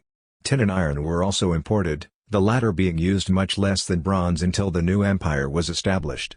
Then, too, we find imports of ships, chariots, weapons, vessels, incense, cattle, and fish from Syria and Babylon. In return Egypt exported gold, later also linen. Under the Ramessides there seem to have been private shipping concerns. A parallel phenomenon was the increased number of free workers. Originally the pharaoh's laborers had dominated the economy, and of course they did not disappear under the new order, nor were free workers a new phenomenon, for under the Old Kingdom there were craftsmen who worked to order, according to literary texts. This means that even then there existed, using Bushnell's terminology, independent artisans as well as wage earners. In ancient Egypt the crafts were highly developed. It is difficult to say to what extent this was due to the work of royal and temple bondsmen, or of colony engaged in unfree domestic industry, or of free craftsmen responsible for liturgies. The craftsman of a district had a chief master, evidently elected, and like the mayor of a village he was responsible to the treasury. Originally, it seems, he was also charged with supplying men for labor service to the pharaoh or the nomarchs. Later the status of craftsmen differed. There were some who worked for wages, yet had to do labor service when needed, and were given their raw materials. Others, however, were artisans who provided their own raw materials and paid for it with part of their products, a great variety of which are recorded. Insofar as their raw materials were imported or their products were exported, we can presume that production was directed by a pharaoh or a temple or an aristocrat. In any case the extant documents describe craftsmen as of inferior status. For example linen weaving, one of the major crafts, was evidently considered a typically unfree occupation, and in fact it was in the hands of slaves, first those belonging to households of pharaoh and the nomarch aristocracy, later of the temples. But of course linen was a luxury article for the court and the official class, since the mass of the population, originally even the pharaoh himself, wore only a leather kilt. It was also exported, and the export trade was a royal monopoly. The development and differentiation of products used, especially items of clothing, was clearly the result of the constantly closer ties between the new empire and the Levant, especially Babylonia. Private domestic trade was mainly in food and consumer goods such as fish, fruit, vegetables, sandals, and simple jewelry, all depicted in our documents as typical market wares. Barter was the basis of trade until, under the new empire, round copper wires of definite weights, utin, deben, were introduced. They were generally used as measures of value for goods which were actually being bartered, but occasionally one of the parties in a deal would settle a balance in them. Workers were paid with what were essentially tokens, entitling the bearer to provisions from a royal or aristocratic storehouse. In foreign trade precious metal rings were used, as in Babylonia. Therefore the deben was mainly a measure of value, a theoretical, not actual, medium of exchange. In this it resembled the silver shekel of Babylonia. Furthermore we still do not have a clear idea of the relation between the utin as a unit of weight and as a unit of value, cf. Bible. Egypt. X. p. 164. Where barter prevails one usually also finds the payment of rent in kind. This is an ancient institution, and is indeed a precursor of the modern stock exchange. Lands were given to temples as endowments, for example, as payment for annual supply of consecrated candles for ceremonies honoring the dead and the like. From this period also come records of officials and others exchanging the pay they received in kind for other products, for example, a certain number of daily rations due from a storehouse, each 1/360th of the official's annual pay, would be exchanged for a delivery each year of so much bread and beer. Similar phenomena from Babylonia are known. After the fall of the national dynasties, the money economy expanded steadily, even though at the same time the intellectual and cultural life of the country continued to be dominated by theocratic and historical traditions and became stereotyped. The Hebrews of the post-exilic period still considered Egypt a great labor camp, and yet in reality the labor services exacted from the population were gradually being replaced with taxes, in fact if not in theory, and this may well have been the basic cause for the transition to money economy. At this time, too, there seems to have been an increase in the number of slaves in the hands of temples and officials and in their use for field work. Estates now tended to depend more on coloni, who were given land and made to cultivate a definite part of the domain land in return. Thus there appeared in Egypt the system based on two types of land tenure which became so important under the Roman Empire. For this system, see the article on the colonate. A document dating from the troubled reign of Bacchus recounts a land transfer which seems entirely private in character, for it lacks any confirmation from an oracle or from the monarch. However, the transaction recorded involved members of the same family. Another document, dating from the reign of Psammetichus, records that some former temple land was sold by priests in return for a permanent share of 1/10 its product. The people who occupied the temple land seem, therefore, to have exchanged their position for that of hereditary tenants. From time to time land sales are recorded in which divine confirmation is noted. However, this disappears completely under Ramesses, who was known as a legislator. This meant that a new hierarchy of ownership of temple land existed. Instead of God, temple vassal or infaft priest, and colonus, the hierarchy was now God, hereditary tenant, colonus. From the reign of Ramesses, too, we have the earliest written tenancy contract. It is a contract for subtenancy. Other documents, if our readings are correct, indicate private contracts, charging 1/3 of the product and also leases given to secure loans. The colonus appears to have had obligations but not rights. His tenancy was therefore similar to the later precarium. In this period we also find that property is frequently sold for money. However, the deeds of transfer do not mention price, which was no doubt recorded separately. Generally payment was in cash. As for leaseholds, one striking peculiarity is the number of leases assumed by groups of 2 to 15 persons. Of course we are relying here on the accuracy of our translations, and the translator is Revillaut. But if they are correct, then it seems likely that the groups involved were generally not genuine collectives like the Russian artel, but rather came together for a speculative venture. The land would then be sublet in small parcels. Most tenants continued to be smallholders.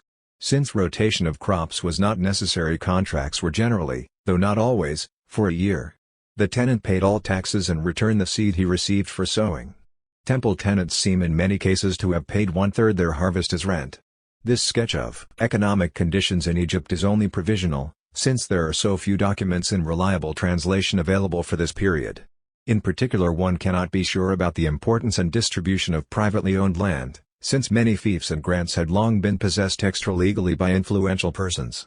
Greek writers report that the land was divided equally among king, priests, and warriors, but this is at best an exaggeration of actual conditions, although Edward Meyer seems to accept it as trustworthy. That nearly half the land was possessed by the warrior class, Macamoi, as Herodotus reports, is clearly inaccurate. Even under Ramesses III the temples had only 1/8 of the land, or at most 1/5, and they suffered the effects of political upheavals and secularization, as under Ramesses, so that in later times they certainly had less land than under the Ramessides. That there was a noteworthy increase in the amount of land given as fiefs to important personages in the later period is a fact which cannot be doubted. The king, however, remained the largest landlord. As for the peasants, the largest part of the population, except for those who were soldiers or otherwise entitled to privileges, their situation was hardly any better than that of the fellahin in later times. Ancient writers all view the Egyptian peasant as a proletarian, for whom the bureaucratic state was as much a distant master as the Russian state was to its peasants. He is also depicted as paying little rent for his land, always ready to defraud the state of taxes, and proud of the beatings he received as punishment. Indeed, the elaborate, omnipotent system based on forced labor and tax levies, which seemed so repressive to the Greeks, no doubt encouraged just this sort of attitude in every peasant, whether he was technically a tenant or owner. We know how an Egyptian tax levy was made. The officials arrived unexpectedly, the women began to cry, and soon a general flight and hunt began. Those liable for taxes were hunted down, beaten, and tortured into paying what was demanded by the officials, who were themselves held responsible for quotas based on the official cadastre. This was the guise in which the state appeared to the peasants of the Near East, and as it appeared in modern times to Russian peasants. The profound feeling of alienation from politics found among Near Eastern peoples had its origin in this repressive relationship. Pauline Christianity responded to that feeling, that is its historical significance. During the Ptolemaic period we find a linguistic distinction between land which is private, idiotica, and land which is held as private, idiotatos. It is unclear whether or not this means that there was an end to the right to prior purchase, held by family members on family land down to the Ptolemaic period. But it is evident that from the first Ptolemies onwards official decrees presume the existence of private land available for purchase, and there is no reason to think that this was an innovation. Small holdings probably arose in late pharaonic times, as is indicated by the fact that lists of properties inherited often mention gardens. One factor which may well have fostered this development was the long-standing divisibility of royal grants. Because the land continued to be connected with families, and because polygamy continued to exist, it was very important to a married woman to have her position and that of her children acknowledged by contract, especially since the documents indicate that in this period full freedom of marriage and divorce existed. Hence binding contracts were written governing community of goods, dowry, income, and especially, as later under Islam, fixed household money for the wife. Especially effective were contracts by which the husband's entire estate was promised to the children, especially the eldest son, of the woman. This functioned more or less like the English entail. That a trial year of marriage existed in Egypt is pure fable. The unwritten marriage of Ptolemaic times was evidently in origin a matter of man and woman living together without marriage contract, which means that the man had not paid for the woman and therefore did not have authority over her, although he did have, as in the Roman free marriage, authority over their children. In general, one can say that Egyptians used nearly all the important contractual forms found in Babylonian law, even, for example, sale of oneself for adoption. Slaves were included in inheritances along with cattle, houses, and gardens, but they were never plentiful, even in later periods, except in the households of the king, priests, and officials. Nevertheless, despite all we know about particular aspects, it is still impossible to give a precise picture of agricultural conditions under the new empire. In conclusion, one can say that two institutional systems were basic to Egyptian society and reached a stage of full development never afterwards equaled. 1. The system of labor services, liturgies, under which each property was assigned a public charge and its owner was bound to his function in fulfilling this charge and to the property itself. 2. Bureaucratic administration. Both systems spread out from Egypt and in late antiquity became dominant in the Mediterranean world, and with them spread that aversion to politics which was typical of subject peoples and which was certainly not due entirely to the suppression of their independence. Furthermore, it is possible that certain forms of technical labor organization important in antiquity were developed in Egypt and spread from there, among them being 1. Production based on unfree workers under surveillance in labor barracks, ergasterion in Greek. 2. Unfree domestic production. 3. Manorial agriculture with the labor services of colony. From Babylonia, on the other hand, derived forms of private enterprise and capital investment. 3. Israel. Reliable information on Hebrew society before the exile is given only by certain legal codes in the Old Testament. They evidently date from earlier times, and their claim to divine origin made them unusually safe from changes in transmission. It is worthwhile briefly considering these codes, for they are the only documents extant from a people still at a stage of development before their political and religious leaders have settled in cities. Of course, one can no longer maintain that even the oldest code, Exodus 19ff, is a product of a primitive society of peasants still untouched by urban influences and money economy. This has been recently demonstrated by A. Merckx, although he does stress the cultural differences between the period of the Exodus Code and that of the Deuteronomy Code. One thing is sure, despite the great importance of cattle as the most important source of disparities in wealth, a widespread phenomenon, the Hebrews of history were never a genuinely nomadic people or Bedouin tribe, nor were there ruling classes. Nothing, so far as I know, exists in the sources which suggests a specifically nomadic law. The religious dedication of Sinai indicates only that the old cult of Jehovah had its center on this highest enterprise and capital investment. 3. Israel. Reliable information on Hebrew society before the exile is given only by certain legal codes in the Old Testament. They evidently date from earlier times, and their claim to divine origin made them unusually safe from changes in transmission.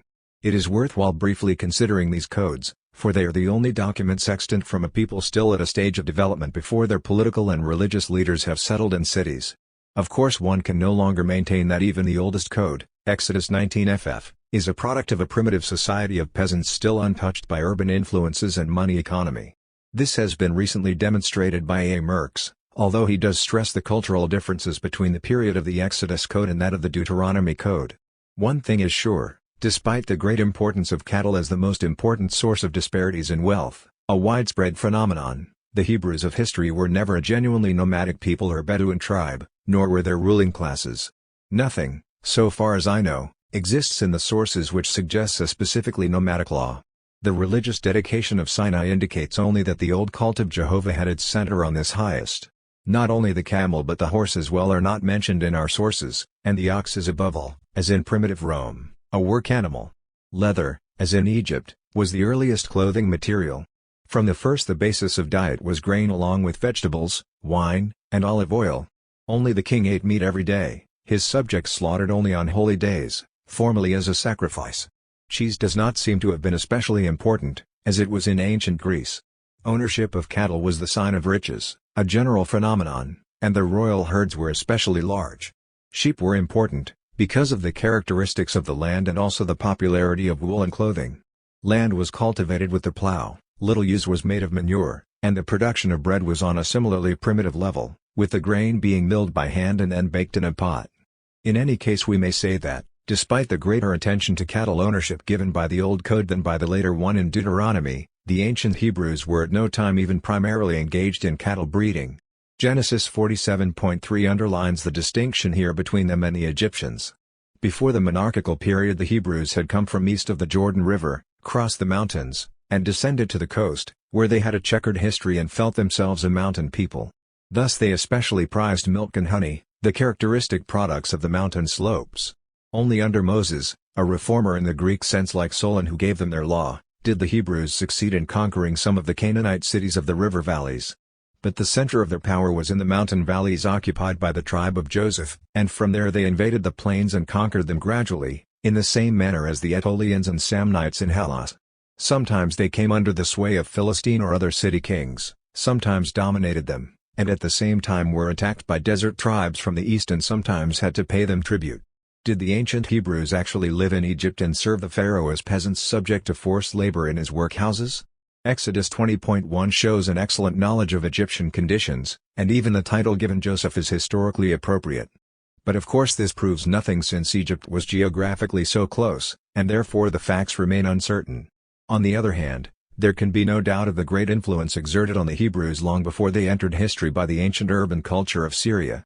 The law presumes that the Hebrews are a sedentary, agricultural people, and it has no mention whatever of collective ownership.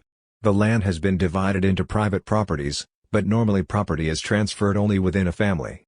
Other provisions are more difficult to interpret. Vendetta is acknowledged, but this is no conclusive proof of an ancient stage of development, for it seems to have persisted in Athens until ended by Draco. Similarly, the payment of fines in cattle is inconclusive, for this persisted in Greece and Rome until well into historical times, and in any case reflects a varying supply of precious metals rather than their scarcity. Then there are the provisions of the law regarding debt. The rule which was hated and feared by peasants in Sumer, Babylon, and Athens alike was that they must pay their debts in money when demanded. The law shows a revealing effort to maintain the good old patriarchal ways in the interests of peasant debtors, an effort common to all the legislators of the western Mediterranean lands, including Zalenkos, Charondas, Pittacus, and Solon. The Ten Commandments enjoin, apart from purely religious duties, reverence for parents, respect for the marriage tie of others, punishment of murder and theft, strengthening of legal procedure, honesty in relations with others, no conniving against others' property, as Merckx puts it, and finally, the most original and significant of all, the keeping of Sabbath rest and the extension of this to workers, slaves, and cattle. This last cannot of course be explained on purely socio-political grounds, for it reflects most clearly the great power of religious motivations. Nevertheless, this commandment clearly benefited the debt slave as well as other classes. Furthermore, the combined effect of the commandments in their epigrammatic form indicates that at least one strong reason for the law was protection of the mass of free men against the consequences of social differentiation in wealth and power. In this connection, one should note above all these aspects: 1. The time limitation on debt slavery of Hebrews; 2. The measures taken to avoid forcible enslavement; 3. A certain protection extended to marriages between free and slave, that is, essentially debt slaves, as the text indicates; 4. Similarly, protection of the Hebrew woman bought as a wife from the treatment accorded purchased slaves in general; 5. Protection of slaves, that is, debt slaves, against severe injury, especially fatal, from their masters; 6. Protection against injury from cattle. The last provision is significant because cattle formed a major element of the aristocracy's wealth, and so this is an ancient analogy to our contemporary controversies over damage done by game. In many ancient legal systems, punishment was meted out to animals as well as humans, as in the old Roman law prescribing punishment for an animal that caused damage while acting contrary to its nature. A modern would find this very surprising, and indeed in this respect Hebrew law is more modern.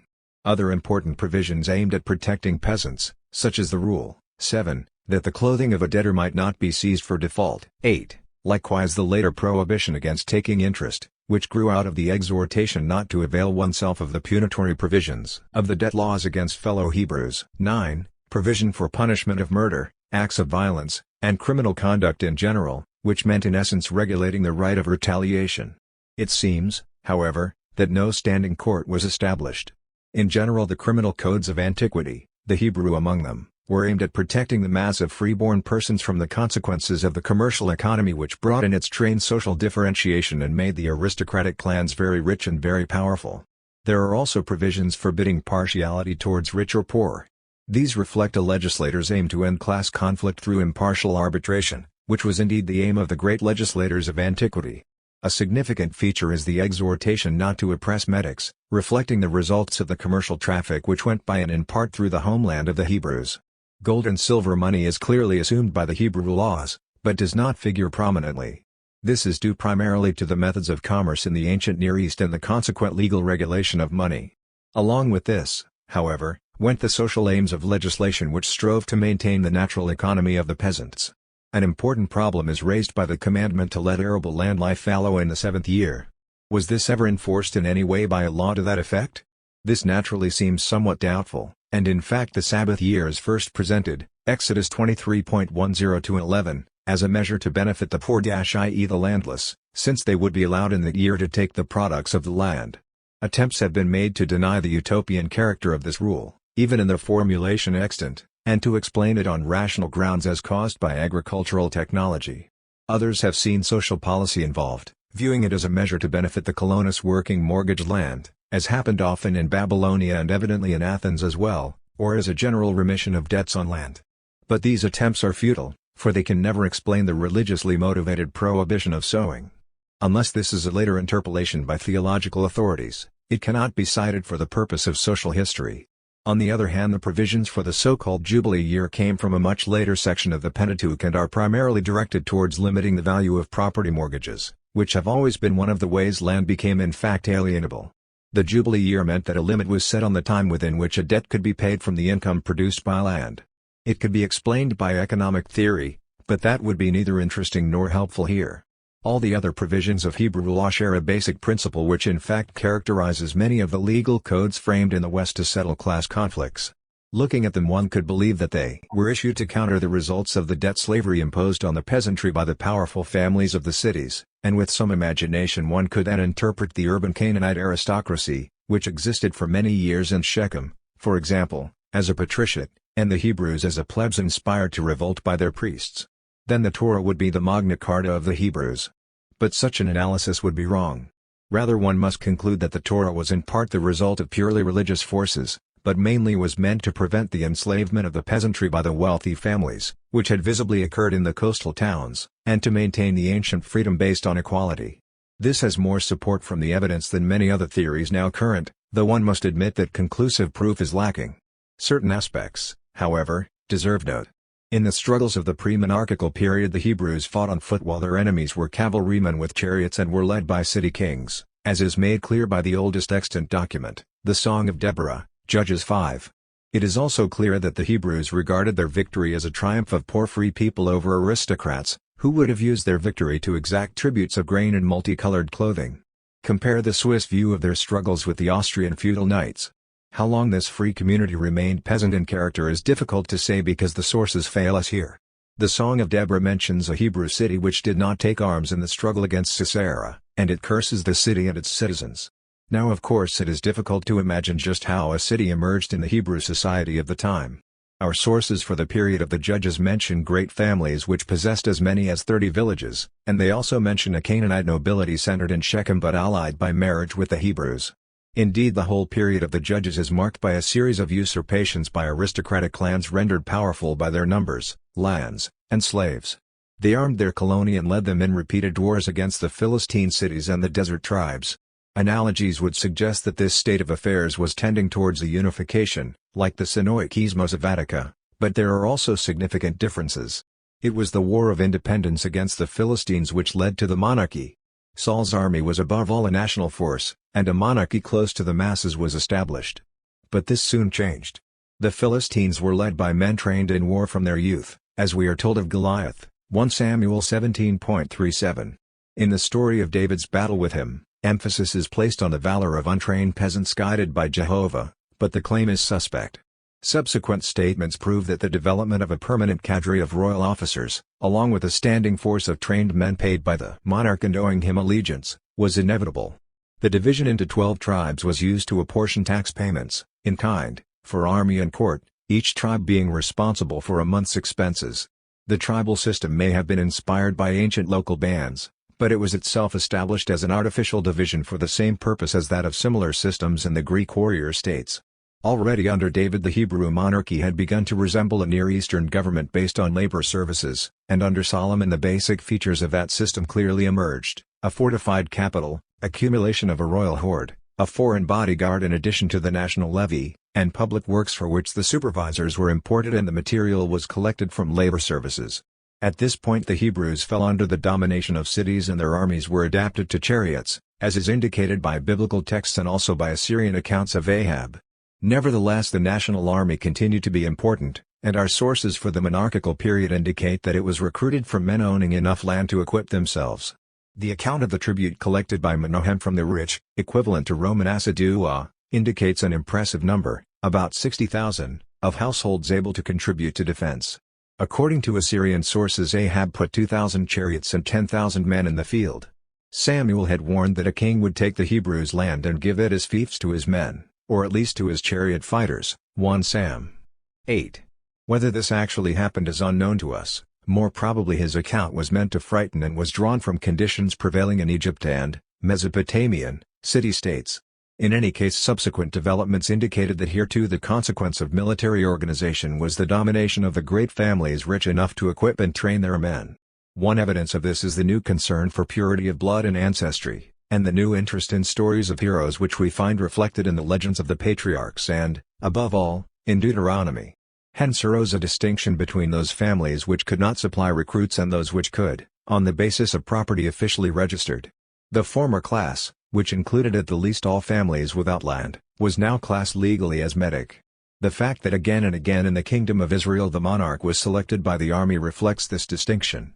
It was also the cause for the fall of the state, for the concentration of royal power and religious cult in the citadel of Jerusalem led to a phenomenon frequently found in Near Eastern political history, a conflict between the old military families and the priestly families of the new capital.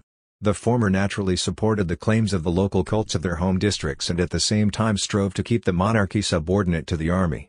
The priestly families, on the other hand, conferred upon the monarchy the mantle of legitimacy and with it a claim to dispose of the labor of its subjects. They strove to dominate the monarchy and to suppress the local cults. These conflicts led to civil war upon the death of Solomon, who had been in effect a vassal of Egypt, as was his son too, and seems to have been the first to introduce an oppressive labor service on the Egyptian model. The old Israelite tribes refused to submit to the labor service state and seceded, and what was left, the kingdom of Judah, was now centered in Jerusalem and became essentially a city kingdom. At first it was dependent upon Egypt for varying periods, later it paid tribute to Assyria and this in turn caused a strengthening of its bureaucratic characteristics. Then under King Josiah the city priesthood of Jerusalem gained control of the state. This was partly a result of the sinking international prestige of the monarchy, partly because of the fear caused by the barbaric wars of the Mesopotamian states. Both factors contributed to an increase in religious sentiment and therefore strengthened the priesthood. One result of this new order was the promulgation in 622 BC of the Law of Moses, that is Deuteronomy. Henceforth the monarch of Judah must be legitimate, of the line of David. At the same time he is forbidden to amass a horde or surround himself with a mounted retinue, and his legitimacy is tied to the oracle controlled by the Jerusalem priesthood.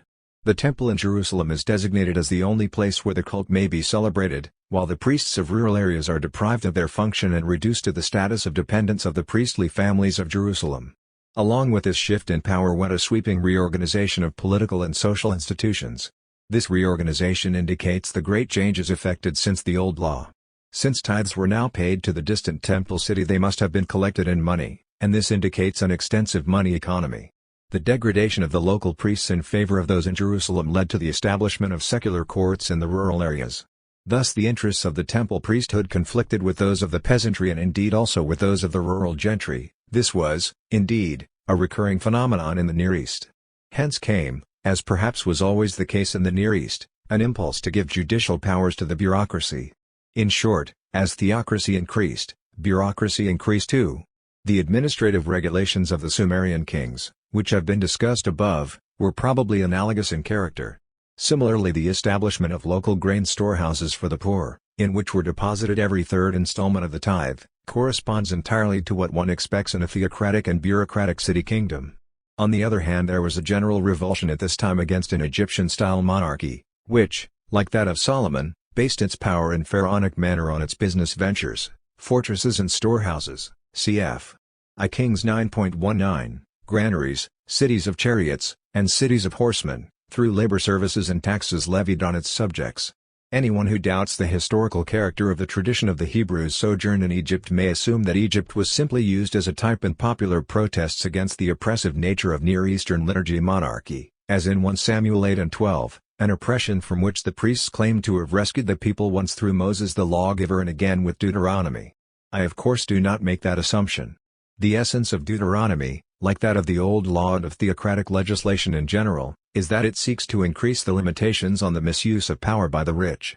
Thus in the Old Law there were restrictions on distraint, while in Deuteronomy it is absolutely forbidden to distrain a debtor's home or private mill. The old liability of son for father and the reverse in criminal actions is abolished. Kidnapping, now defined to include women and children, is punished with death. A day's wages must be paid on the day earned. Collection of debts on the Sabbath is forbidden, so Merckx interprets, rightly, Deut. 15,3, and the rule is tightened that all who sold themselves into slavery must be freed in the 7th year. But the most far-reaching provision of all is that which forbids taking interest from fellow Hebrews. The effect of this was probably to give a monopoly of the business of lending on interest to metics and perhaps also, as in Babylon, to the temple. One can deduce this from Deuteronomy 15.3, which stresses as a desirable result that Hebrews should lend to foreigners but not borrow from them.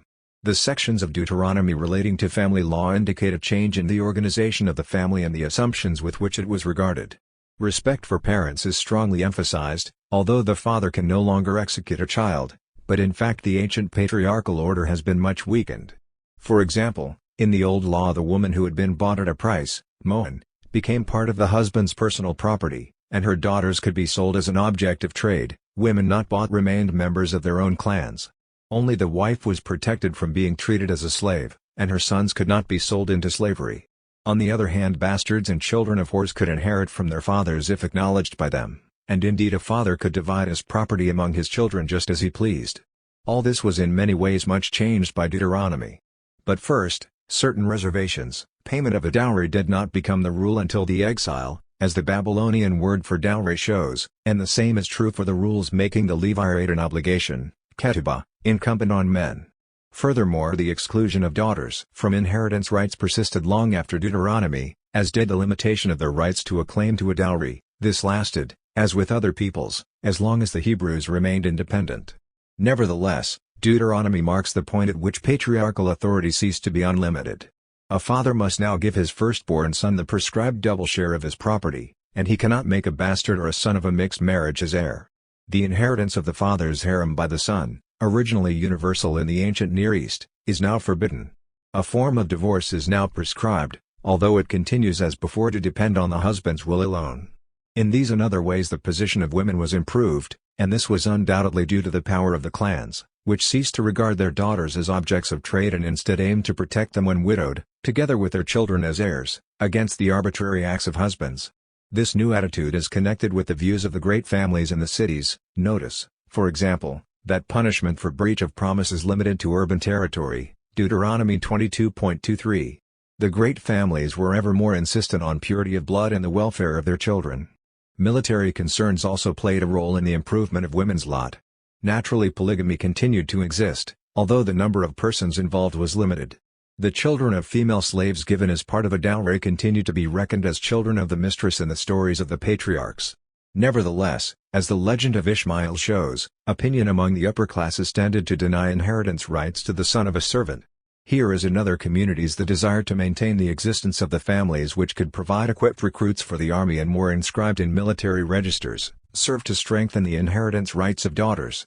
It also justified the levirate, by which a childless dead man's widow passed by law to his closest male relative, in order that he might awaken the dead man's seed in the widow. Land ownership was naturally limited by the right of relatives to buy back land sold. Later this becomes a right to preemptive purchase. Otherwise land was alienable in historical times and also could be used as collateral. As one would expect from the general pattern of development of the Hebrews and the military character of their society, it was considered disgraceful or even sinful to sell one's inherited land, hence the story of Ahab and Naboth, I Kings 21. The obligation to redeem family land even extended to agnates, but this provision undoubtedly dates from the post-exilic period. Under the Hebrew monarchy the tempo of urban development increased, and this led to a greater demand for artisans. In Exodus 31.1 we hear of a family of artists charged with supplying the more highly wrought decorations of the temple, evidently on an hereditary basis, and when Solomon built his temple he summoned Phoenician builders.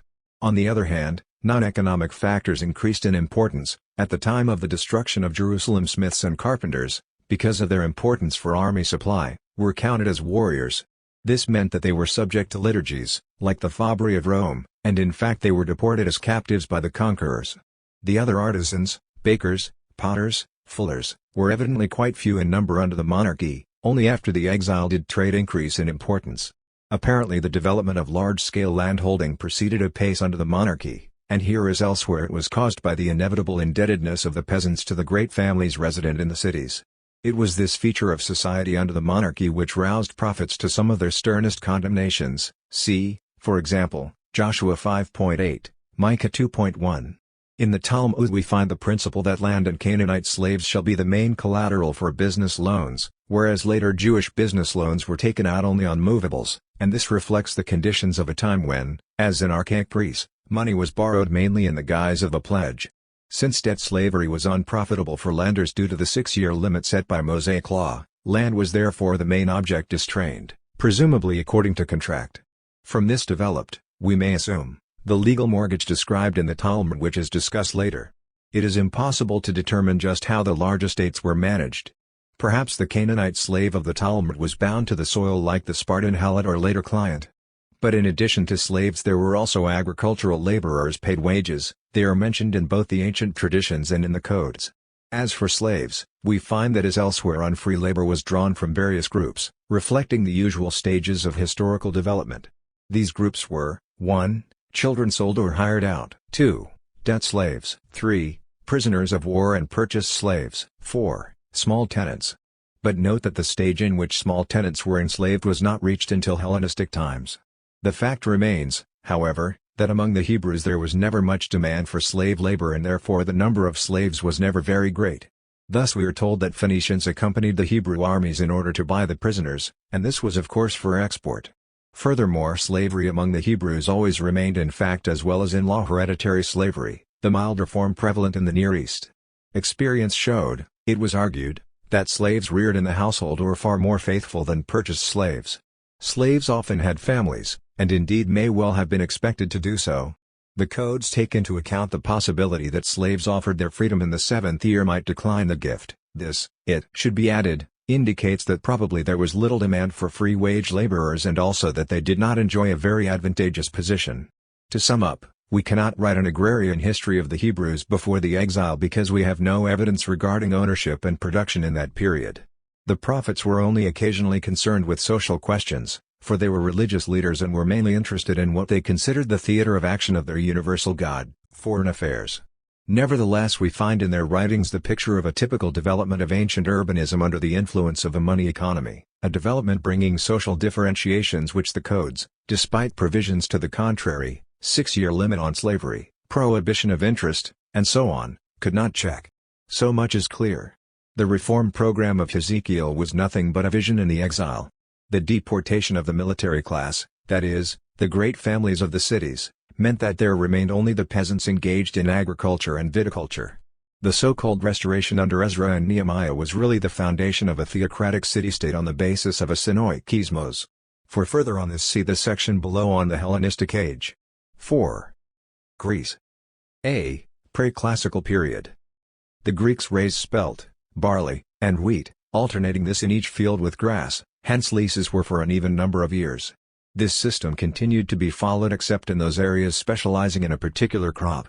Occasionally, it seems, the three-field system was used, but there was no change of crops, except that legumes were grown on fallow land.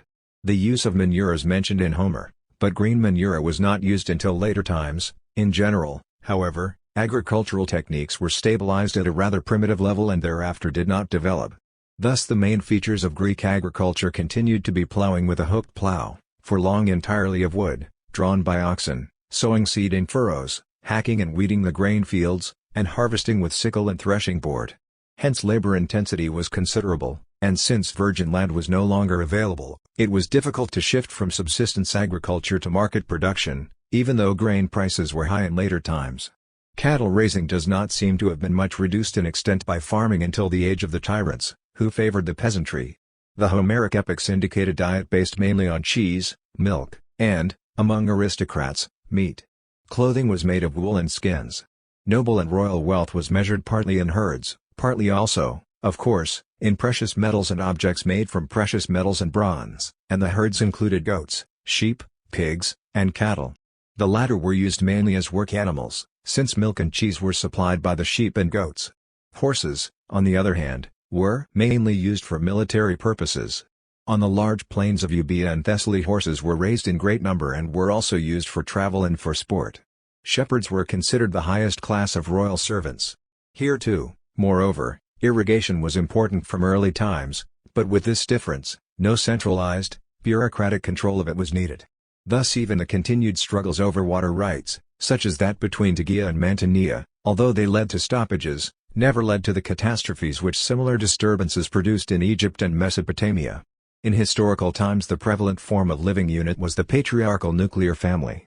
Women and children were in much the same position as among Semitic peoples. Women could be bought or else married with dowry, husbands had the right to send away their wives, and could sell, rent, expel, or kill their children. Later the laws governing legitimacy, and the feeling for kin ties cultivated among the great families, combined to reduce these powers of the father over his children. By the time when the Gordian Code was first framed these changes had all taken place.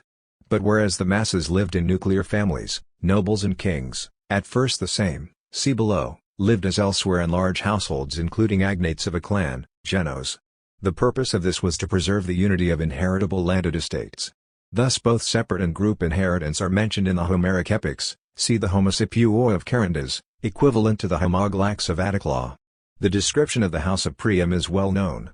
It was only later in the course of history that the legal structure of the large patrician household was developed in the cities, very much as a similar structure of large households appeared in Italian cities during the Middle Ages.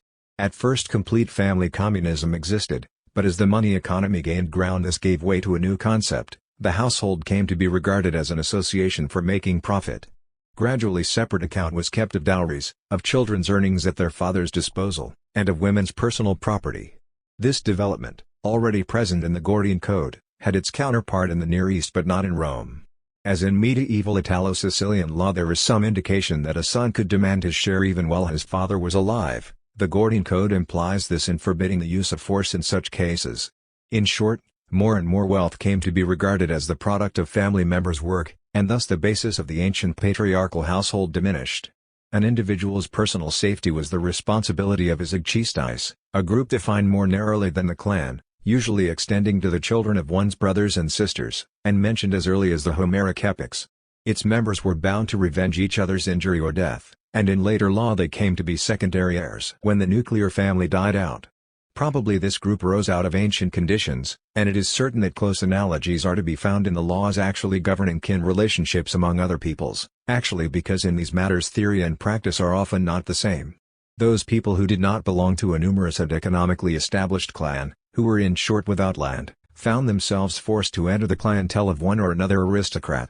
This was a later development, as the supply of new land declined and differences in wealth developed. Originally membership of the community and ownership of land each presupposed the other.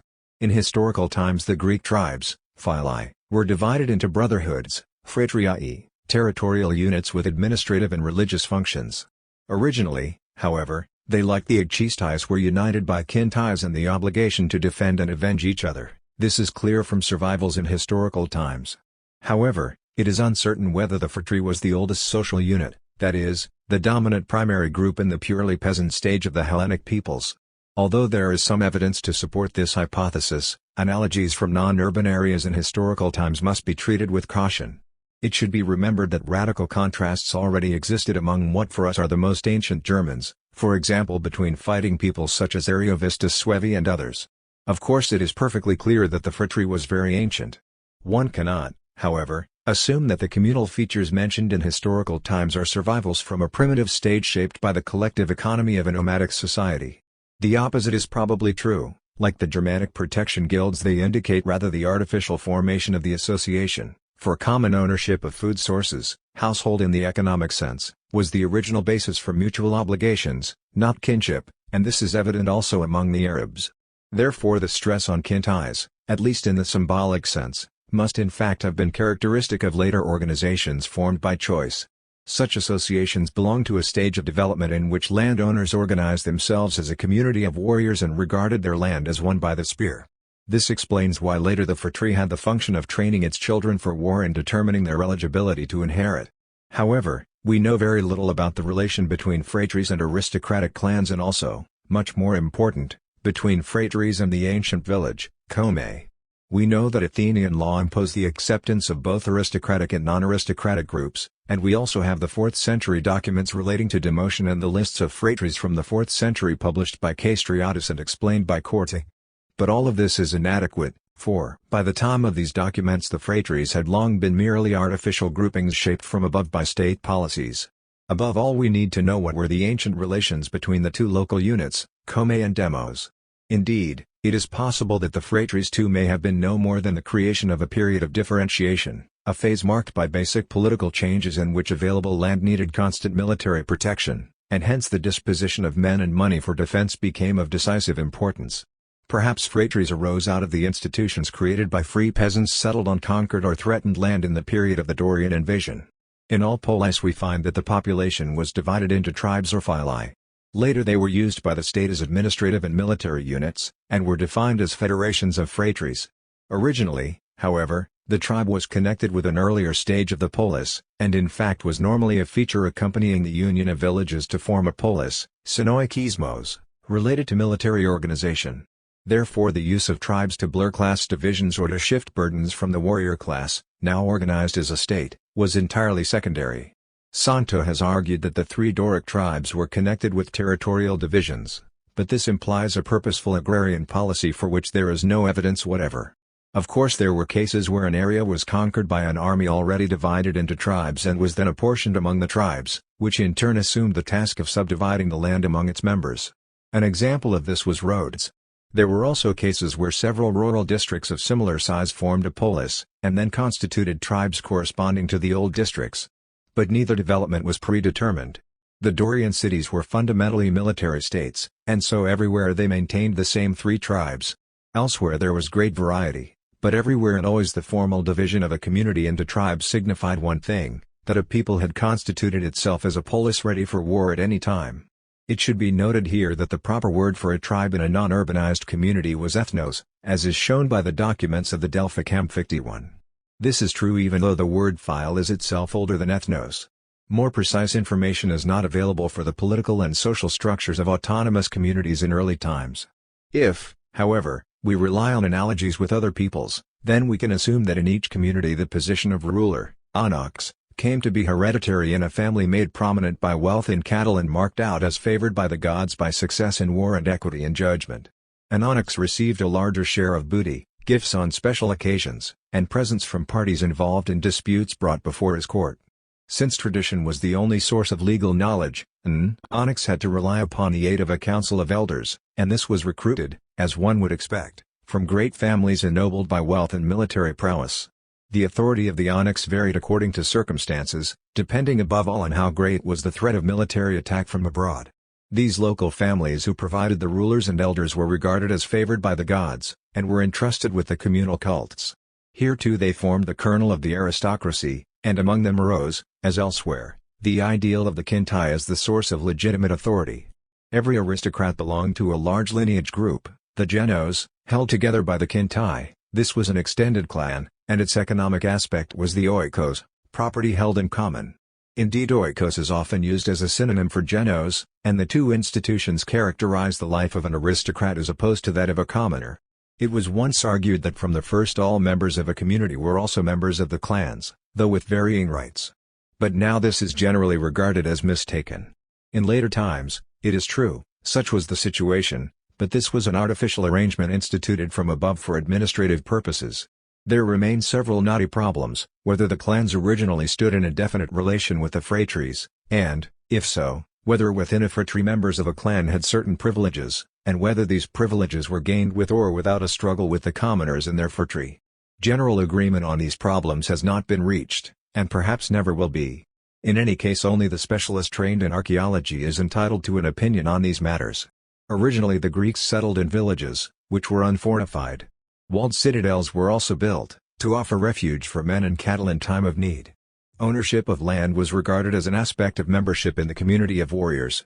We see this in the law of associations, under which the phratry was involved in the designation of heirs, see above, and also in the form prescribed by classical law for complaints regarding property ownership.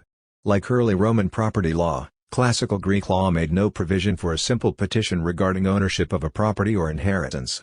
Instead, a challenge was entered against another person, and the decision went to the party with the relatively better case, the diadokesia procedure. Similar methods were used in disputes involving an individual's social rights and duties, such as liturgies, right to a name, and membership in a phratry. All these phenomena sprang from the same cause. There was an accepted procedure allowing a complainant to have someone deprived of the use of a property. This procedure, dikexouls, was quite similar to the Roman interdictum in function, although unlike it in form. However, only a few were entitled to use this procedure, that is those who had manifest rights based on judicial or state action, or who enjoyed special status, or were mortgage holders, cf. the Roman precarium. But even here the procedure did not involve appeal to fixed rules, but rather a claim to have the relatively better title. In passing, it is worth noting that G. List is, in my opinion, quite correct in his contention that the reason why there was no procedure for claiming absolute property in Greek law was that there was no equivalent in Greek law to the Roman usucapio. As to land use, there is no reason to assume that the Greeks originally possessed a system similar to the primitive German division based on hides, hiven, and indeed the same is true of the old Roman system. Nor have we any evidence on which to judge whether or not cultivation of the land was ever the work of joint labor groups. What is clear is that originally there cannot have been any sort of unconditional appropriation of land, for there is much evidence that in Homeric times the political community had rather autocratic control over the division of land. One clear indication of this is the frequent mention of a family's property being removed from the common lands as royal land, temenos, when that family was raised to monarchical dignity. Even in the 4th century, Attic village communities, dema, still owned considerable lands, and clearly they must have been commons for a very long time. These lands had originally been used for grazing, but in the 4th century they were rented out and used for agriculture and horticulture. It has been argued by Ridgway that there were communities holding collective land with power to assign work at will, similar to the German villages. However, the evidence cited is not convincing. In fact, the opposite is probably true, if one can judge from Near Eastern analogies, from the method of plowing used by South Europeans, and from the fact that slavery is hardly ever mentioned in extant sources. There is of course the term kleros, which does seem to refer back to a distribution of land by lot when a settlement was founded, but it certainly does not indicate that there were periodic redistributions. In Homer the term has two meanings: one, land which a prince assigned to one of his household, as in the case of Eumaeus. 2. The land to which a warrior was entitled. Pasture lands were very important in the society of the Homeric poems. Nor is this surprising, since sheep were absolutely necessary for clothing supplies. Flax was not raised until the time of Thucydides, and hemp is first attested in the time of Pliny, in Asia Minor. Hence the rules prohibiting the slaughter of sheep before the first shearing and the first litters. Hence too the fact that large areas probably continued to be reserved for grazing in historical times, where inscriptions exist for common grazing lands, the latter are of considerable extent. Likewise the forest areas continued to be quite extensive even in the time of Theophrastus, end of the 4th century, despite the development of mining and shipbuilding. The first great change in social relationships in Greece was due to the establishment of city-states, polis. This seems to have been due to the arrival of Near Eastern cultural elements by way of the sea, and to the participation of coastal areas in overseas commerce. At the same time military technology shaped developments. In the Greek states, as everywhere else, the legal position of an individual depended upon his role in the army. Hence a sharp differentiation developed within the population because of two factors: 1, the spread of chariot fighting tactics, with heavy or light armor, over all the ancient world accessible to commerce, from India to Gaul, which tended to enhance the position of wealthy and athletically trained warriors. 2, the monopolization of barter trade by the fortress kings on the coast, just now rising to a dominant position. Fortresses like Mycenaean turns were the capitals of kings who fought in chariots at the head of their companions, often quite numerous but sometimes, because of local resources, numbering only a few dozen. These companions dined at the royal table and were recompensed with land, slaves, and cattle. They were similar to the military court aristocracy of the Assyrians and Persians, the heteroi of the Macedonian kings, the soldiery of the Gauls, and the Dagon and Antrustiones of the early Germanic kings. The fortress was surrounded by settlements of artisans and shopkeepers. Although the Homeric poems depict the rural population as simply a mass of serfs, thetes, and slaves, oikes, this does not mean that we should assume that in fact the peasants were all in servitude. What actually happened was that the masters of the city fortresses and their retainers used their military superiority to subject the peasants, exclude them from aristocratic society, and levy assessments at will. See the description of Phaeacia in the Odyssey. Although the common people kept the formal right to approve declarations of war and other decisions of their masters by acclamation, any individual who dared to express his own opinions was liable to be treated with the contempt and violence visited on Thersites. Because the peasants had no military role except that of camp followers, they were powerless, and so they were often unable in practice, sometimes even in theory, to defend their legal rights. As a result, they were compelled to seek the protection of powerful men. Clientship was legally expected of men without property and hence without means of self-defense, and often it was advisable for a commoner of reduced means to accept it too.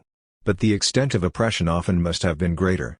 The astonishing fortifications of the dominant cities indicate clearly that a great deal of forced labor must have been exacted from the subjected peasantry. Military domination was the key to this. Economically, this domination was sustained here too by the participation of the rulers, in their public capacities, in overseas trade. Hence the creation of dominant fortress states started on the coasts and then moved inland. At first this trade was with Near Easterners visiting the coasts, it was monopolistic and deficitary. Gradually, however, rulers began to develop their own commercial organizations. When these proved successful, the next step was to send out overseas raiding expeditions, then to occupy distant lands in the manner of the Normans, and finally to pursue colonial expansion. For example, the Mycenaean export trade in metalwork and pottery was undoubtedly a royal enterprise, as it was originally in the Near East. About the Mycenaean king's fortress lived subjects bound to labor service who supplied finished goods for sale. A later example is provided by a well-known vase from Cyrene which shows a king carefully measuring out silphium. It is clear that he is acting as not as a controller of trade, but as a commercial proprietor, and indeed silphium production continued to be a state monopoly at Cyrene in late antiquity. Such enterprises enriched the treasuries and graves of members of the small ruling class, enabled them to dress in linen imported from the Near East, and in general allowed them to maintain a way of life quite different from that of the unarmed masses living outside the fortresses. Political institutions reflected this. There were rather large states in the Mycenaean world, but each was essentially no more than an agglomeration of fortress fiefs under a high king. Thus Agamemnon offered to invest Achilles with lordship over a number of so-called cities whose population he comments have large herds of cattle, the main source of tribute from them. Various groups were dependent upon the aristocracy of the fortresses. There were the men without land and those from abroad. They formed what might be called a feudal element. Then there were freeborn men held in debt slavery, and they formed a capitalist element. Their ranks were augmented by prisoners captured in war and slaves purchased in the market. Clients, the feudal element, predominated in earlier times and continued to do so in the establishments of the inland rural aristocracy, whereas in later times and especially on the coasts the capitalist element of debt and purchased slaves prevailed. It should be noted, however, that in ancient Greece there was no clear distinction between purchased slave and client. Thus Eumaeus was purchased by Odysseus, hopes to receive from him a piece of land, kleros, equivalent to Latin precarium, and as his own servant. Colonization in the Mycenaean age was also shaped by this combination of feudalism and commerce. It was undertaken for agrarian expansion only insofar as a controlled peasantry was needed for establishing a polis, but the great families in charge of colonies aimed like the aristocrats of the motherland at profits from commerce. On the other hand, it is not very likely that the Asia Minor coast was gradually colonized by the Greeks for the purpose of setting up trading posts, in the Phoenician manner. Edward Meyer argued for this, but there is no evidence that payments were ever paid to the natives for use of their land, as was done by Carthage, and an argument against the theory is that a dominant position was held by the conquering aristocracy, in some parts centered in separate fortresses as in Greece. It is true, however, that many of the later Corinthian colonies were established as trading posts. An example is Epidamnus, founded in 627 BC, where the oligarchy traded with the hinterland through an agent, Polites, and did this on a joint partnership basis. But this cannot be taken as typical. On the other hand, it is clear that colonization was connected with a transition from a negative to a positive balance of trade, with the development of Greek-owned shipping, and with the search for foreign markets by Greek sailors. In other words, it was part of the great transformation from which emerged the characteristic features of Greek civilization. The decisive turning point in Greek social history is the development of a military-urban particularism which led to the polis, in contrast to developments in the Near East where city monarchy existed at first but then developed into bureaucratic territorial monarchy and finally world monarchy. The crucial factor which made Near Eastern development so different was the need for irrigation systems, as a result of which the cities were closely connected with building canals and constant regulation of waters and rivers, all of which demanded the existence of a unified bureaucracy. There was an irreversible character to this development, and with it went subjection of the individual to the community. Hence the dominance of religious tradition in Near Eastern society and the political power of the priesthood. Then, too, the peoples of the riverine cultures were repeatedly conquered by foreign invaders from Arabia and Iran, and as a result were held in permanent subjection and powerlessness. Hence in the Near East the city king's companions, the men who fought at his side and dined at his table, developed into a royal army which was equipped, fed, and led by a bureaucracy. At the same a royal bureaucracy developed out of the growing body of the king's clients. Then there was a struggle between these bureaucratic formations in the Near East, and out of that struggle came the first world power, the Assyrian Empire.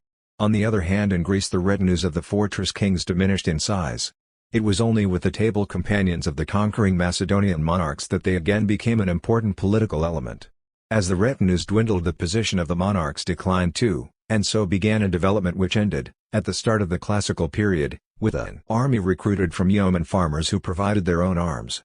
Political power necessarily passed to this class, and therewith started to emerge that purely secular civilization which characterized Greek society and caused capitalist development in Greece to differ from that in the Near East. The process by which Greek society was transformed is not known to us, and in any case it differed greatly from state to state. Consider, for example, the Homeric account of the kings of Lacedaemon with their horses and with their treasure hoards, as enticing to adventurers as their women. Then compare with it the Spartan hoplite state, which lacked cavalry entirely, strictly forbade possession of precious metals, was without a citadel, and obliged the ephors elected by the army to swear each year that they would not attack the monarchy provided that the kings would swear that they would not interfere with the traditional institutions of the army.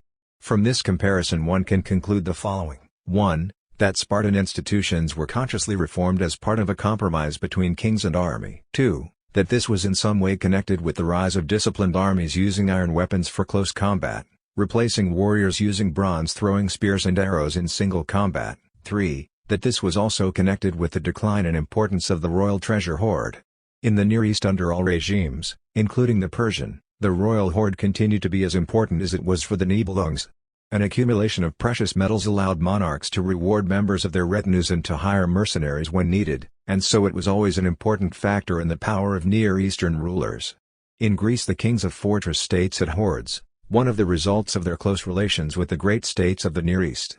Then towards the end of the second millennium these great states declined, and it has been rightly assumed that the eclipse of Mycenaean civilization was connected with this.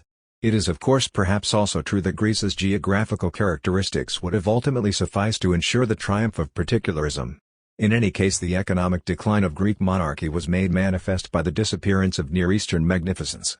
This meant that kings' retinues could not develop into royal bureaucracies, and so the first steps towards formation of large states were never taken. Furthermore, the relative decline of the royal clans must have been even more striking, for at the same new social classes were coming into being and these enjoyed an economic position which rivaled that of the monarchy. For example, the practice of recruiting mercenary soldiers, which filled the Egyptian armies with men from all parts of the Mediterranean as far as Sardinia, seems to have led to the development of a new class in Greece, a stratum of trained and propertied soldiers socially independent of the monarchy, which played no small part in plundering expeditions and colonial occupations. But even the king's fighting companions must have essentially freed themselves from dependence as the importance of the royal hordes diminished. They gained possession of lands and became a self-equipped warrior class, following a pattern similar to that under the Merovingians. Then when the Greek fortress kings turned to overseas adventures in search of booty, their companions became even more independent. Thus the wrath of Achilles alone brought defeat close. The fortress king who led an expedition overseas was no more than commander-in-chief, for the weapons and provisions of the army did not come from him alone, as it did in the Near East, and therefore authority was divided. Hence a constantly shifting relation between king and army. Agamemnon acts sometimes with authority, sometimes arbitrarily, sometimes he depends on others, sometimes he strives for compromise. The same was true of Alexander, the first Hellenistic rulers, Chlodwig, and the early Merovingians. The result of these shifts was to the disadvantage of the Greek kings once the royal horde and table ceased to play a central role, that is, once a negative balance of trade with the Near East was replaced by a positive balance in military expeditions overseas. The personal retinues of the kings must have been present in the Mycenaean states, but even in Homer, they are much reduced in importance and seem to be recruited entirely from members of the community. Indeed, the Homeric retinue seems to have been formed on a temporary basis as need arose, much like expeditionary forces of German princes described by Tacitus. Henceforth the Greek king shared power not only with his lieges but also with members of great clans, like himself owning castles and lands, living in the same city, and serving in war at their own cost. These clans therefore had the right to advise the king in council, share in the booty, and participate in the exercise of political authority over the masses. Hence the ancient aristocracy of the royal council became more important in Greece, whereas in the Near East it disappeared and was replaced by bureaucrats and priests. In the Homeric poems the term city varies in meaning, as one would expect from the different times in which the poems were composed, but in general it stands for something between the ancient fortress state and the later polis formed by the union of several urban centers. Edward Meyer has argued that in Homer the aristocrats are generally settled in the country and are quite distinct from city dwellers. I am not convinced, however, and in fact many of the passages Meyer cites use country in the sense of native land rather than rural area. Rather the situation was this: many of the local chiefs of the peasant period and others who gained riches became aristocrats with landed possessions and clients. The king now counted as simply first among equals, a measure of how far Mycenaean kingship had been reduced, and the aristocrats were organized and urbanized. The city was now the sole center of political power. Aristocrats visited their rural properties only to supervise their shepherds, slaves, and clients.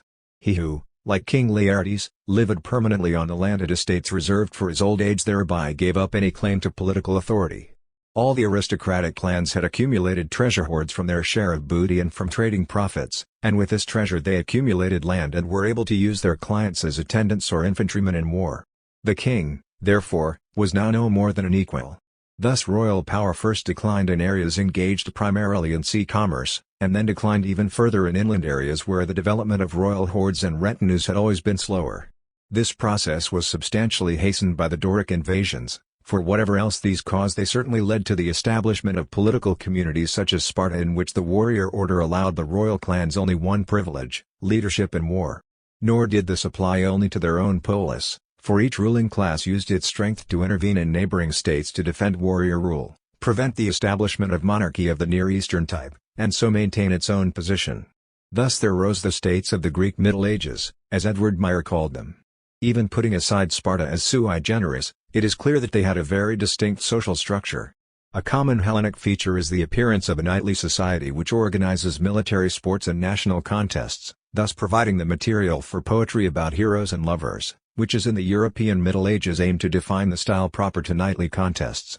For example, there was an attempt to prohibit the use of long-distance weapons, a sufficient indication of the military technology of this knightly society. Certain forms of courtesy were observed in battle, much like the medieval messieurs les Anglais, tirer les premiers. Also, as in our Middle Ages, the warrior class divided into rival camps cutting across national lines, like the Guelphs and Ghibellines, as in the Lelantine War, and there were also unending feuds between the clans within each polis. Then again, as in medieval times, a number of clans chose to make an alliance with the people and so establish a leader as Isamnites or tyrant. The distinction was not a sharp one. But the possibility of such an alliance exists only when there is a people able to make one, as in medieval Italy. In Hellas this arose out of a development in which three factors were crucial: 1. The use of iron weapons for close combat in place of the Mycenaean bronze throwing spear and the arrow. 2. The resultant increased importance of discipline, already apparent in Homer, and of battle in closed formation, especially infantry fighting in the hoplite phalanx. Brasidas ascribed the discipline of the Greeks to this, as opposed to the battle tactics of the barbarians. 3. Hence in those states which were intent on expansion, such as Sparta at the time of the conquest of Messenia or Athens of Salamis, political power passed to the class which manned the hoplite army. 4. Finally, paralleling the last, there developed what one could call bourgeois business, which provided the economic basis for a class able to outfit itself with hoplite armor. In early times the polis citadel was surrounded by the dwellings of merchants and artisans. In the Homeric poems we find mention of masons, carpenters, cabinet makers, wheelwrights, goldsmiths, potters, and workers in bronze, horn and leather. It is true, however, that these references all occur in the later sections. Still, the idea that in Homeric times Greek craftsmen were all unfree workers for the citadel aristocracy is as untrue for Greece as the similar view once held for the early Middle Ages, but now rejected. It also is unlikely that Greek craftsmen were in still earlier times employed by the villages, as were East Asian village artisans, or that after the development of the polis they became slaves of the polis. In Epidamnos commerce was organized by the oligarchy on a cooperative basis, and the system may have been expanded, while similar developments may have occurred elsewhere. But that this was a general tendency is a hypothesis for which there is no evidence whatever. Artisans were, however, certainly made to render labor services to the Mycenaean state, just as in its Near Eastern models. Like the pharaoh and the Mesopotamian city king, the Mycenaean city prince with sufficient resources will also have had artisans settled about his citadel in return for labor services. We can even posit the existence of a royal oikos in Mycenaean times with its own artisans, but with the disappearance of the foundations of Mycenaean civilization this disappeared too, as changes in workmanship indicate. Later, cities without industries may have imported skilled slaves and used them as state workers to pursue a form of mercantilism. But it is far more probable that all the phenomena which are taken to indicate state employment or the state slavery of all artisans, demiurgoi, were in fact aspects of the military organization of the polis. We can assume that the craftsmen who produced articles needed by the state were organized and burdened with public liturgies, just as were fabbri in Rome. The Greek term demiurgos is much broader than our term artisan. It includes all whose occupations served indeterminate large groups, including doctors, singers, seers, and so on. These plebeian settlements of craftsmen round the citadel were unfortified, as was Ecbatana in the Near East and as Athens remained down to historical times. In Sparta the royal citadel was entirely destroyed, and the whole city became an open camp. The only valid generalization here is that the polis, like Near Eastern cities, retained a fortress or became a fortress, but that this fortress, contrary to the situation in the Near East, was controlled by the community of warriors and not by the king. The process of synoicism signified, therefore, the consolidation of the warrior class as the rulers of the polis. It is also quite probable that in most cases union meant an actual consolidation of settlement, and we have explicit instances from later times to confirm this supposition. Local fortresses were destroyed, or at least ceased to be centers of political power, and the great clans were joined together in a single community, very much as were rural aristocracies in many medieval Italian cities. However, the main significance of synoicism in antiquity was that it created an army organized into tribes and subdivisions, an army suited for the chronic warfare which henceforth was deemed normal by Greek international law, which did not include the idea of permanent peace between non-allied states, and indeed rejected it because it demanded oaths sworn for eternity, hence full of religious dangers. Synoicism did not necessarily mean that everyone had to move away from outlying areas, but rather that people had to reside also and primarily in the city, the center of political life. Very early, too, the city was also given staple privileges and other laws regulating commerce were enacted, for the polis was not only a political but also an economic center, a market. From the times of the pharaohs to the Roman Empire, the establishment of a market was a prerogative of sovereignty. As in the Middle Ages, so in antiquity every city was a market, though there were also markets outside the cities. We noted above that trade developed in the Near East even without the use of coinage. Much more evidence exists to show that the Greeks have commercial life as active as that of the Phoenicians hundreds of years before the first state coinage. The more significant, then, is the fact that the Greeks were the very first to exploit fully the invention of coinage. For there can be no doubt that the Greeks owed much of their superiority to the Phoenicians in commerce to the fact that they had used coinage several centuries earlier. Carthage started to issue coins in connection with a military reorganization involving the use of hired mercenaries, which initiated its period of great expansion. Before then Carthage, like other Phoenician colonies, had been essentially a trading depot and had an economy based on the barter techniques similar to those of the ancient Near East. But the introduction of coinage into Greece in the 7th century occurred when a money economy already existed there, and only served to accelerate its development. For a long time there had existed an intensive local market alongside an extensive international trade. There existed the public artisan, demiurgos, that is, the person engaged in organized production for anyone who chose to be his customer rather than simply for his own needs, as autorigos, or for a master who commanded his labor service, and this type, a wage worker in Boucher's terminology, multiplied in number and became more specialized. There was also a class actively engaged in overseas trade, which adopted and spread capitalist forms of trade developed in the Near East. More and more domestic trade in necessities was conducted on a money basis. These developments made possible an increasing production of cash crops. Thus the individual elements of the city economy were present in Greece, by the 7th century BC, though of course only in an early stage and mingled with feudal features. Because it was the basic military unit, a dominant position was held by the polis, which meant the military aristocracy assembled in it. At first the polis ruled the countryside very much as had the castle lords before. Then, however, the development of outlets for cash crops along with changes in military technology caused an expansion in the class of landowners with economic resources sufficient for them to purchase hoplite armor and weapons. Because of constant danger from abroad the state was forced to call upon this class for military service. As a result of these developments the polis assumed different characteristics, each according to the degree to which its military system had been democratized. Where the armed forces were still mainly cavalry, there as one might expect a relatively small class of large landowners remained dominant, and continued to hold the inland population in strict serfdom, as in Thessaly. Even in Attica this class dominated the city as long as it was of military importance. But when the development of military technology shifted the leading role to disciplined hoplites, equipped with heavy armor and trained to fight in formation, and that is what happened in Greece, the cavalry disappeared in the time of the Persian Wars. The number of full citizens nevertheless very often remained small, a few hundreds or the 1,000 wealthiest. The number of positions in the council was often fixed in proportion to defined groups and the councillors were often chosen in co-option, in which case sons were chosen, like masters' sons in a guild, the older before the younger. Since military service fell upon those economically able to equip themselves, it was natural that possession of land should become the economic qualification for admittance to the community, especially when it expanded.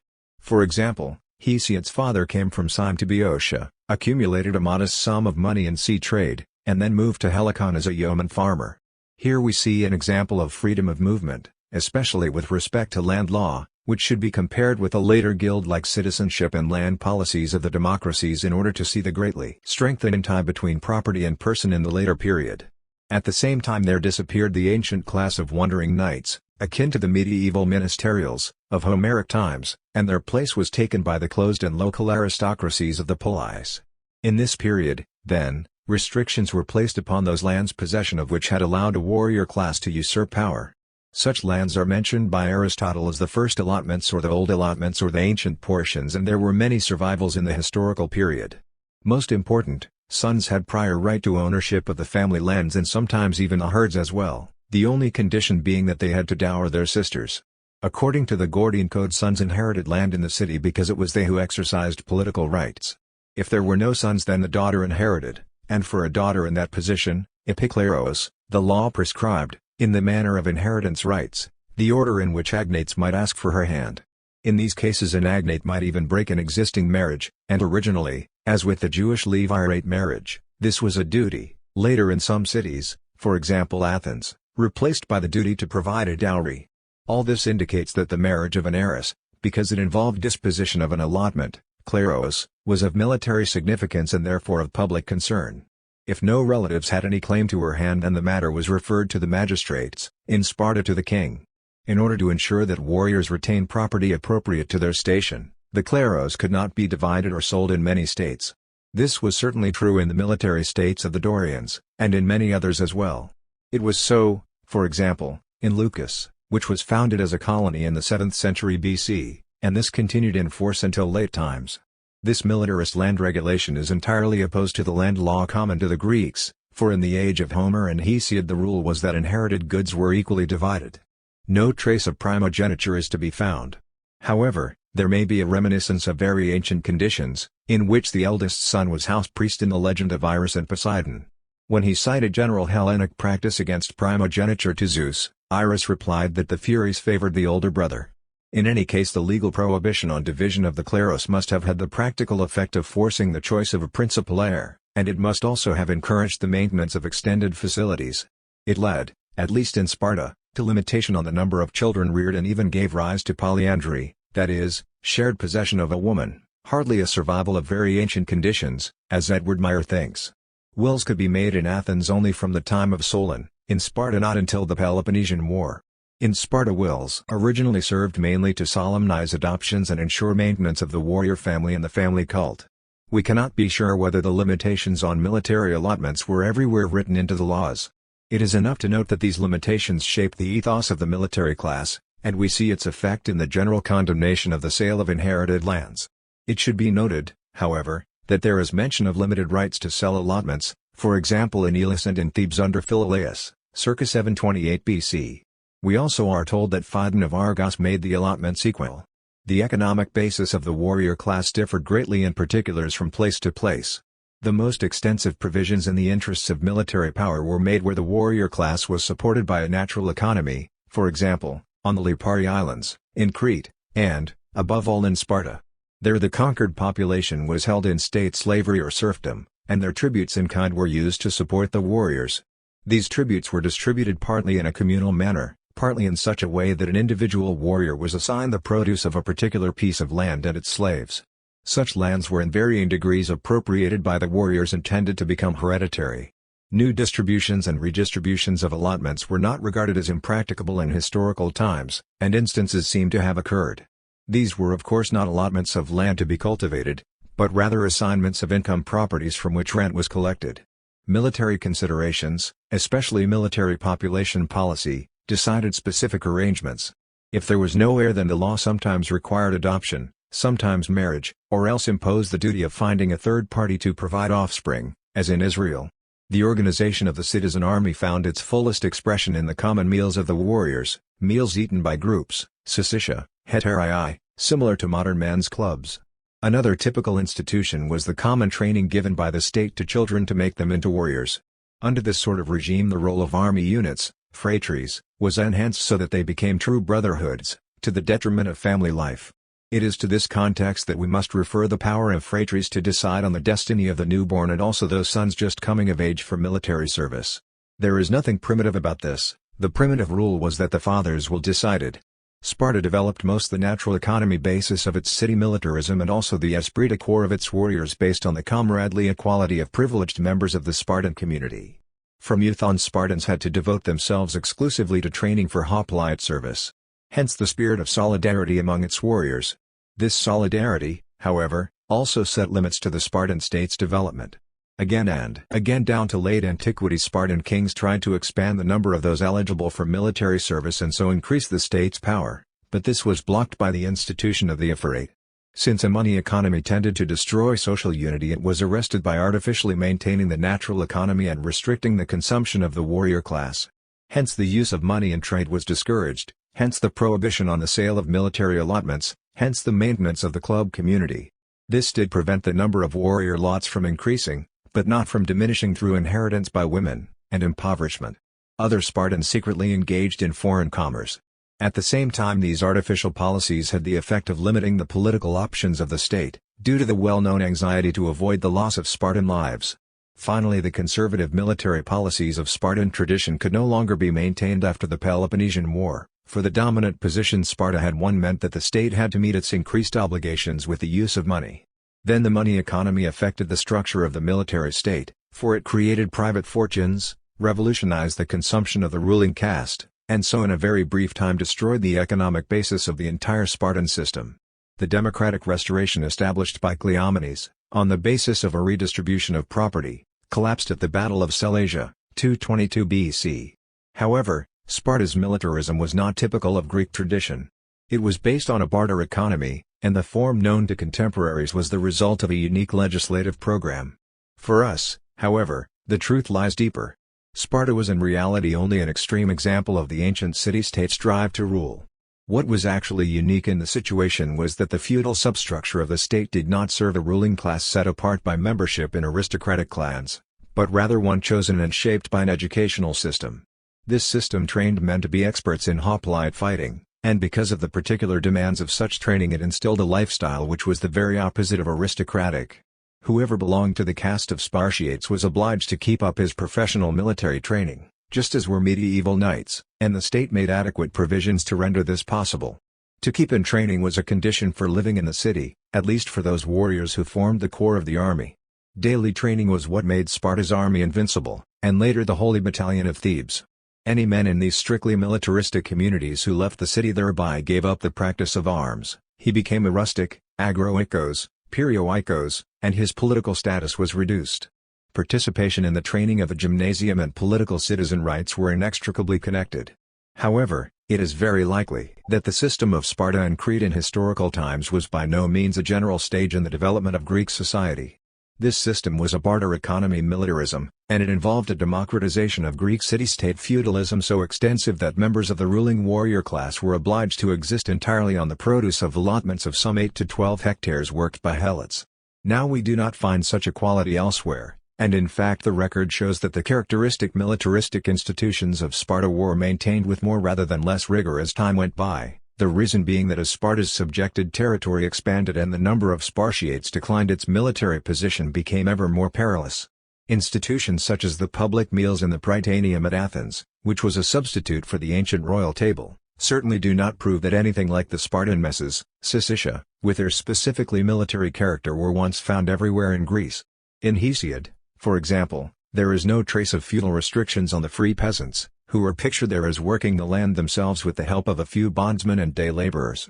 His complaints mention only the misuse of judicial power and the fact that it was necessary to become the client of a rich man either temporarily or permanently in order to defend one's rights in court. Debt law is also mentioned by Hesiod, and that is the decisive point. Whereas in Sparta, Crete, and other feudal states based upon conquest the population was enslaved, this change was achieved in other states by debt bondage. Men were of course usually forced into clientage everywhere, for example the Peloti at Athens, but this declined as debt slavery took root.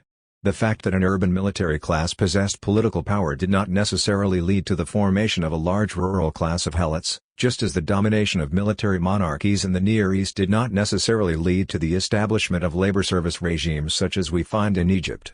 Similarly, one finds whole rural populations reduced to serfdom in areas other than the Dorian states of the Peloponnesus, Sparta, Argos, Sicyon, and Crete, for example, in Thessaly, Leucras, Byzantium, and the two Heracleias. But these are only the places for which there is extant evidence from historical periods. Serf populations seem to have existed also in many other places, but we cannot say anything definite about their legal systems.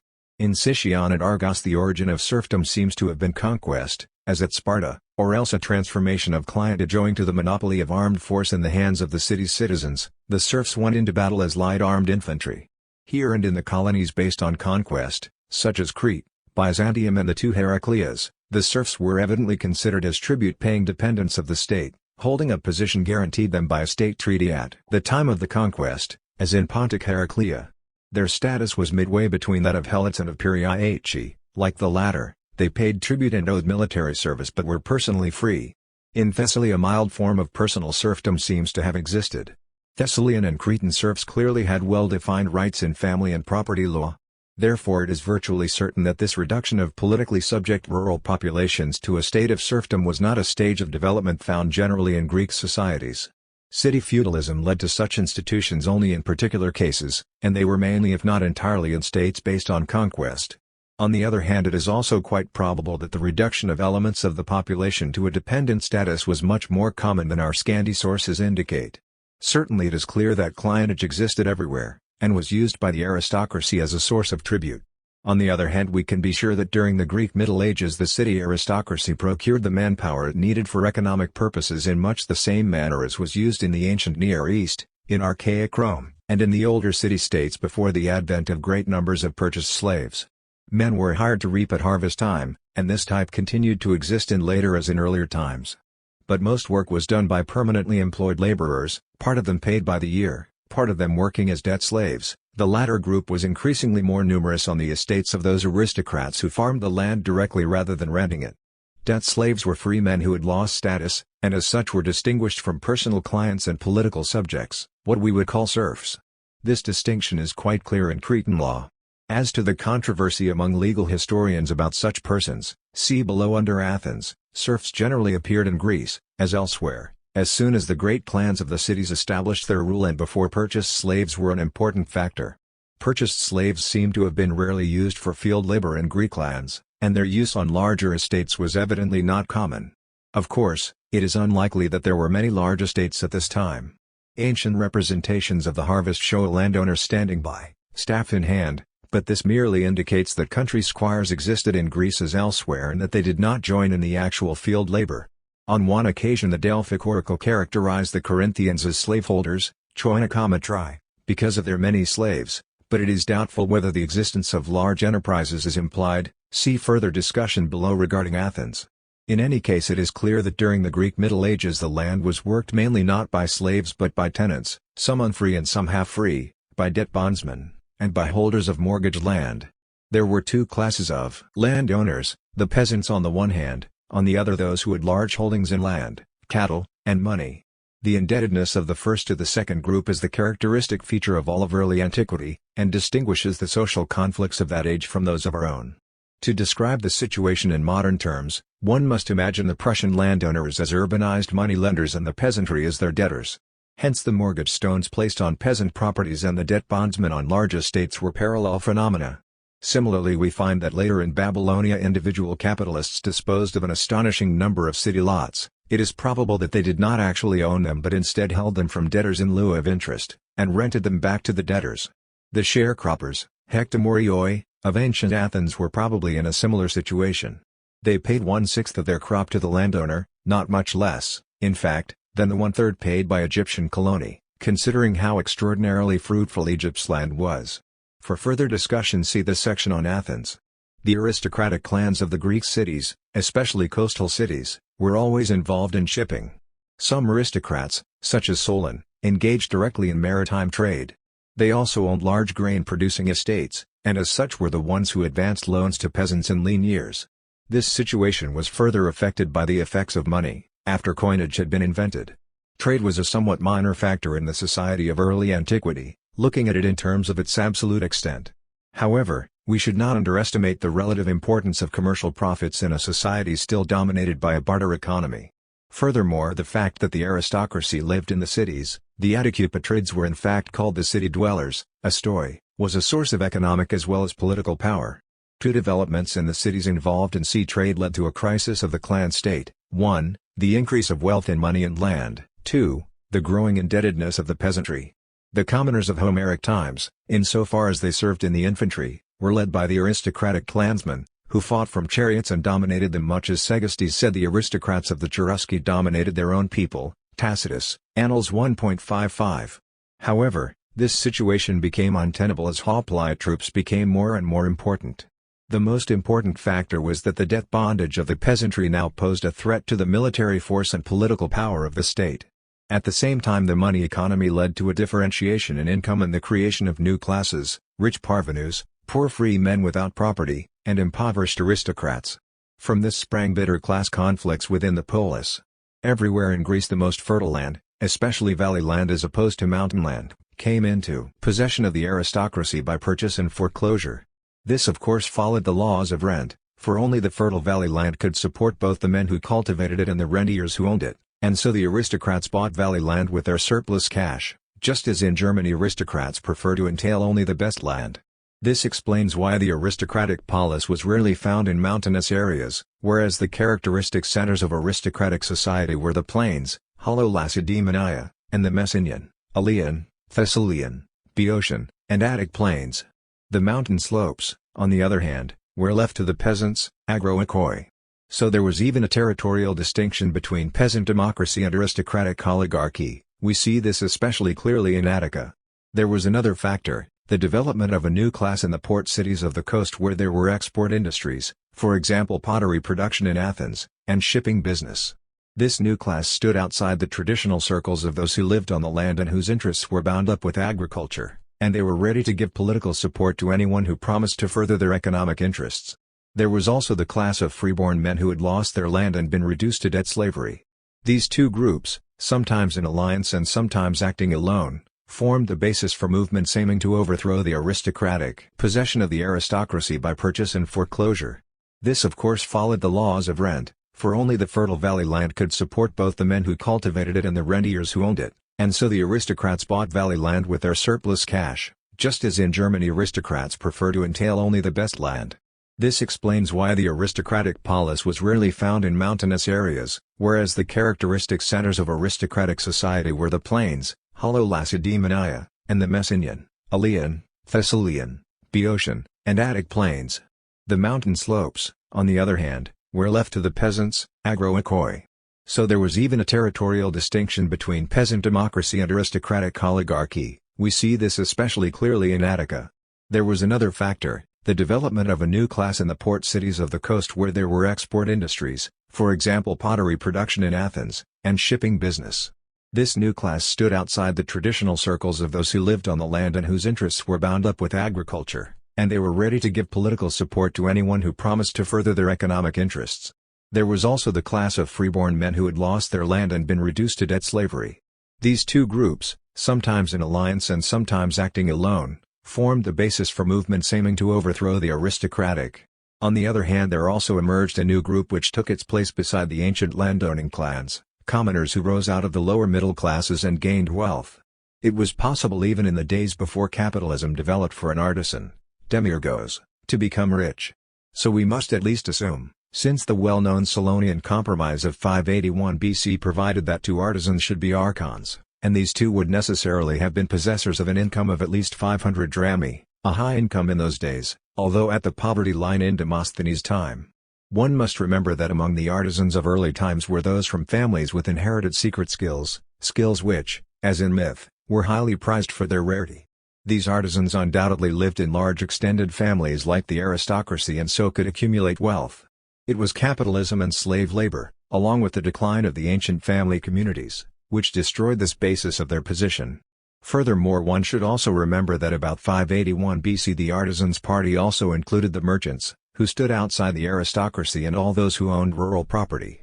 For example, the father of Demosthenes was all his life called the cutler, although he probably knew no more about cutlery than the average stockholder in a Bochum firm knows about mining. In fact, the family of Demosthenes Sr. had been a wealthy merchant family for generations, and he himself owned, among other things, a workshop with slave cutlery workers. The city's domination of the countryside could not be maintained when the propertied class itself was divided by bitter conflicts. Naturally, the manner in which the change occurred, and the degree to which it occurred, varied from place to place. In general, however, the first great reforms in ancient Greece were shaped by the desire to reach a compromise with the indebted peasants, primarily in order to preserve the military power of the state and so serve its political interests. We see the same tendency in Near Eastern codes. The most serious threat to the aristocracy was the radicalism of the peasantry, caused by the loss of political rights, social degradation, and economic insecurity suffered by the hoplite yeomanry. The draconian and similar codes as well as the establishment of tyrannies were the results of this radicalism, for they meant that the city ceased to be a semi-feudal fortress dominating the countryside and that the aristocracy lost its political privileges. All landowners, to the degree that they could afford to arm themselves for military service, hopliparishimnoi, says the Code of Draco, became citizens, and the civic burdens of citizens were distributed according to the income derived from property, as in Athens. Thus the city-state in its original form disappeared, ownership of land alone determined a man's political status, and the city became officially subject to the countryside. Very much like the later 12 Tables of Rome, the various Greek codes bear an agrarian stamp and testify to the emancipation of non-noble landowners. The causes and indeed even the means of these changes were analogous to those which had earlier manifested themselves in the inscriptions of Sumerian kings and in the oldest code of the Hebrews. The peasants and petty bourgeois who could afford to arm themselves now fulfilled a militarily indispensable function, and they demanded, like the peasants and petty bourgeois of the Near East, that there be an end to the vestiges of legal vendetta, the right to feud, one might call it, as well as jurisprudence based entirely on custom and privilege, and the institution of patronage and court procedures. Furthermore, they demanded that these institutions be replaced with legal codes and an administration of justice equally available to all citizens. They also pressed for the elimination of personal liability for debts, and in particular for measures to end the burden of money debts and the danger that small property holders would lose their lands, demanding that debt bondage be abolished, interest rates limited, and foreclosure checked. The radical leaders of the dispossessed demanded redistribution of the land and remission of debts. Since most of the land had been mortgaged and so fell into the hands of the aristocracy, the first demand was essentially a sharper version of the second. In this connection it should be noted that in Athens only land free of debt, we say eleutheria, entitled a citizen to membership in one of the property classes. The great reformers sought compromises. On the one hand they instituted fixed legal fines and either removed or lightened the burden of debt, but at the same time they strove to check attacks on existing property relationships and to arrest the processes leading to social differentiation. The most ambitious program was that of Solon, who took the revolutionary step of cancelling all debts for which land or persons had been offered as collateral, the famous civilisations, a great boon to the peasants. Along with this went liberation of Attic debt bondsmen who had been sold abroad. Both measures reflected the political motivation of Solon's program, the maintenance of the hoplite army's strength, for this was henceforth the foundation of the state's military power. Naturally this political tendency did not have equal and similar effects throughout Greece. Tyranny was, of course, above all a form of unconstitutional government, though it originally enjoyed the support of the oppressed classes, and as such it used a variety of novel methods. One unmistakable feature of tyranny in Greece was a tendency towards theocratic authority. Just as later the oracles favored Persian rule, so in the earlier period a great many prophets, though not the ancient aristocratic priestly clans, favored the tyrants, just as in the Near East. Tyranny came later to Sicily, and was different in character, being closely allied with the aristocracy of money which had emigrated there.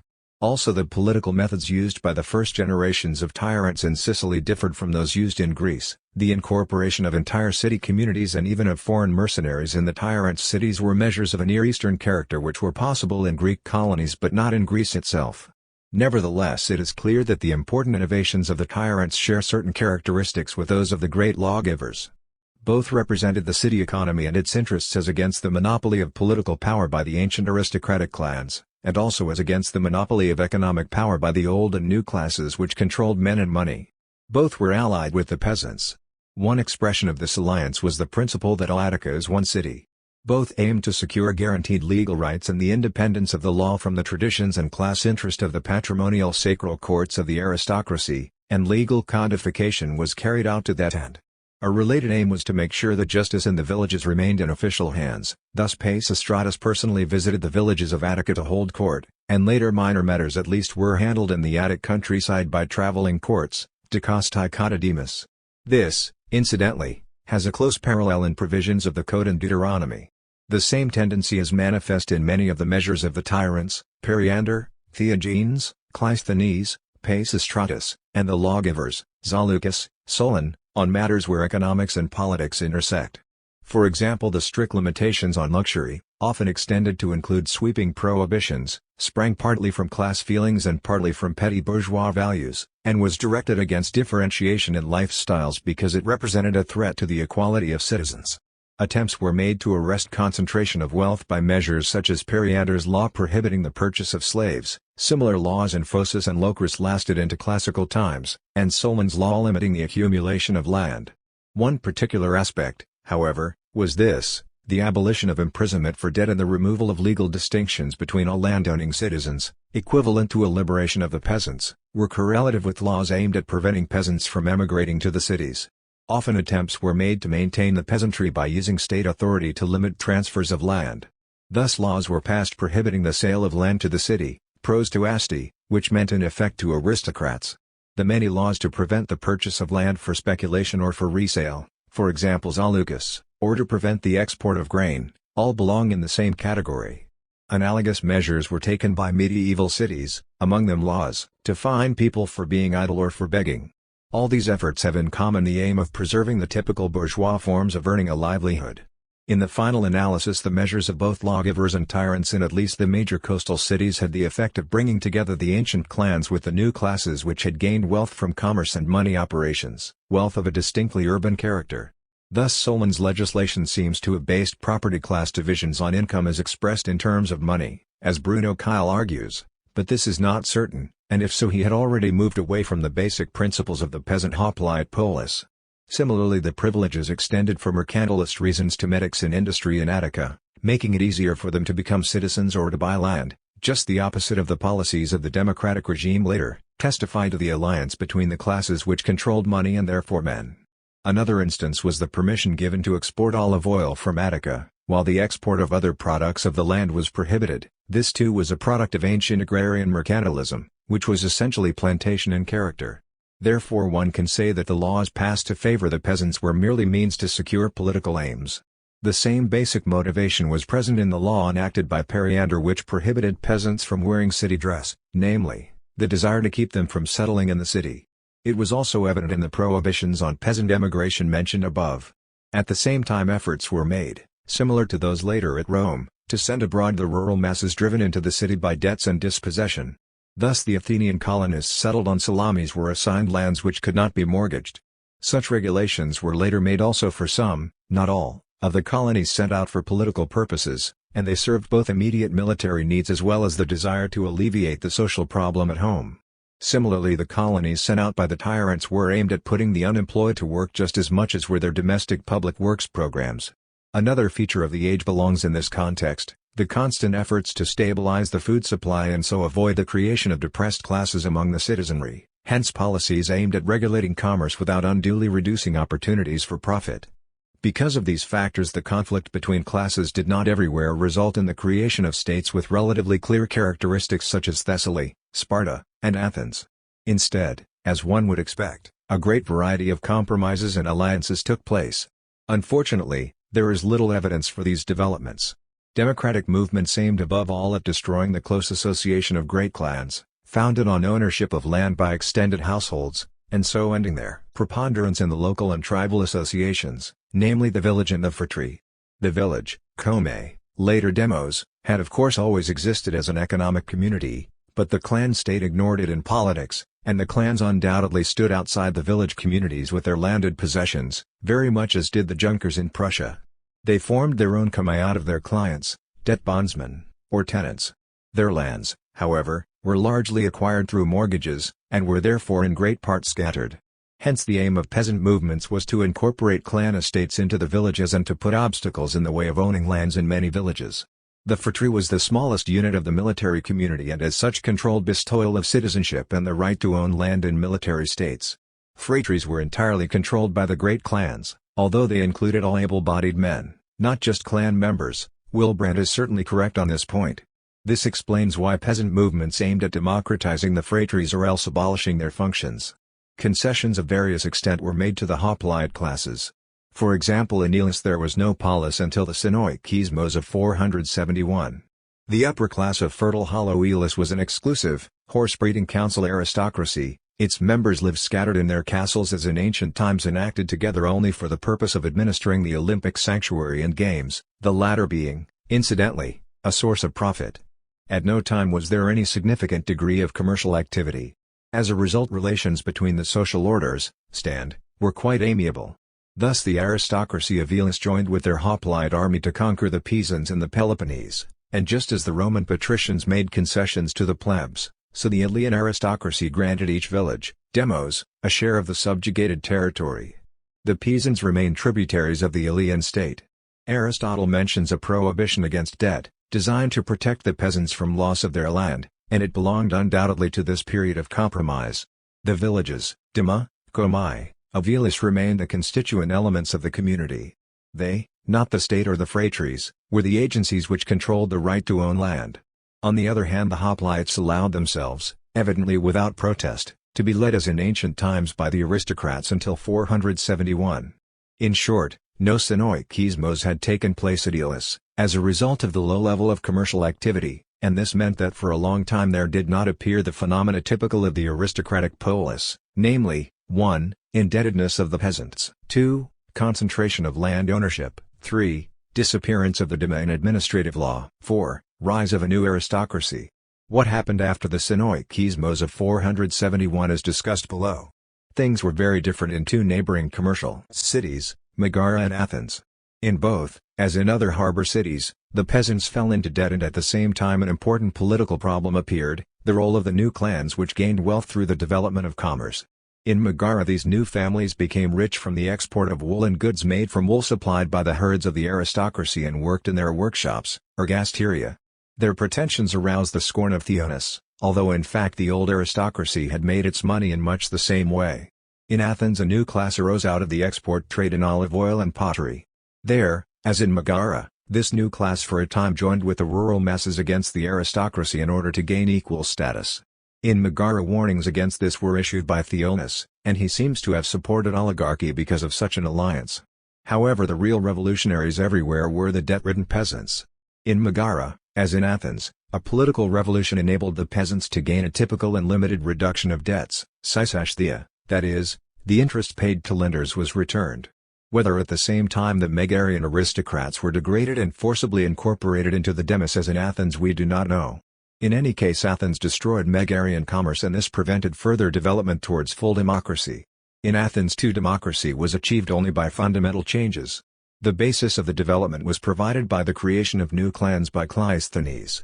We still do not know whether members of the new groups could participate in the ancient clan cult of Zeus Hercaios and Apollo Petrus, which was demanded of archons on taking office. They also had to declare their local community, as in the Handgemel of medieval Germany.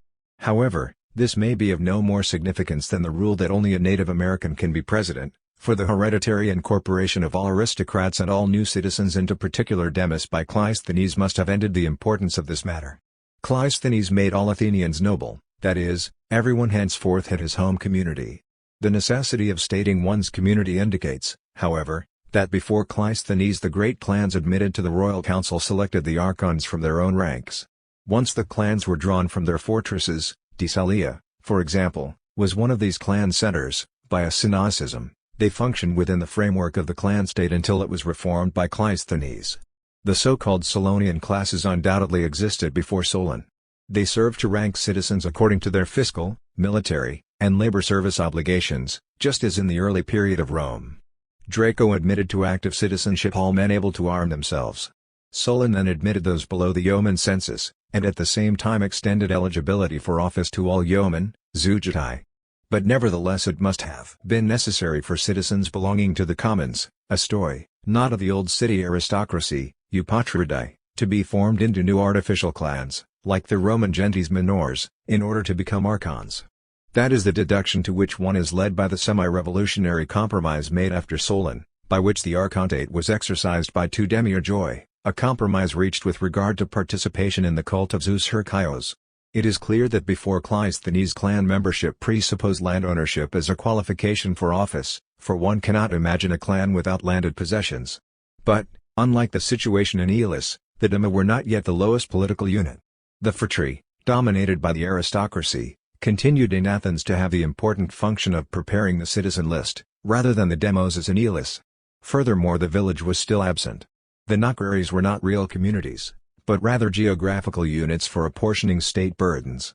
Solon's policies for furthering the export of olive oil and pottery, as well as his monetary reform to promote commerce and his prohibition of the export of grain, all show clearly that his program was not primarily designed to benefit the peasantry.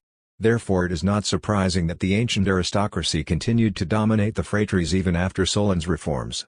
Again the peasants fell into debt, and again there developed what one might call a struggle between the lands which paid rent and those which did not, that is, between the paedia, aristocracy and new tenants, and the peasants, between the coastal population and the yeomen of the hinterland.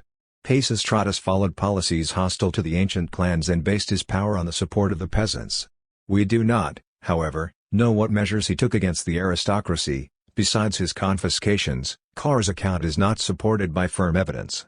Then Cleisthenes sought to incorporate into the community of citizens the wealthy aliens living in the city, freedmen as well as metics, in order to enhance his own political position, and at the same time he aimed to destroy the framework of the clan state. His method was to incorporate the aristocracy into the village communities, dema, and at the same time build up the influence of non-aristocrats in the phratries. For this purpose he sponsored an entirely new, territorial division of the state, which cut across the old tribal units. Henceforth everyone, even the city dweller, had his own local village community, demos, to which he belonged by birth according to public law. The foundation of the state on these dema, the extension of the popular court's jurisdiction, and the institution of ostracism, these were the three elements of what men then called democracy, which at that time was in no way equivalent to sovereignty of the people. The Areopagus was originally a council drawn from the clans and, according to Aristotle, appointed the magistrates. Later the situation was reversed and it was recruited from the magistrates. Even before Cleisthenes it had lost some of its ancient powers over the magistrates, especially those connected with finance. The establishment of an elected council of the Prytain, Boule, took place during the period of aristocratic rule. Hence the Areopagus did not gain powers similar to those of the Roman Senate, to which it corresponded, but it did continue to be a court of appeal against unconstitutional acts of the popular assembly, ecclesia, especially acts infringing on sacred law. It was the legislation of Ephialtes and Pericles which did away with this prerogative, and the resulting situation corresponded to the radical concept of democracy. Athenian democracy did not resemble English democracy, based as it is on the sovereignty of Parliament, so much as American democracy. In both, a change in constitutional law must follow prescribed rules.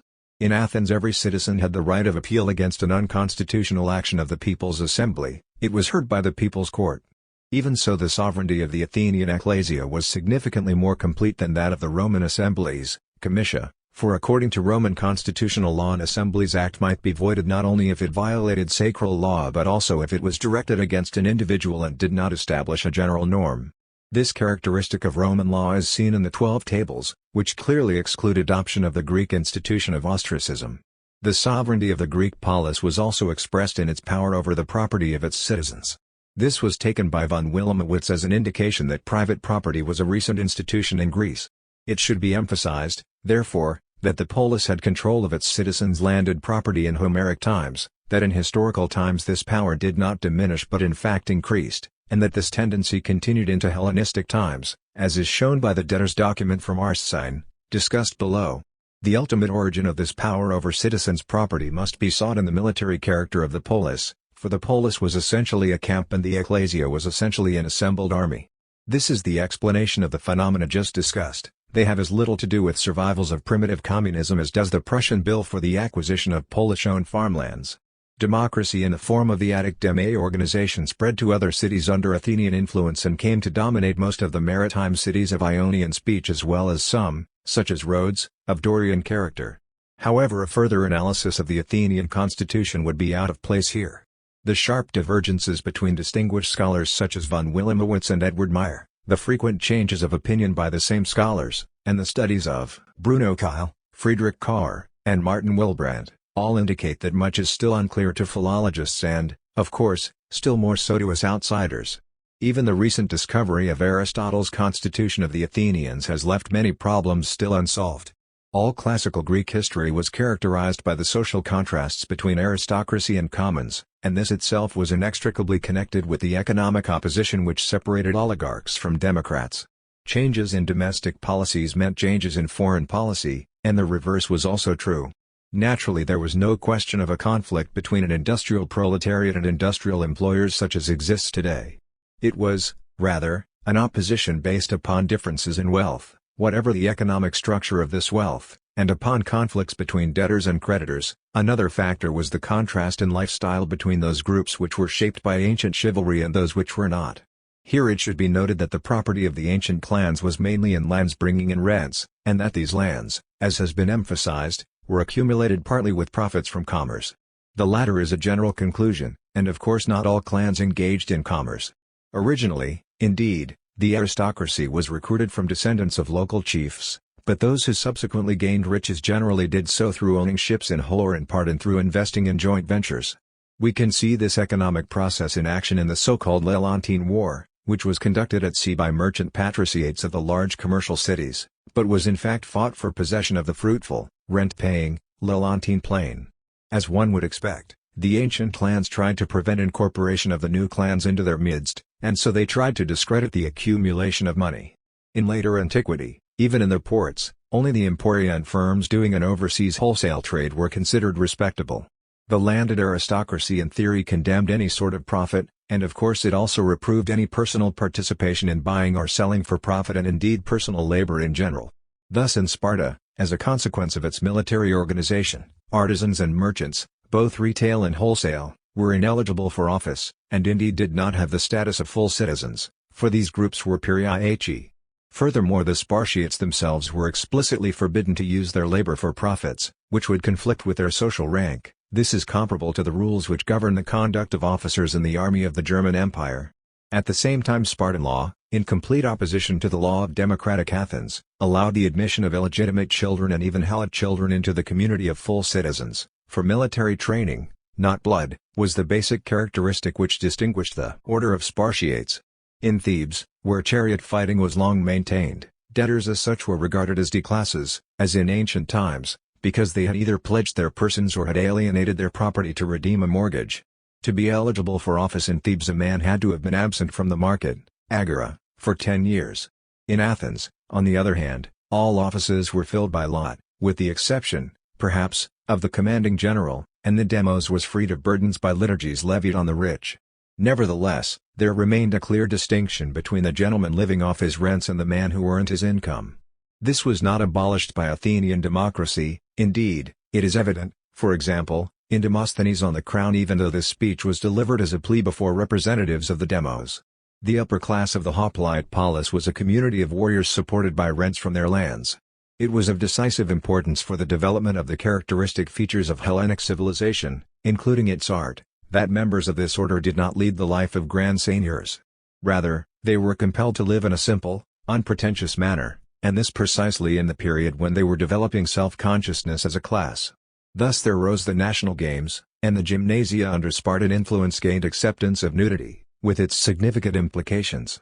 Such phenomena would have been unthinkable at the courts of Etruscan or Roman or Near Eastern grandees, for they would have found such things repugnant to their dignity. For example, experts agree that Etruscan athletes, as evidenced by their physiognomy, were professionals who performed before Etruscan aristocrats for pay. The same was true in the later Roman Empire. Political development followed a certain typical course, first the particularism of the aristocratic polis, then the hoplite polis, and finally, in the richest cities, radical democracy. This evolution determined the characteristically secular character of Greek civilization, and of Roman too, in contrast to the theocratic civilizations of the Near East. This difference was certainly not due primarily to variations in the economic resources of temples in the two areas, for Greek temples too had large landed possessions for a time. The outstanding example of this was Delphi after the Sacred War of 590 BC, as a result of which the lands of Sura and Chrysa were ceded to the temple and later divided among tenant farmers. Greek temples also had treasure hoards which fulfilled the same functions as those of the Near East, and they, like Egyptian temples, owned workshops and made loans. At other times they served as deposit banks. Incidentally, it is probable that the procedure by which slaves bought their freedom through the temple god is to be explained by the fact that the temples held the slaves' savings deposits, since the slave's personal property, peculium, was safe there, provided his master took no legal action to confiscate it. Another factor, of course, was that under this procedure the god guaranteed the slave's liberty. Furthermore, in classical times, though not in Hellenistic, the only important sources of state loans in Greece were the temples, and they also served as depositories for war booty. Such were the functions performed by the Parthenon and by the temples at Delphi and Olympia. In Thucydides we find a discussion by Pericles of how important the temple treasuries were for the Peloponnesians. Nor were ethnic differences and susceptibility to superstition a factor which made Hellenic civilization more secular than Near Eastern. The Greeks, and even more so the Romans, were just as superstitious as Near Easterners, or, at least, the Near Easterners of earlier times, before general political leveling and theocratization. Political leaders in Greece and Rome always had to take this tendency to superstition into account. The real reason why religion was so much less dominant in the Occident was that the priestly order there was not organized, ranked, and unified. Hence many consequences. There was no special training for the priesthood, nor was there religious instruction for laymen, nor were priests bound by a special code of ascetic and ritual rules, though there were steps, relatively minor ones, in that direction. Above all, laymen were not summoned to a sectarian ideal of ascetic purity as in Judaism. Priesthoods in Greece were often hereditary in certain aristocratic clans even in historical times, an example being the priesthood of Dionysus in Delphi, but not that of Apollo. Undoubtedly this was the rule in early times, but it ceased to be so later, especially after the triumph of the Hoplite polis. Then, in a few cases, priesthoods were filled by election or else, more commonly, lot was used to choose from a field of qualified candidates. But the most frequently used method of filling priesthoods was to sell them. Generally tenure of a priesthood could be combined with other occupations. Originally a priesthood was held for life, but in later times often only for a year. Serving as priest was in fact often a kind of business transaction, so that we know of a case where it was difficult to fill a priesthood because the temple's olive groves had been burned down. To sum up, in the Occident there was absolutely no tie binding priests together as an order, nor was there any tendency to build a church or to develop a sense of priestly unity and self-consciousness. This cannot be explained simply by the strong competition between local divinities. Consider medieval parallels. The explanation is that these phenomena were the results of the political subjection of the priesthood by the military power of the aristocratic clans and then of the citizens of the polis, with their entirely secular orientations. Thus Delphi was not controlled by a Delphic priestly clan but rather by a polis, and indeed the cause of the sacred war was an attempt by this polis to exploit its control of the temple by levying tolls on pilgrims. After the war the Delphic temple passed under the control of a league of originally rural communities, ethna, but gradually the polis asserted more and more influence. Even after the subjugation of the priesthood there continued to be tendencies in the Greek world towards theocracy, mysticism, and ecstasy. Indeed, even the Persian Wars can be regarded, as Edward Meyer has brilliantly argued, as a decisive struggle between these trends, supported by the Persians in Greece as elsewhere, and the secularism of Hellenic civilization. All the tyrants and the aspirants to tyranny had ties with temples or prophets. An especially well-known example is the alliance of the Alcmaeonidae with Delphi. Nevertheless, the power of the priesthood was insufficient to legitimize the position of usurpers, whereas it was sufficient in the Near East, and this is why tyranny in Greece failed to establish itself. The weakness of the priesthood was an inheritance from the Homeric age. We can see in the Homeric poems the lack of respect felt for both gods and priests. Whereas in the Near East the martial clans of the army monarchy were subjected by the allied forces of royal bureaucracy and theocracy, in Greece the clans remained in control over kings and priests. Then the victory of citizen-peasant hoplite forces meant the definitive defeat of all theocratic tendencies in Greece, for the priesthood had been enlisted in the service of the aristocracy and hence the victors were hostile to any sort of religious or traditionalist jurisdiction. In the Near East, on the other hand, the masses regarded the priests as a protection against the despotic power of kings and men of great wealth, and they therefore supported theocracy. With respect to the history of Greek law, it is probable that temple properties were so important that they gave rise to the institution of the hereditary lease, the later emphyteuses. It is most unlikely that in early times there was any need to lease urban or village properties on a hereditary basis, for these properties were either divided among the young or else held in common. The temples, however, would not have followed either course. Only in Aeolus do we find hereditary leases, these being assumed by a part of the conquered Pisans. Therefore we may conclude that as in Pharaonic Egypt some of the temple peasants may, we cannot, of course, be sure of this, have assumed hereditary leases.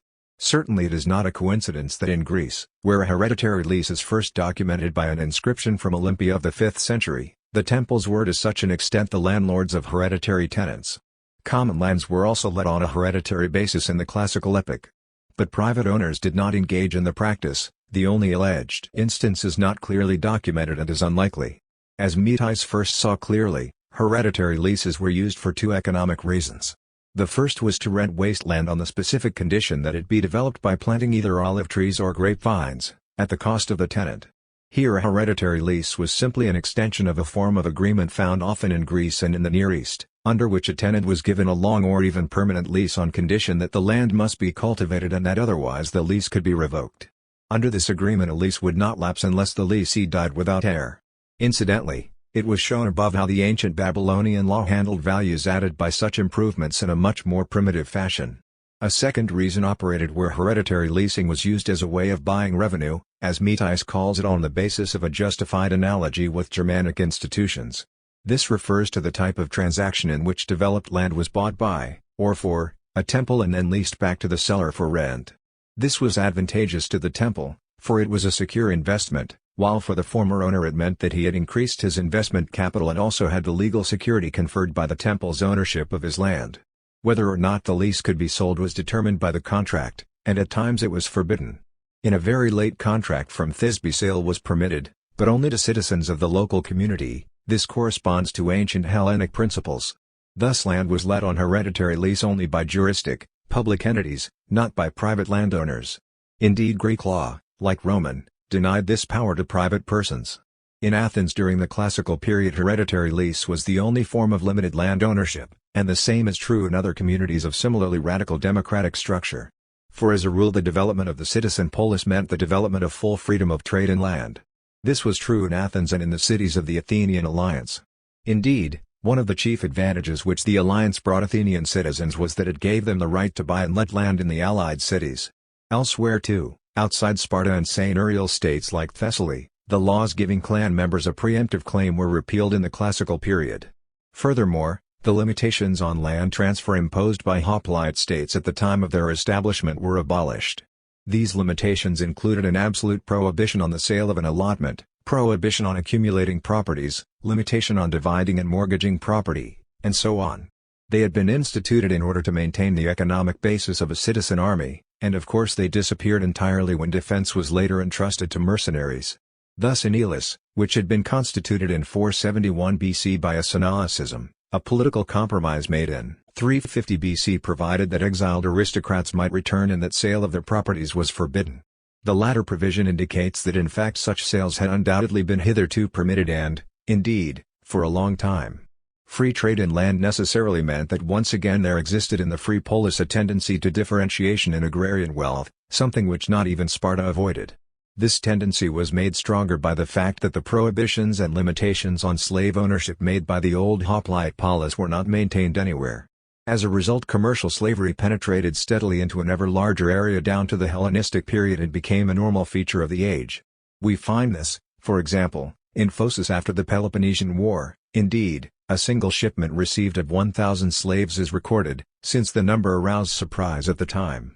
We also find slavery among the Aetolians in the Hellenistic period, after they had organized themselves as a military, hegemonial state and in consequence found themselves compelled to pursue flexible economic policies. Now the questions we must consider are these: what effect on ancient Greece did this free trade have, and, in particular, did it promote the Roman type of development towards the concentration of land ownership and the formation of large slave labor enterprises? From the sources available we can only reach indirect conclusions. This applies even to such a well-documented area as Attica. First of all, one must remember that there were no large buildings in rural areas besides the ancient castles of the aristocrats and the local chapels. When enemy troops appeared, the wooden houses of the countryside were taken down and carried into the cities for safety along with slaves, flocks, and implements.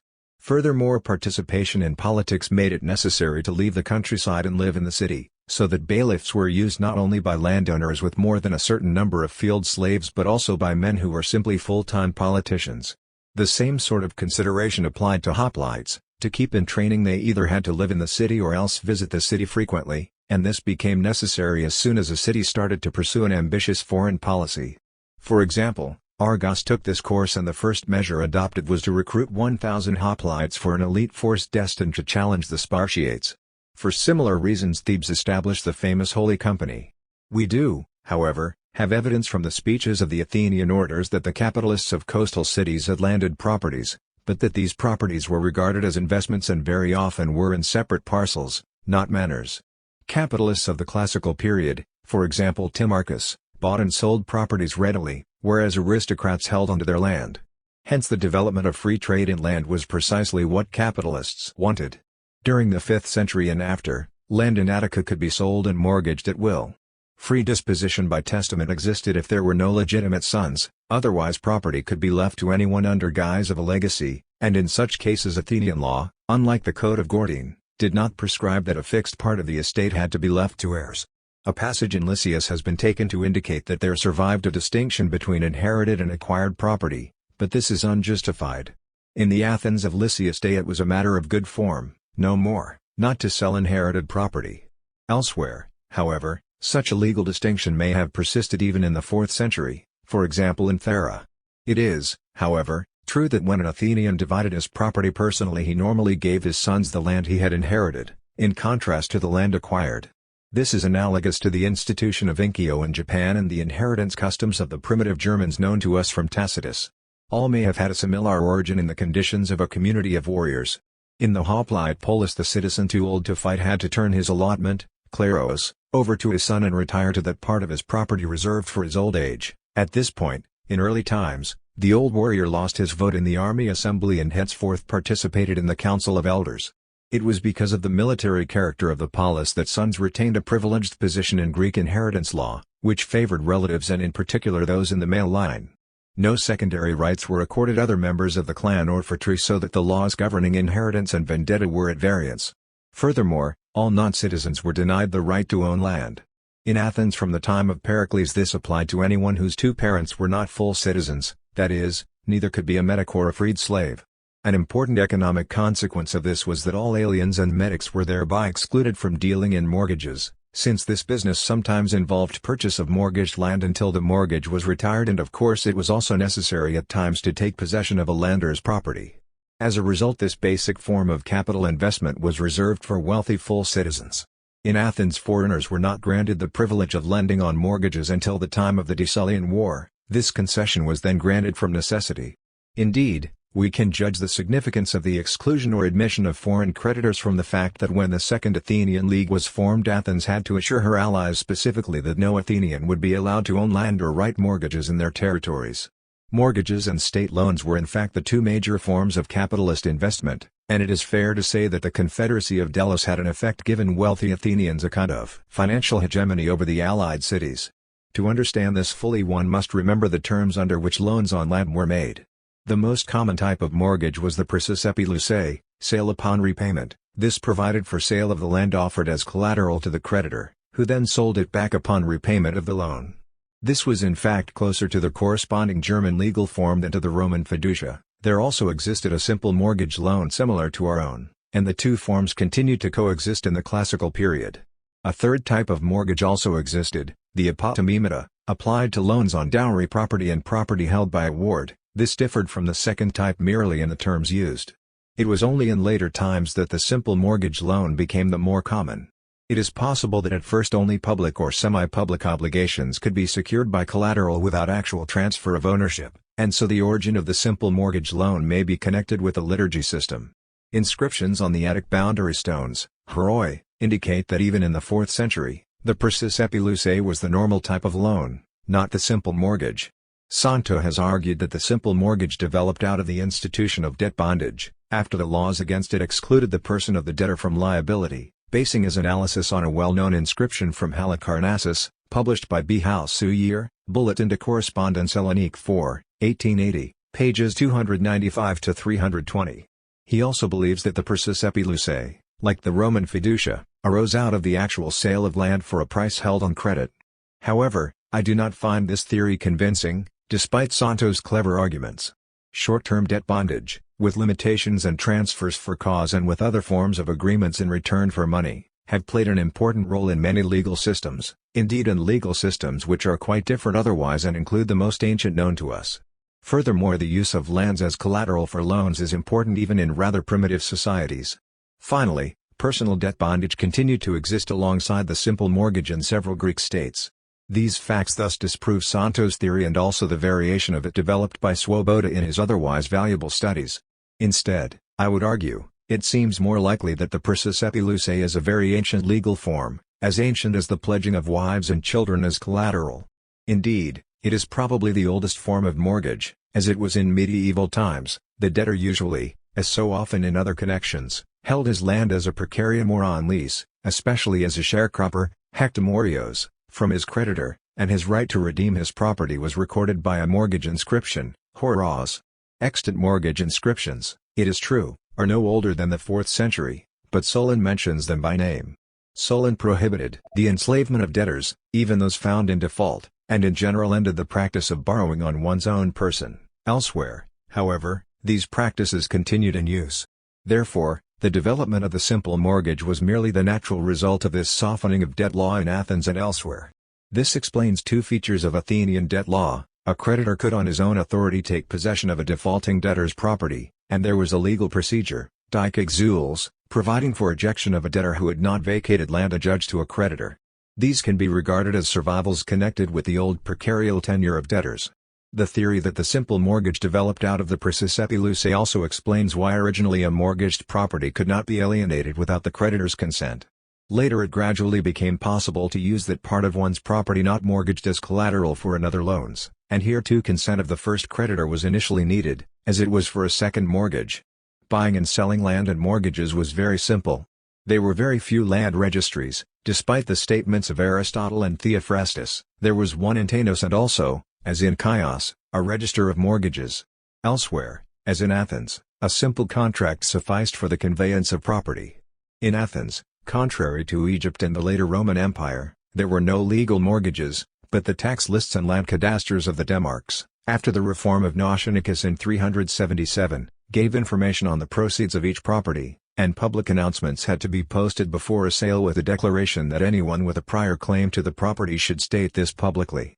This was a common provision in ancient Greece, and outside Athens we often find the provision that a public announcement or a public sacrifice be made. From this it is clear that real estate transactions were sufficiently regulated and publicized, considering the limited territory of a polis. There remains, however, this question: granted that there existed great freedom and security in the sale of land, what influence did this, along with the deme organization, have on the social structure of the countryside? Let us examine this problem with special reference to Attica. Free trade in land was by no means first established by Solon. The novelty of his legislation consisted in allowing a testator to dispose of his property freely. Indeed, Solon may have instituted as many limitations, for example prohibition of conveying property in trust, as he removed. Recently a number of scholars, including Fustel de Coulanges and Martin Wilbrand, have maintained that Solon did away with clan land, until then the general form of land ownership in Attica, and as such a definitive obstacle to trade in land and private property in land. However, the sources do not support this theory, and it is contradicted by the traditional account of Draco's hoplite census and the Solonian classes. Indeed, the Solonian classes unquestionably existed before Solon and were used for apportioning tax and military burdens. They presuppose existence of individual economic differentiation. Analogies also disprove the Fustel-Wilbrand theory. In antiquity the clans were everywhere of much later origin than private property in land, as indicated by the fact that private ownership of land was limited usually by the preemptive rights of family rather than clan members. Private property in land was the result of economic differentiation due to the influence of commercial profits and booty. Furthermore, the Fustel-Wilbrand theory presumes a set of conditions for which there is no secure evidence. Wilbrand's discussion of the limitations placed on trade in land dates these to early antiquity, when in fact they were imposed later by legislation in order to maintain a large yeomanry for military service. His ideas on the Praesisepilusae overlooked the fact that under this form of loan the creditor did not acquire property but only a title which could be redeemed, and furthermore this title was to the land, never to the income from it. I must also disagree with the theory of Swoboda that the Hectomorioi formed a class of serfs similar to the Helots of the Spartans. That they were not simply hired laborers has already been noted here, but what Swoboda adds concerning their status in inheritance law, their being bound to the land, their rights to legal representation, their labor services and so on, is all a series of hypotheses and no more. Furthermore, Swoboda's related statements about the rise of large-scale enterprises seems to me not only a hypothesis but a most unlikely one at that. I think he was led to this, as was K. J. Newman in his similar work on Roman society, by the fascinating studies of our common teacher G. F. Knapp, and read back into ancient times a process which Knapp described brilliantly for modern conditions. In any case, it is clear that there is no evidence whatever that Solon ended any institution of serfdom in Attica, and our sources would certainly mention this if he had. The evidence indicates, rather, that Solon ended the necessity of having a patron in legal proceedings, but this of course indicates that the commoners were already free. Solon gave full parity in court to the landless workers, Pelati, who were previously in clientage to patrons. This does not, however, mean that the Pelati are to be equated with the Hectomorioi, even though this assumption appears already in the ancient lexicographers. That part of Swoboda's work which, in my opinion, is valid can be harmonized with the hypothesis suggested, that the hectomorioi were debtors, that their lands were transferred to their creditors, and that they were allowed by them to work the land as sharecroppers. The fact that a sixth part, hectos, moro, was the rule indicates that the matter was already governed by a legislation, a limitation on the powers of creditors. It was, then, this institution which Solon ended, for when he reformed the debt laws he cancelled all outstanding mortgages at the same time, and so wiped out the hectomoroi relationship. This at least is clear. After Solon the institution does not exist. It should be noted here that the only passage connecting Solon with sharecropping, Pollux 7.151, says that he removed mortgages on the land being sharecropped, ge epimortos, thus the land is mentioned, not a class of hectomorioi. As mentioned above, Solon also put restrictions on the accumulation of land, but what these were our sources do not reveal. From Aristotle, Politics 2.4.4, it seems likely that there was no direct prohibition. Aristotle mentions a general ban on the sale of land far away from the city to city dwellers, that is, to aristocrats, but while such legislation seems quite appropriate for the time of party struggles between Pedianoi and Diakrioi, one would expect it to be connected with Pisistratus rather than Solon. On the other hand, it seems quite probable that limitations were placed on the purchase of land outside one's own deme at the time when the administrative reorganization of Attica was carried out by Cleisthenes. It may even go back to Pisistratus, under whose regime there must have been a division of the great estates still existing in Solon's time. At any rate, we know that as late as the 4th century those Attic demes which maintained a cadastre collected a tax on the land of every individual who did not belong to its people, demos. This tax, igterikon, meant, of course, a significant restriction on the investment of capital in land and in mortgages as well. Furthermore, this tax is an indication that local government remained vigorous in the countryside of Attica. Throughout the 5th century and also the 4th, despite great devastation during the Peloponnesian War, the Attic demes remained a real force, as is shown by the inscriptions. It is true that the source of their finances is not clear, since the 22,000 drachmae mentioned by the Ploia inscription may represent capital or an annual expense. Nevertheless, we know that the deme owned, administered, and rented land. We have a contract showing the deme axon concluding a rental agreement for 40 years. And other contracts mention fields, vineyards, theatres, and shops of all sorts. The deme was the unit of conscription, thus a sick man could choose a substitute for the army from his fellow demesmen. The deme was also the lowest unit of tax collection, and therefore drew up the list of those subject to the proaspora, money levied as a loan, to be repaid from proceeds of the property tax. Finally, the deme was involved in the election by lot of members of the council, boule. The Prytany documents indicate the participation of all the demes of each tribe, and indeed it seems that the principle of proportional representation was followed. Incidentally, in the procedure for choosing members of the council the hereditary character of deme citizenship worked against the purpose of Pisistratus and also Cleisthenes' policies. The latter aimed at giving political domination to the class of yeomen, the men of moderate property able to arm themselves as hoplites, and at the same time they sought to destroy the power of the great clan groupings. For this purpose every aristocrat was enrolled in a deme, just as in the democratic communes of medieval Italy every nobleman was assigned to a guild. Properties lying outside the deme were subjected to a special tax. Furthermore, the phratries, which had once been the preserve of the old stock, homogalax, were now made to accept the new Athenians, origins, from the new, artificial tribes. We do not know when this took place, nor when, except that it was later. The phratries were also made to accept thiasoi, members of voluntary associations made up of immigrant citizens, associations without any clan organization whatever. It should be noted that nearly every particular here is subject to controversy. Thus the phratry list mentioned above from the early 4th century with 20 names probably did not include all members of the phratry. One must also keep in mind, however, that while every new citizen was allowed to choose his deme, phratry, later the choice was subjected to limitations, and tribe. It was also true that only membership in the deme, which kept the citizen register, and therefore the tribe was automatic. Formal admission to a phratry was important only to those who intended to leave property, especially landed property, by will, and it was evidently not affected by admission to a deme, as the Demosioi documents show. From all this it seems very probable that many citizens, indeed the great majority, did not belong to a phratry in later times. In the earliest group of Demosioi documents, beginning of 4th century, the old Eupatrid clan of the Decolii had a legal function in connection with drawing up the citizen register, Thus an aristocratic clan preserved a remnant of its privileges in the performance of the phratry's most important function. However, in the second group, mid-4th century, the decision on citizenship has been put entirely in the hands of the thyacis, without any role being assigned to the aristocracy. In short, phratry and deme have been democratized. It was the demos, in fact, which manned the strong hoplite army of Athens in its period of greatest power, 480 to 460 BC, and here demos meant above all the yeomanry. Edward Meyer has reckoned that in 431 the Athenian citizen population was divided into census classes as follows: circa 2000 to 2400 were in the upper two classes, pentekos Iamodimnoan knights, 30,000 to 33,000 were yeomen, zougatai, and circa 20,000 were proletarians, thetes. Most of the yeomen lived in the countryside. However, the countryside was no longer dominant in 431. Citizenship in a deme had become permanent and was not connected with actual residence or occupation, very much as in Tsarist Russia the peasant remained a member of his mir. There was this difference, however: citizenship in a deme did not involve limitations on one's freedom of movement. Still, it was in his deme that an Athenian paid his taxes, irrespective of his actual place of residence.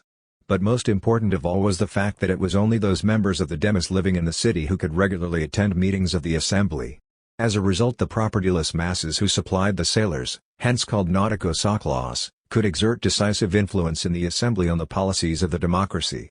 Nor is this contradicted by the fact that most of those who held office in the council or served as general or ran the financial administration were men of property, and that even the men recorded in the inscriptions as moving bills in the assembly were to a large extent wealthy.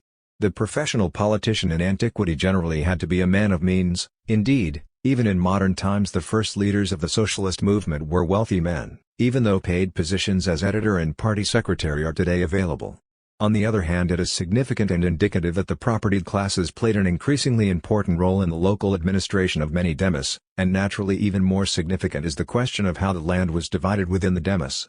Despite the strong influence of the propertied, the government of the demos does not seem to have become plutocratic even in the 4th century. In the 5th century, we are told, about 1/4 of Athenian citizens did not have any landed property, and this included a majority of all those living in the countryside. However, we do not have firm evidence to support this. The figures which have been transmitted to us regarding land ownership indicate that properties such as a peasant might own today were then considered substantial, while properties more than 50 hectares in extent, large, it is true, for olive raising, were very few. 50 hectares may well have been more or less the figure set as the minimum for membership in the highest census class, the pentekos Iamodimnoi. Today, using average figures for Prussia, about 22 hectares are needed to raise the equivalent of 500 medimnoi of barley. In ancient Attica at least double that area was needed.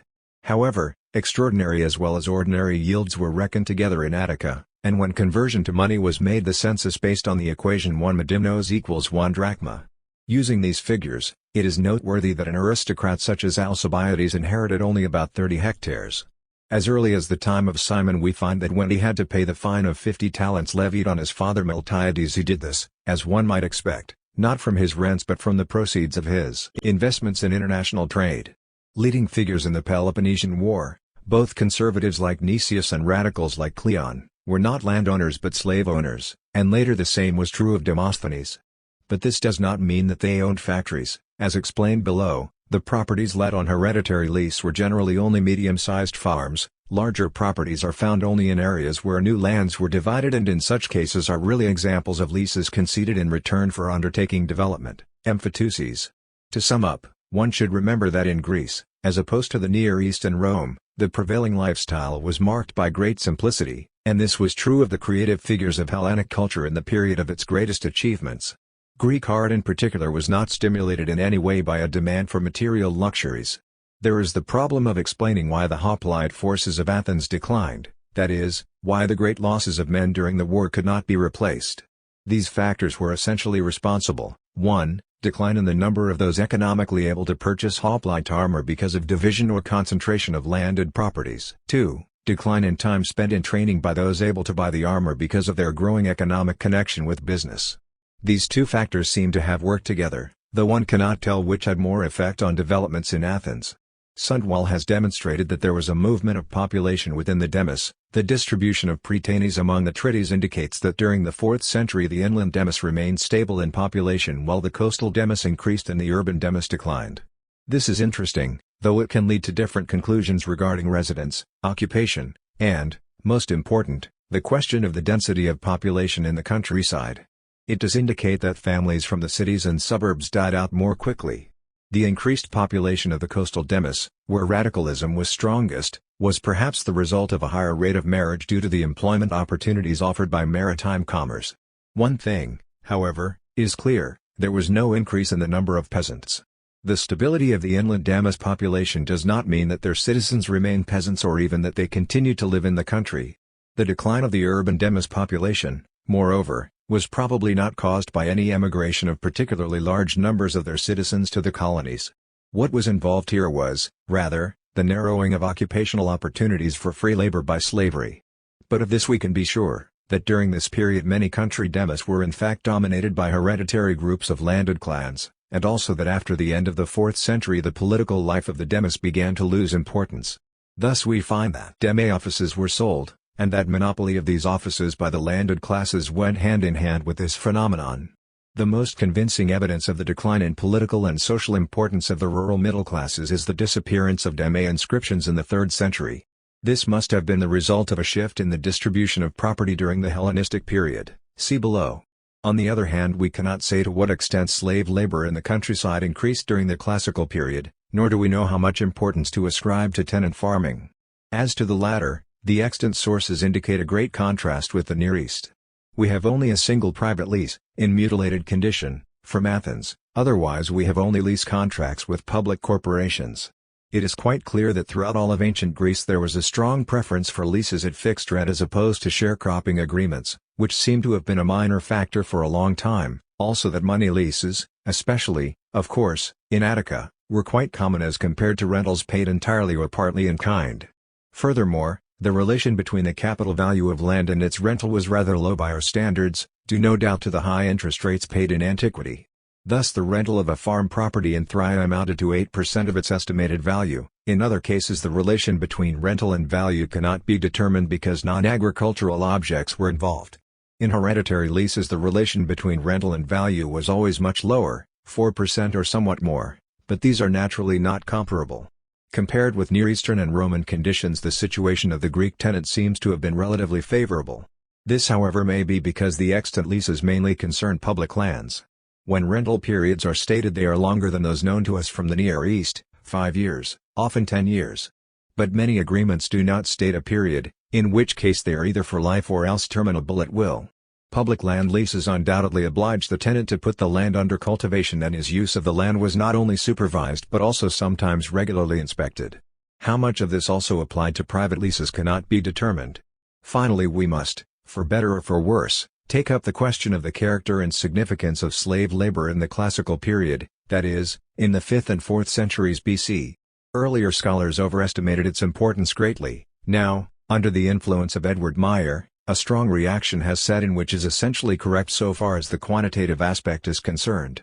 As for slavery's qualitative importance, however, Meyer's followers have not gone far enough, for they retain the concept of slave labor factory, although at the same time they have been led by Frankett's book to underestimate seriously the effect of slavery upon the condition of free laborers.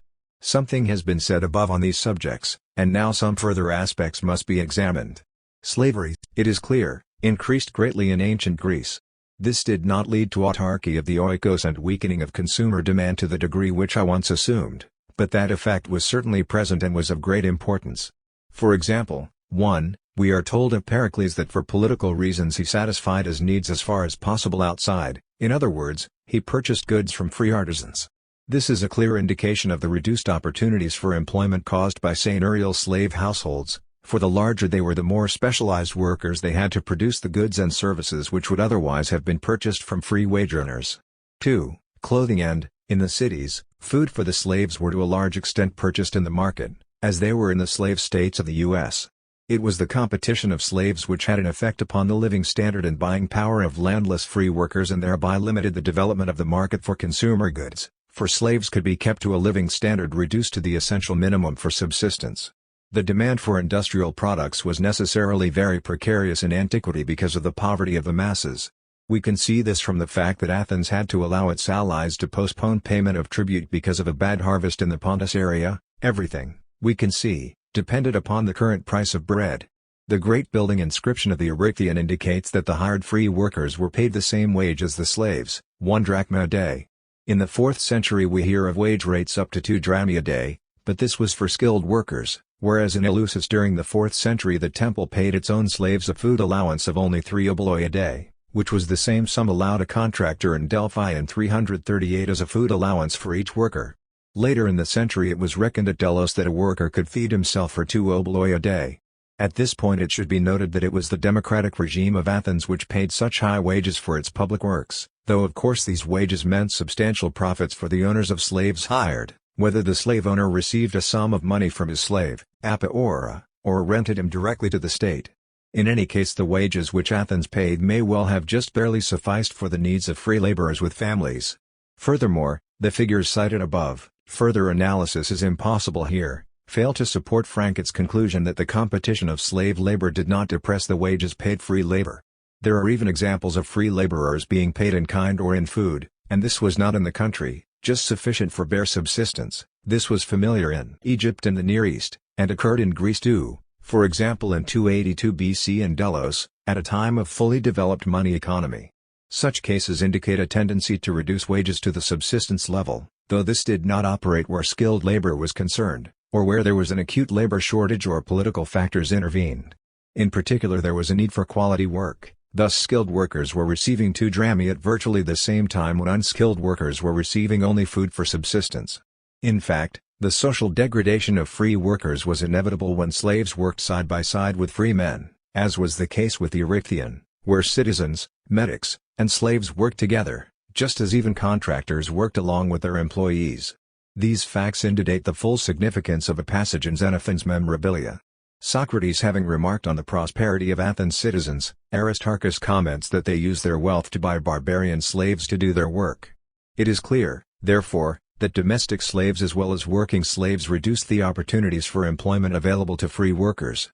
If we remember the restrictive citizenship policies and also the recurring attempts in all parts of the ancient world to give citizens a monopoly of opportunities to profit from contracts, then we see the significance of this. Although limitations were placed on the use of slaves in the period of the tyrants and lawgivers, throughout the whole of the classical period no attempt was made to limit employment on public works to native craftsmen.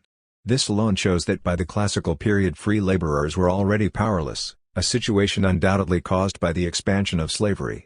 It is of course also true that it would have been impossible to maintain such a limitation, since a sufficient free workforce in the modern sense simply did not then exist. The great state projects could not be implemented with workers drawn from the free craftsmen and workers, and most certainly could not rely on only the citizenry, partly because of the restrictive citizenship policies followed. Consequently the idea of limiting employment on public works to citizens would have been very popular, since the Attic masses still thought of themselves as above all craftsmen, but it was too impractical ever to be seriously considered.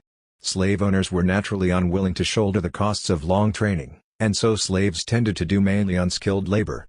There were certain tasks, such as milling, which were never performed by free men in antiquity except in times of dire need. On the other hand the free crafts retained the organization of family work until late, and indeed never emancipated themselves entirely. A structure akin to medieval models never developed. Still it is evident that the word synargus and others as well could on occasion indicate something similar to our term journeyman. But we cannot be sure, for example, whether or not the Apostle Paul was in the pay of his fellow craftsman Aquila, in whose house he worked, Acts 18.2. When we read that the goldsmith Demetrius roused craftsmen other than those with whom he worked in his own shop, against the Christians who threatened the cult of Diana, Acts 19.25, it is more probable that we are to understand independent artisans and other crafts connected with the cult. In Hellenistic times, then, it is quite possible that there were skilled artisans without capital who worked for others and received from them tools and raw materials, but the same is not true for the classical period. When we find an individual of the classical period called hegemon or find artisans working as a group, we are usually dealing with temporary associations, and certainly this is true in all cases, the great majority, where the tools used were not of significant value, that is, did not constitute a form of capital. Doubtful cases, of course, are numerous. An example is the men who worked in groups under foremen on fluting columns for the Agrarian and were paid in groups. They were partly slaves of the foreman, partly other slaves either hired from foremen or working on their own account, and partly free medics and citizens. Now since one of the foremen was a slave and one of his men was free, one can hardly speak of a master-journeyman relationship here. Evidently the groups of workers were simply crews organized by the construction supervisor for purposes of efficiency, as the differing performances of the groups seem to indicate, as argued by Frankett. Probably each foreman received extra pay. Most frequently we find the foreman-worker relationship within slave workshops, ergasteria, therefore in a form of unfree production community.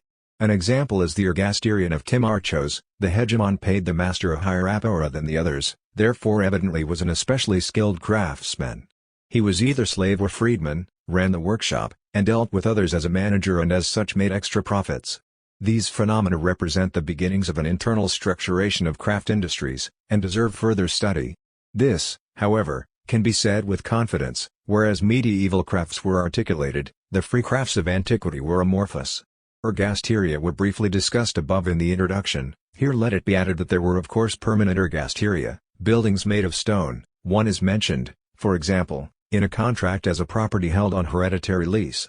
Such properties were work areas like the selling areas in our market halls, but the former was no more a factory than the latter is a retail firm. Finally, let us summarize the types of slave labor.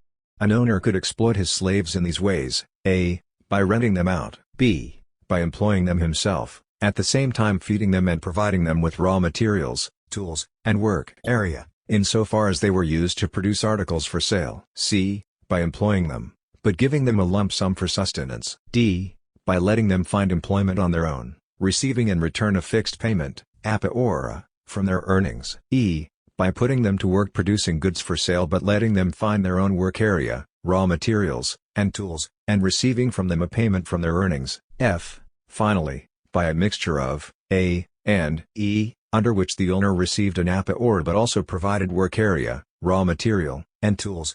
Timarchus used the last arrangement, but Demosthenes, contra Frankett, did not. Obviously every form of exploitation which enlisted the slave's self-interest tended to increase slave labor's productivity, and indeed on large building projects slaves seem to have been no less productive than free workers. More productivity meant more profits for the owner. Although the problem of estimating slave owners' profits is much more complicated than Frankett would have one believe, still it is clear from the innumerable temple inscriptions recording emancipations that owners counted on rather quick amortization of their investments in slaves. The industrial use of slave labor to produce goods for the market, and in particular the establishment of workshops owned and managed by slave owners, were both evidently pioneered by merchant importers of raw materials. One of them was Demosthenes, who imported ivory to be inlaid into knife handles and wood carvings. One can compare this with the manner in which exporters of finished products called into being domestic industries in the Middle Ages. The import of ivory helps explain why Demosthenes' workshop did both goldsmith and carpentry work. Probably Demosthenes Sr. did not originally work raw materials, and later used only part of them. At all times the greater part he sold on consignment, to Boulomeno. Still, at his death his stock was estimated by his son to be worth 11,250 marks out of a total estate of about 62,000 marks. Of the rest, about 13,200 marks was in loans, mostly to banks and on sea ventures, about 17,550 marks was in working slaves, 2,250 marks in a house, and 18,000 marks in treasure. One note that there was no landed property, and that the treasure, which amounted to more than the two factories together, was simply a quantity of precious metals and other valuables which were hoarded and not used as capital. The specifically mercantile origin of the fortune is obvious. Thus, one of the workshops had been acquired by chance in the course of business, when the slaves employed in it came into Demosthenes' hands as security for a pursus epilusae loan, and then the debtor, perhaps a dealer in ivory, defaulted. Both workshops were clearly set up mainly to capitalize on a merchant's stock. Sometimes even a combination of professions occurred entirely by chance. Timarchus, for example, owned tanners, embroiderers, and other craftsmen, all purchased simply because they were good investments. In general it is quite clear that in historical times the number of purchased slaves in Athens was greater than the number of those born into a household, oikogenius, for the reasons explained above in the introduction. All these conditions were not analyzed by Frankett, and in fact what he says about the economic structure of antiquity only develops the ideas of Boucher and others. His book is, of course, very valuable, for it is evidently the first on the subject to attract the attention of historians.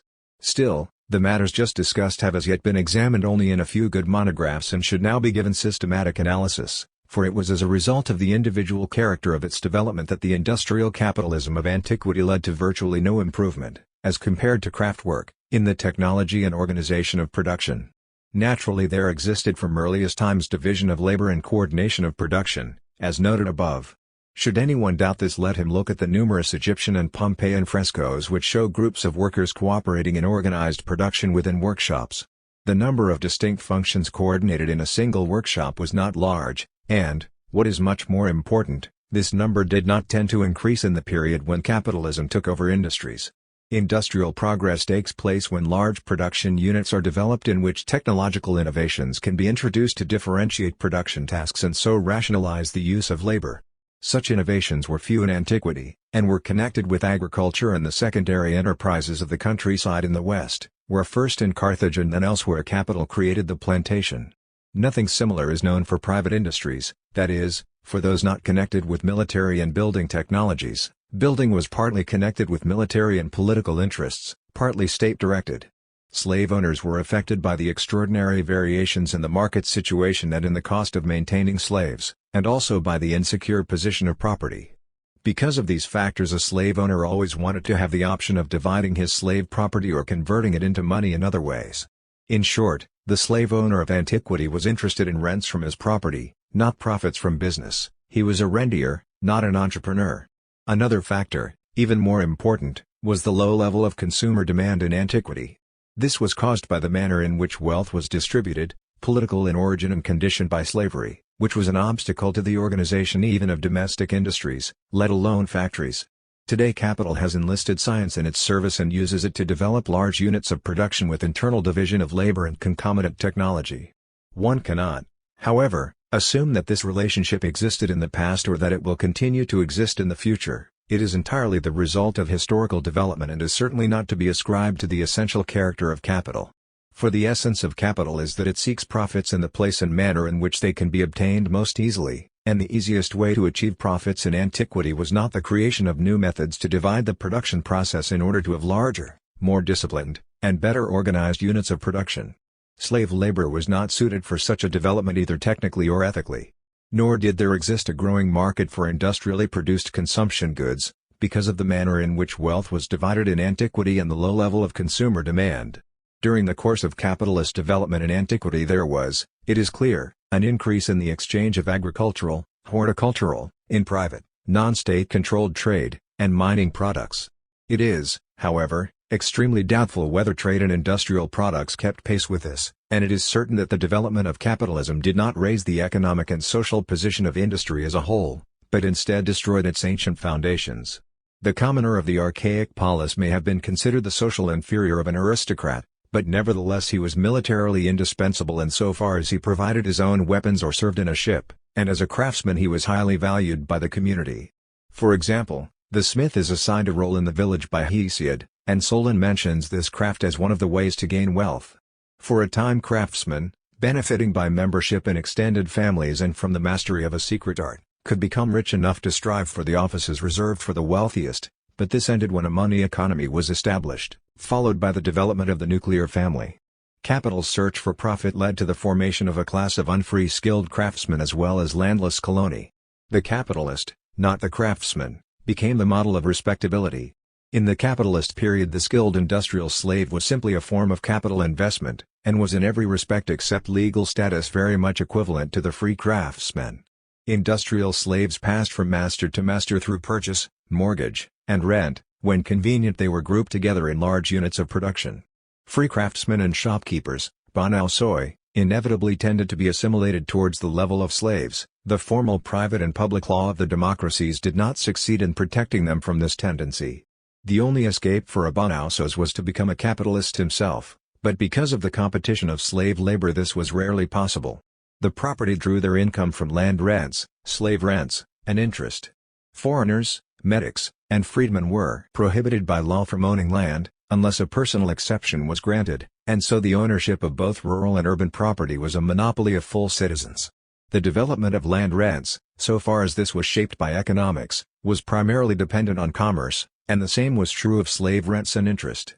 Manors and lords never appeared simply because the land was fertile. Political coercion transformed many tribal chiefs into lords, or made the citizens as a whole a master class, as in Sparta. Otherwise manners always appeared in antiquity because of the need to profit from trade, in Greece especially sea trade. Foreign trade led to the development of slave property in the classical epoch just as earlier it had led to the formation of royal households based on labor services. Exporters and importers assumed a dominant position in commercial centers. Evidence of this is the legal privileges accorded them, especially the provision that debts due them remained binding until paid. Only debts due the state were similarly treated. They also enjoyed speedy judicial action in special courts for commercial matters. Sea trade, then, was the most important source of new private wealth. It must be again emphasized that this statement is not contradicted by the fact that maritime commerce was quite limited in volume. One must remember that the zones of civilization in antiquity were small, that ancient civilization as a whole was centered on the coasts, and that monetary wealth and capitalist exchange in the classical period were islands in a sea of traditionalism.